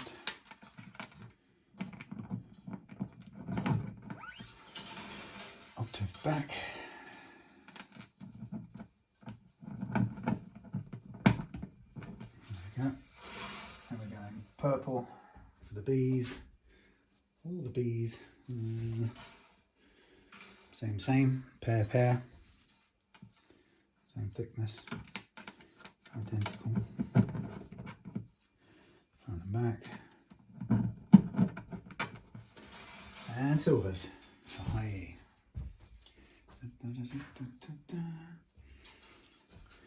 Used to frighten the life out of me putting 12-string strings on, but for some reason it's lost its terror. I suppose when you start out, you're absolutely petrified of breaking strings all the time. Okay, so windy thing. Let's get them all lined up first on both sides, so we can get things started easily. Okay, well, the good thing about finishing this tonight means that I can, this is not good, I can spend tomorrow doing the local election campaigning. Okay, first one. Pull through, pull back one, wind, 1 fret, wind over the loose one, push under the loose one, pull the loose one up.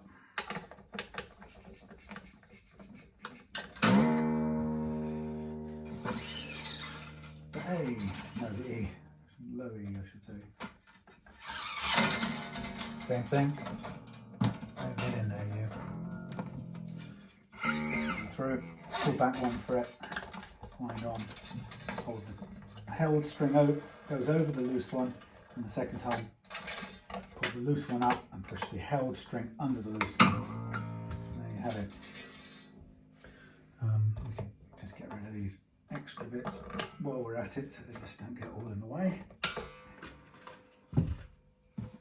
Then we go next one, a octave or a drone or whatever you'd call it. I don't know, it's not an octave, but it's the same note. I don't know. Pull back 1, wind on, over, under, up, over, up, under.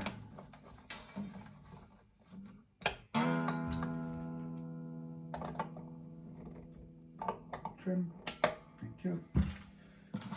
A wound, sorry, yes, a wound. A wound. Make sure I hold it down. A wound, pull back 1 fret's worth, hold it over the loose one, pull the loose one up, held one under the loose one, comes round and it locks it off. Hear it detuning. So it's all nice and slow. Pull tight, pull back 1, go.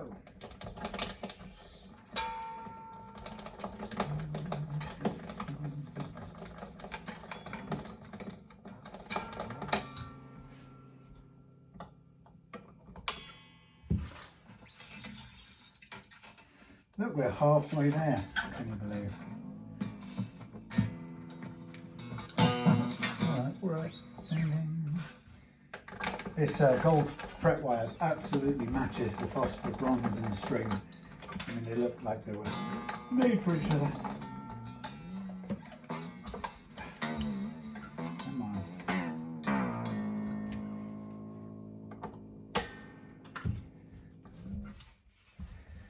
Now we have to do it left-handedly. Here's the octave G, which is the scary one.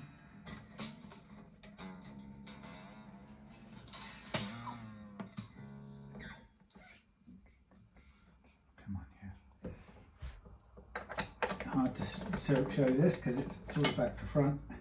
So over the loose one. Oh, I'm throwing him off. Over the loose one. Come on.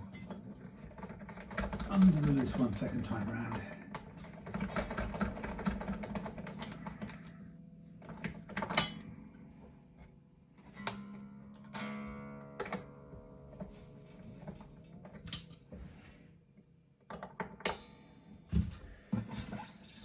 Wound G.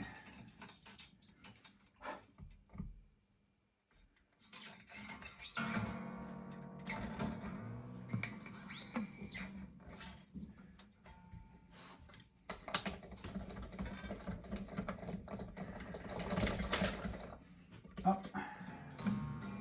Hold it.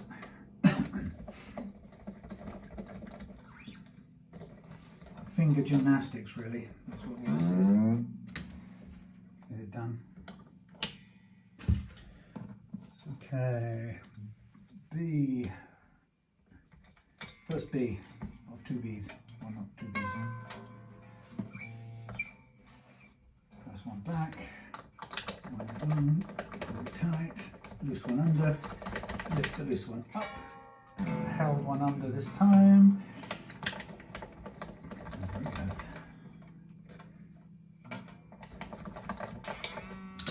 Very nice. 3 more to go.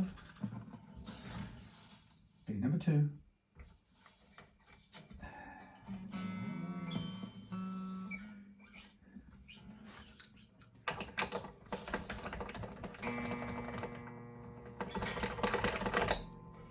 Up, tight, under.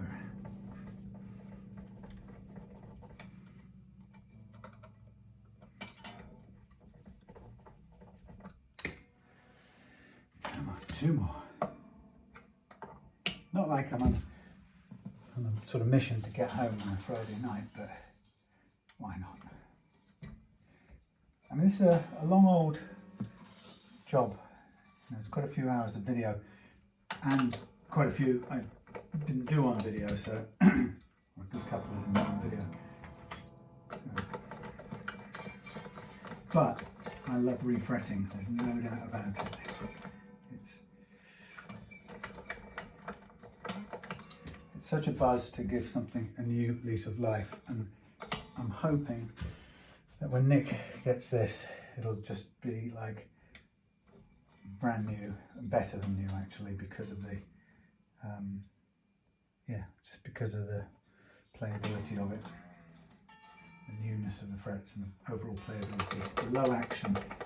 So I think it'll be better, better than it was when it was new, which is a great pleasure.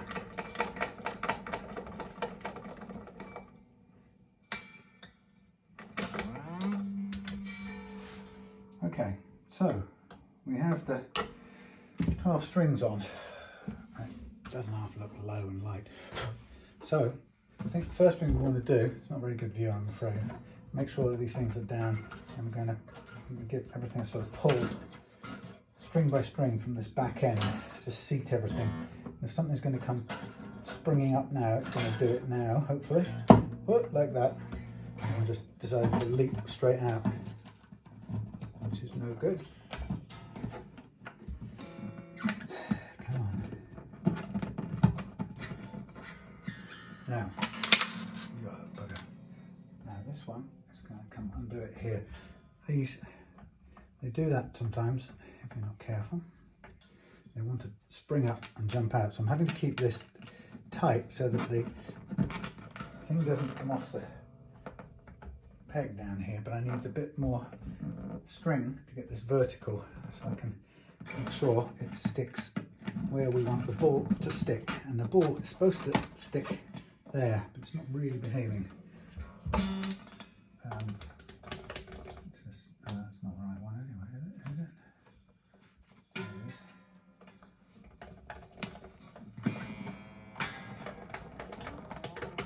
No, don't come flying up. This is not good. The ball is supposed to come up underneath the peg, and it's not doing it on this one for some reason.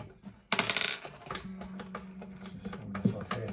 So if you get caught in that situation, what I recommend you do is let out a load of wire, string, get the capo on it, stop it coming completely off. That is going to try and come off the peg.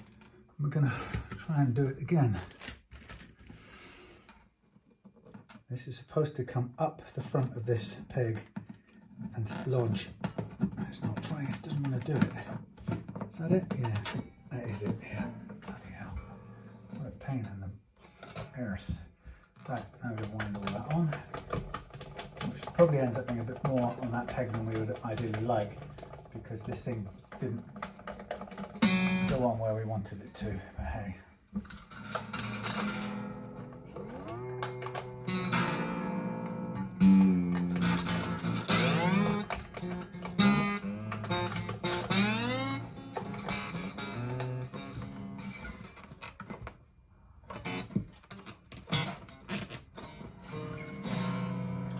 Get a note.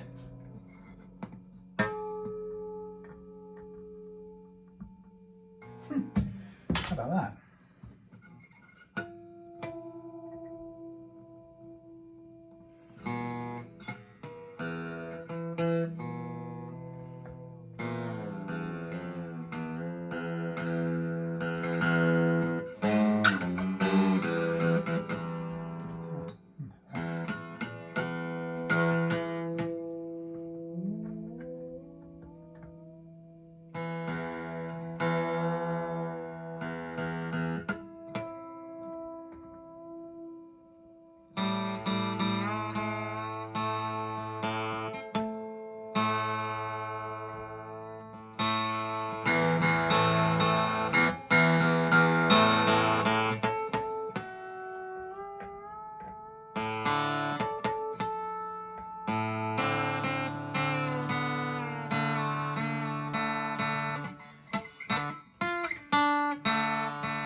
Press tuning. Ooh. Right, let's give it a go. Another go. The tuning. The tuning.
That's it.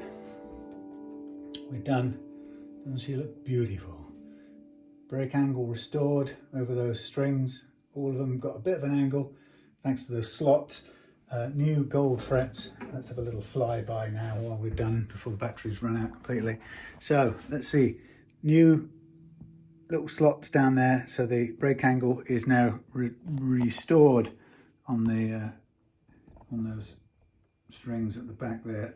It's not a lot, but it's enough to play well. So it's more than it was before. So we've got the brake angle back. We've got the bridge lowered. It's a really nice slow action here. As you can see, we've got beautiful new gold, Evo gold frets, along with some lovely new strings, newly oiled fingerboard. Down there to the Tusq nut with the saddles not touched by human hands.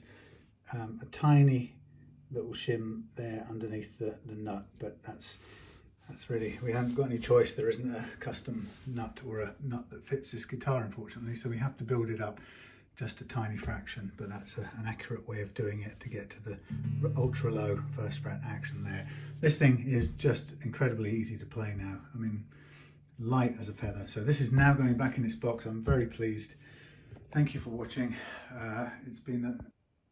It's been a long time. Now I'm coming back home. No, it's been away now. Oh, I've been along. Right, it's been a challenge. But I love a 12 string, and actually this has come out better than I expected, which is always a nice thing to have happen. So there we have it. Beautiful. This will probably feel easier to play than Nick's new 12 string. That's the funny part. So that's what I'm hoping. Okay, thank you for watching. See you again soon. Relove Guitars. Another day.